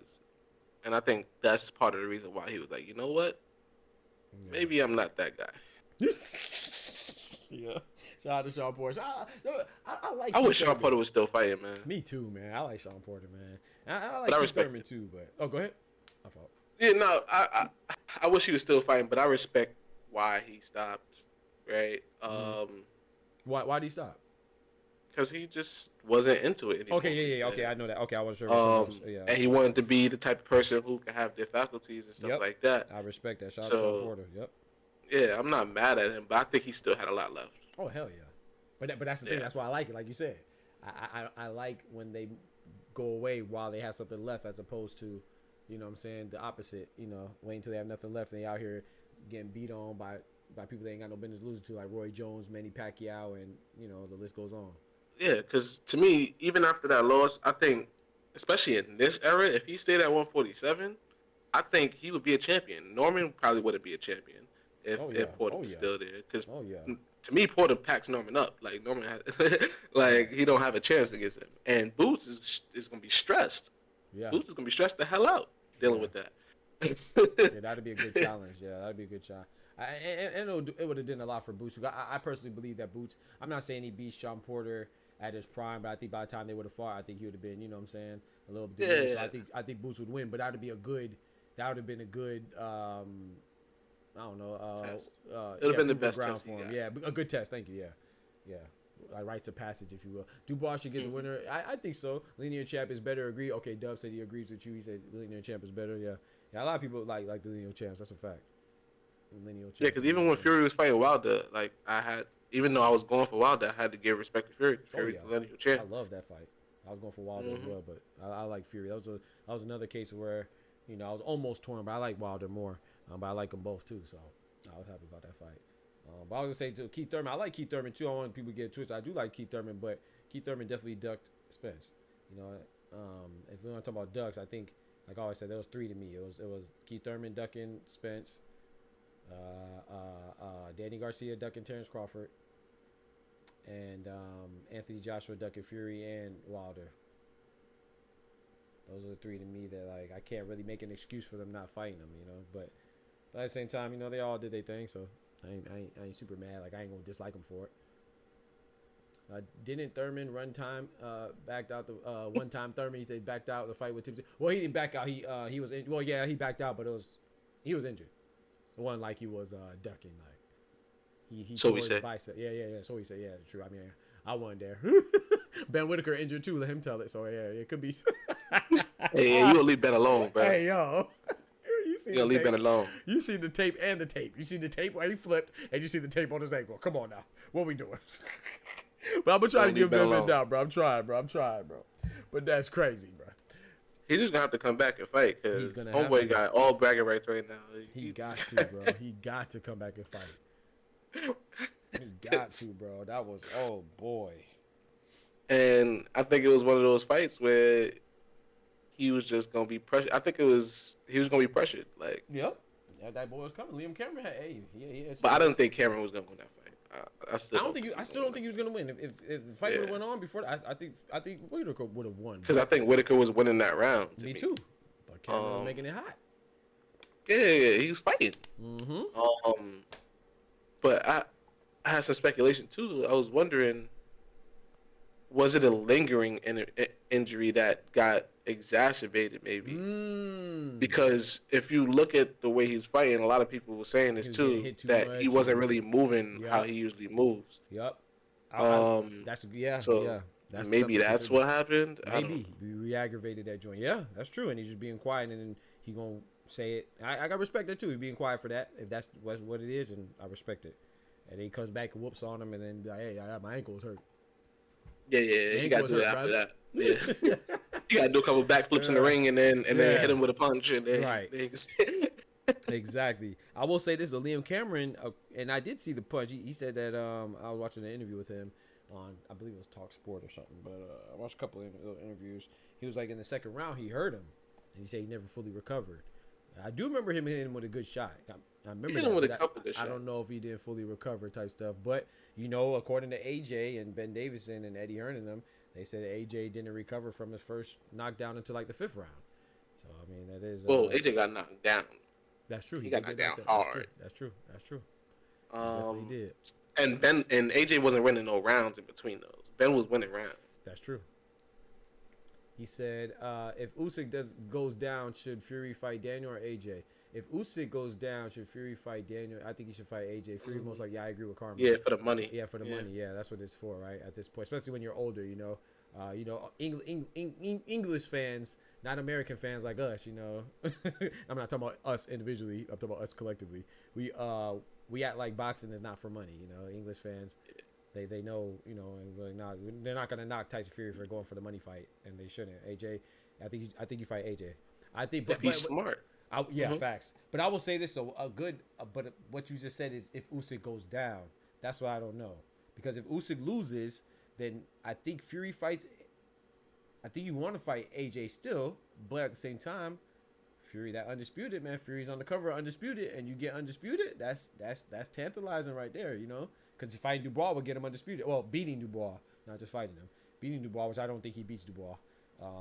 Not right now. I think he beats Dubois at his best, but not this Dubois. He need to look. If he's smart and he beat Usyk, you fight AJ, and he calls it quits. I agree. But that, like I said, that Undisputed man, that's rare air, man. That's rare air.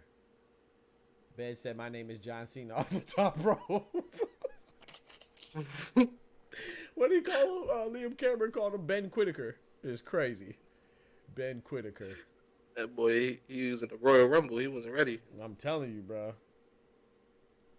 So I think if Fury loses, I mean, if Fury wins too. Like I think Kent was mentioning it, and also too, you know, potential with the trilogy, but you don't have to do a trilogy back to back. So you know, you could similar to Wilder, right? They had like 1 or 2 fights between their last fight. Nah, they went back to back. Nah, not Wilder and Usyk. I mean Wilder and Fury. Remember the third Wilder one? and Fury. The first one was back to back, but the third one, nah.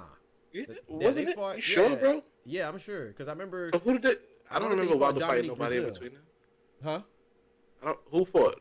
Wilder fought Dominique Brazil. I just don't remember if they fought 1 or 2 fights, but they definitely fought between Tyson Fury fought somebody and Wilder. I believe he fought Dominique Brazil. Correct me if I'm wrong. Though. I could be wrong. But between the first 2, right? Nah, between the second and third. Nah. The second and third. First 2. The first one they had to draw. Yeah. I'm looking at it now. The first one they had to draw. Then they had the 2 fights. Oh, okay. Well, then they had the second and third back to back. Wilder knocked out Ortiz, and then they ran it back to back. Oh, okay. My bad. So after the draw, they had a break, and then and then they fought the second and third back. Okay, my bad. I thought they fought the first 2 back to back, and then the third was. Okay. Appreciate it. Because I thought they was. I'm like, I could have sworn the last 2 was back to back. No, that was. Yep. No, you're right. I was hurt. Yeah, that was. It was that vest, man. It was that heavy ass suit, man. let him tell it. It's crazy, bro. But, it was his trainer, man. His trainer drugged him, man. Oh yeah, I can believe that. I don't trust Malik Scott at all, man. I tried to give him the benefit of the doubt, man, but he. Nah, that was the other trainer that drugged him, wasn't it? Oh, you're right, because Malik Scott was only the third one. Yeah. Malik Scott was. He didn't come until the third. You're right. Wilder was on Harold Davies before he was coming. I'm telling you, bro. Fury fought Wallen. Yep. Fury fought Wallen, and he fought Ortiz too. And thank you, Dominique Brazil. Appreciate it. But I just had the order wrong. I thought it was the first 2 were back to back. He said Fury anticipated the fight. If the fight Dubois, if he gets past Usyk, Fury stated AJ messed up the bag. Yeah, he said that, but did he really? I think he messed up the biggest bag. But I still think Fury and AJ's more than Fury and Usyk. I'm not gonna lie. Of course. Yeah. That's by far. Yeah. I mean, if Fury and AJ fight again, Kent, you don't think that's selling out Wembley? If Dubois that shit, and 150,000. Yeah, I'm telling you, they might double. Maybe even 1 million. I don't know. They might have 2 stadiums with just because. You feel me? Yes, sir. They're gonna have to fight 6 rounds in one stadium and then walk across and they fight another 6 rounds. Exactly. Yeah, they sell it out. They break it. They break it England with that one. London Bridge is falling again. At that one, just from the traffic. Yeah, that's gonna be crazy. They may have to. I don't even know how they're gonna do that. Yeah. There's a venue that can hold that. Exactly. Yeah, so I think I wouldn't be surprised, especially let's say AJ gets another win. Let's say AJ gets the Dubois rematch, which is very likely, according to Frank Warren and what Eddie Hearn's talking about, and historically with AJ too, right? When he loses, he goes back to back. Andrew Ruiz is back to back. Usyk was back to back. Fight that man again. He better not fight that man again. So, he might. I don't think he should fight Dubois again either, but that's what he wants. And historically, it will lean towards him doing that. So, I don't even like AJ like that, but he better not fight that man again. That's what I think. I don't think he should fight that man again, bro. But man, I don't think he should fight that man again, bro. I don't see what he does differently. I'm telling you. Shout out to AJ, but I don't. Yeah, but I will say this though, man. I've grown to appreciate AJ though. But I don't see what he does differently either. And I wouldn't be mad if he won. I'm not saying like, oh yeah, Dubois. I'll be mad if AJ wins. Nah, I wouldn't be mad if AJ wins. I think that'd be good. But I got Dubois. If Fury fight, I feel most people are going to be rocking with Fury because AJ already let them down against Daniel. Oh yeah, I think Fury's going to be the favorite. Yeah. In fact, I think Fury coming off a loss will be the favorite, even if he comes off a loss and they fight, since they both have that commonality of losing to Usyk. They both lost to him twice. If that's the case, yeah, I still think Fury would be the favorite. Yeah, I think he should be, unless Joshua comes back and he beats like Dubois or something like that, or then maybe we might change some things. But we ain't worry about that. Yeah, I think Dubois. I'm not gonna lie. I don't know who beats Dubois as far as the older guys. Like, I think like maybe a Jit Caballel could beat Dubois, maybe Bacoli or something like that. But as far as like, I'm not gonna lie. I got to give Usyk the benefit of the doubt. Like I said, Usyk, Inoue, and Crawford, whatever fights they fight, I got to give it to him. But man, outside of that, bro, Dubois, I don't know. Dubois just seemed like he on different timing right now. I don't know. He's ascending, so it's gonna be hard to really go against him. Facts. So it's gonna be tough, man. Like I don't see Zhang beating him. I don't see Fury. I don't see Joshua, obviously. So question. Yes, sir. In the meantime, right? Who should Dubois fight other than Joshua?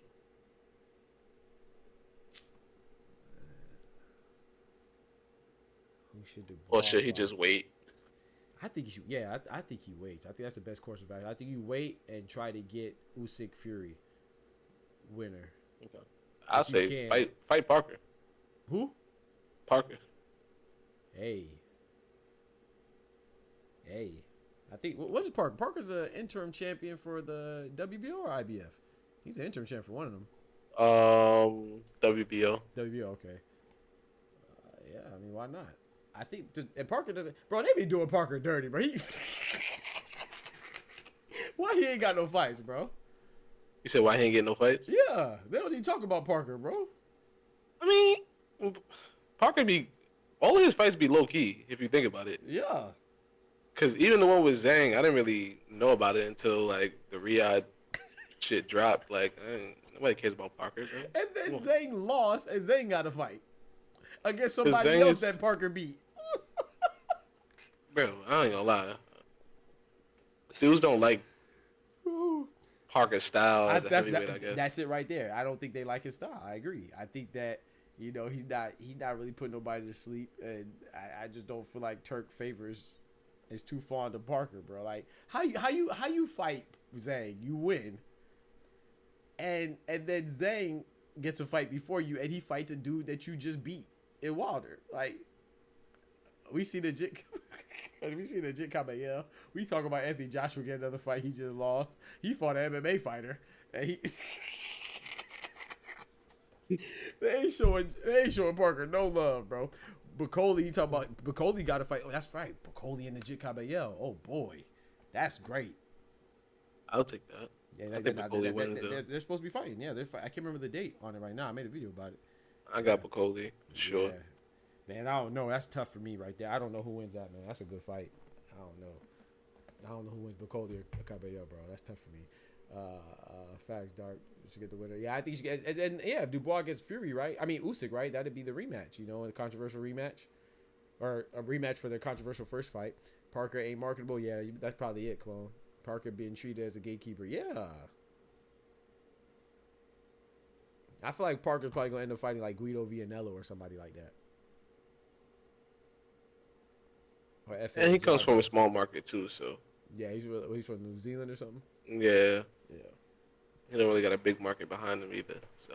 And then also too, he's like best friends with Fury, so they said they'll never fight each other. So he took one of his competitors out.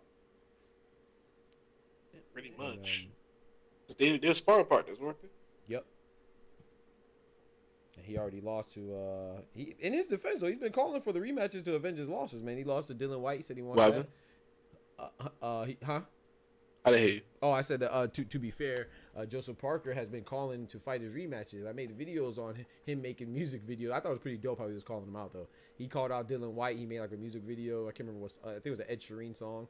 He made an Anthony Joshua call out. I can't remember what the song was. Who was the other person? Joe. He didn't make maybe I missed it. I don't remember him making a video about Joe Joyce. So, but those are his 3 losses. He's been calling to avenge him.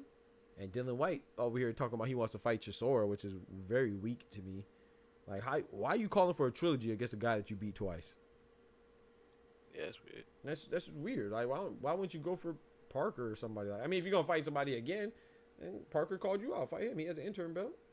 Or try to fight Caballel or somebody like that. Why are you calling out Chisora? And one was a decision, but the other one you knocked him out. Yeah. Like, why are you calling out Chisora? See, part of me wouldn't mind Parker fighting Joyce, but the other part is like, nah, he's cooked. Yeah, I think like at the same time. Yeah, that Derek Chisora loss was bad. Yeah. Not even that it wasn't competitive, it's just like how you lose. Yeah, that man was that was such a funny fight to watch. Bro. It was so funny. Oh my gosh. You seen him I think you missed that one live, right? You was doing something. something. I missed that one live. Yep. Also, man. Yeah, that was such a funny fight to watch. Yep. The man was getting hit with slow motion punches, bro. Yeah. Clean too. Yeah, that's crazy, dog. It's Lion Parker up with Beterbiev. He said when Beterbiev makes his heavyweight debut. That's crazy. Hey. I don't know. Dog. I don't see Beterbiev in no heavyweight. Nah, me either. But if he was gonna beat any one of the heavyweights, I would think it would be Parker. I don't think he beats him though. You know, that's too disrespectful. Yeah, you can fight Joe Joyce. Yeah. Oh yeah. For sure. Yeah, for sure. Parker being treated as a bro. I think Parker needs a chance, but I mean, I'm not really too. No disrespect to him, but I'm not really too excited about seeing him either. So I can't really. I think Parker, like with his resurgence, I think it's not really helping him. Zhang is his real best win, given the circumstances, right? Because thank you, bro. Wilder, not Wilder. Thank you, bro. Yeah, Wilder looks like a shell of himself, especially after the Zhang fight. And, yeah. Thank you. And then you already lost to Joe Joyce. You got knocked out by Joe Joyce, who we know ain't shit right now. Yep. Dylan White, okay. I mean, you lost by UD to him, and then you lost to Joshua, who just got put on the Summer Jam screen. Right. Right. So it's like hard for him to really break through, I think, with the names that he has under his belt. Yep. And the losses he has. And maybe you can help me out with this, bro. You know what's so crazy? You know, I never understand. Deontay Wilder is so bad, right?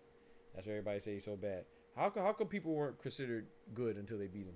Like Joseph Parker and Tyson Fury. Crazy. How are you so bad, but then, you know what I'm saying, but you done turned so many people good when they beat you. So crazy, bro.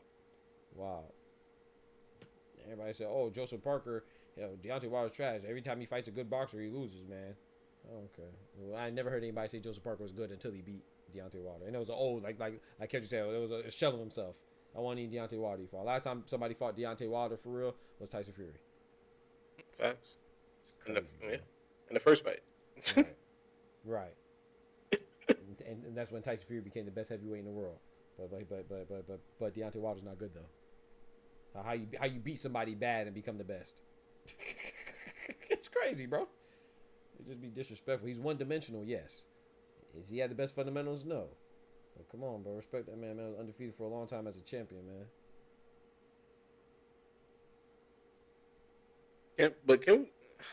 And you knew Wilder was messed up in the head when he hired a dude he knocked out to train him. Like, come on.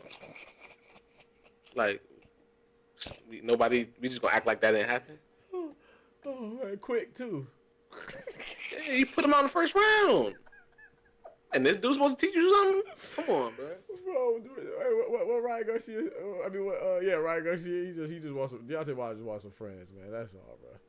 He just wants some friends, man. You're not my friend. You're not my friend. Remember, you're not my friend. Like, you know, like nobody around him said, "Yo, this might be a bad business decision." Man, come on, dog. That's the thing. Like, even if you think that's CTE, man. I'm telling you, like, even if I'm not saying you can't be a mediocre or a bad boxer and become a good trainer, but did anybody ask Freddie Roach to train him that he beat? Hell no. I mean that beat him? No, sorry. Yeah, that beat him. He might be a good trainer, but I don't think who beat Freddie Roach at was it Roger Mayweather, rest in peace, or was it Floyd Mayweather Sr.? I don't remember. One of them beat him. They ain't asked him to train him. Mm-hmm. He became a good trainer, but he ain't become a good trainer by training the people that beat him. I'm sorry, bro. If I beat you, bro, you can't. Now you could be a sparring partner. You could be in my corner, but you can't be. Nah, bro. That's like saying, man, like, yo, Wilder, come train me now. You feel me? Like what? Right. are we doing here? Exactly. But I guess. As the world turns. As the world But I'm about to turns, head out, bro. I'm starving. All right, man. Yeah, me too, bro. I ain't eat yet either. But I appreciate you pulling up, man. No doubt, no Appreciate doubt. it, bro. Shout out to my boy Kendrick, man. Big member in the building, man. God bless, bro. Enjoy your day. I'll let y'all chat. Yes, sir. Shout out to my boy Kendrick for pulling up on the kid. Appreciate it, appreciate it. Chat, I'm about to go ahead and call it, though, man. I'm about to get me some food. I am starving. I ain't eat yet. I ain't eat yet. You heard, man? Oh, man.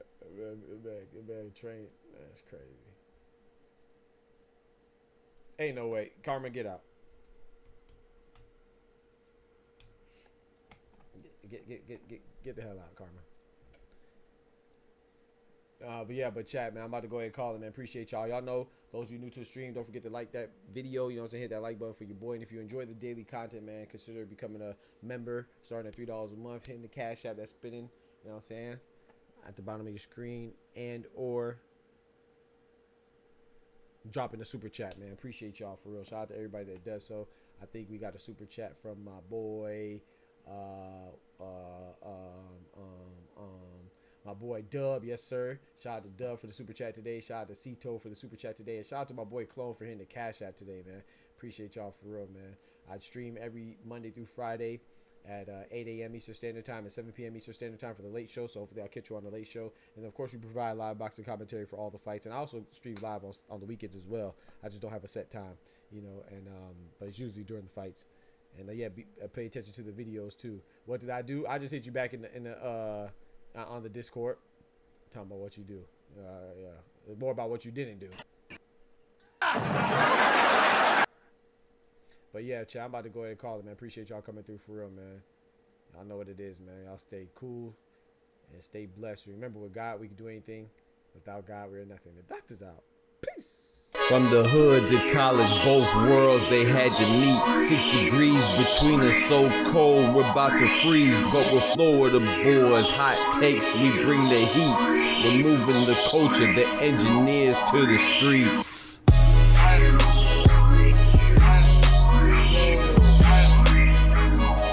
Yo, God bless you too, Dub. Ain't no way. She out here snitching. He missed the entire day, y'all. That's crazy. This is my mod, chat, out here snitching. All right.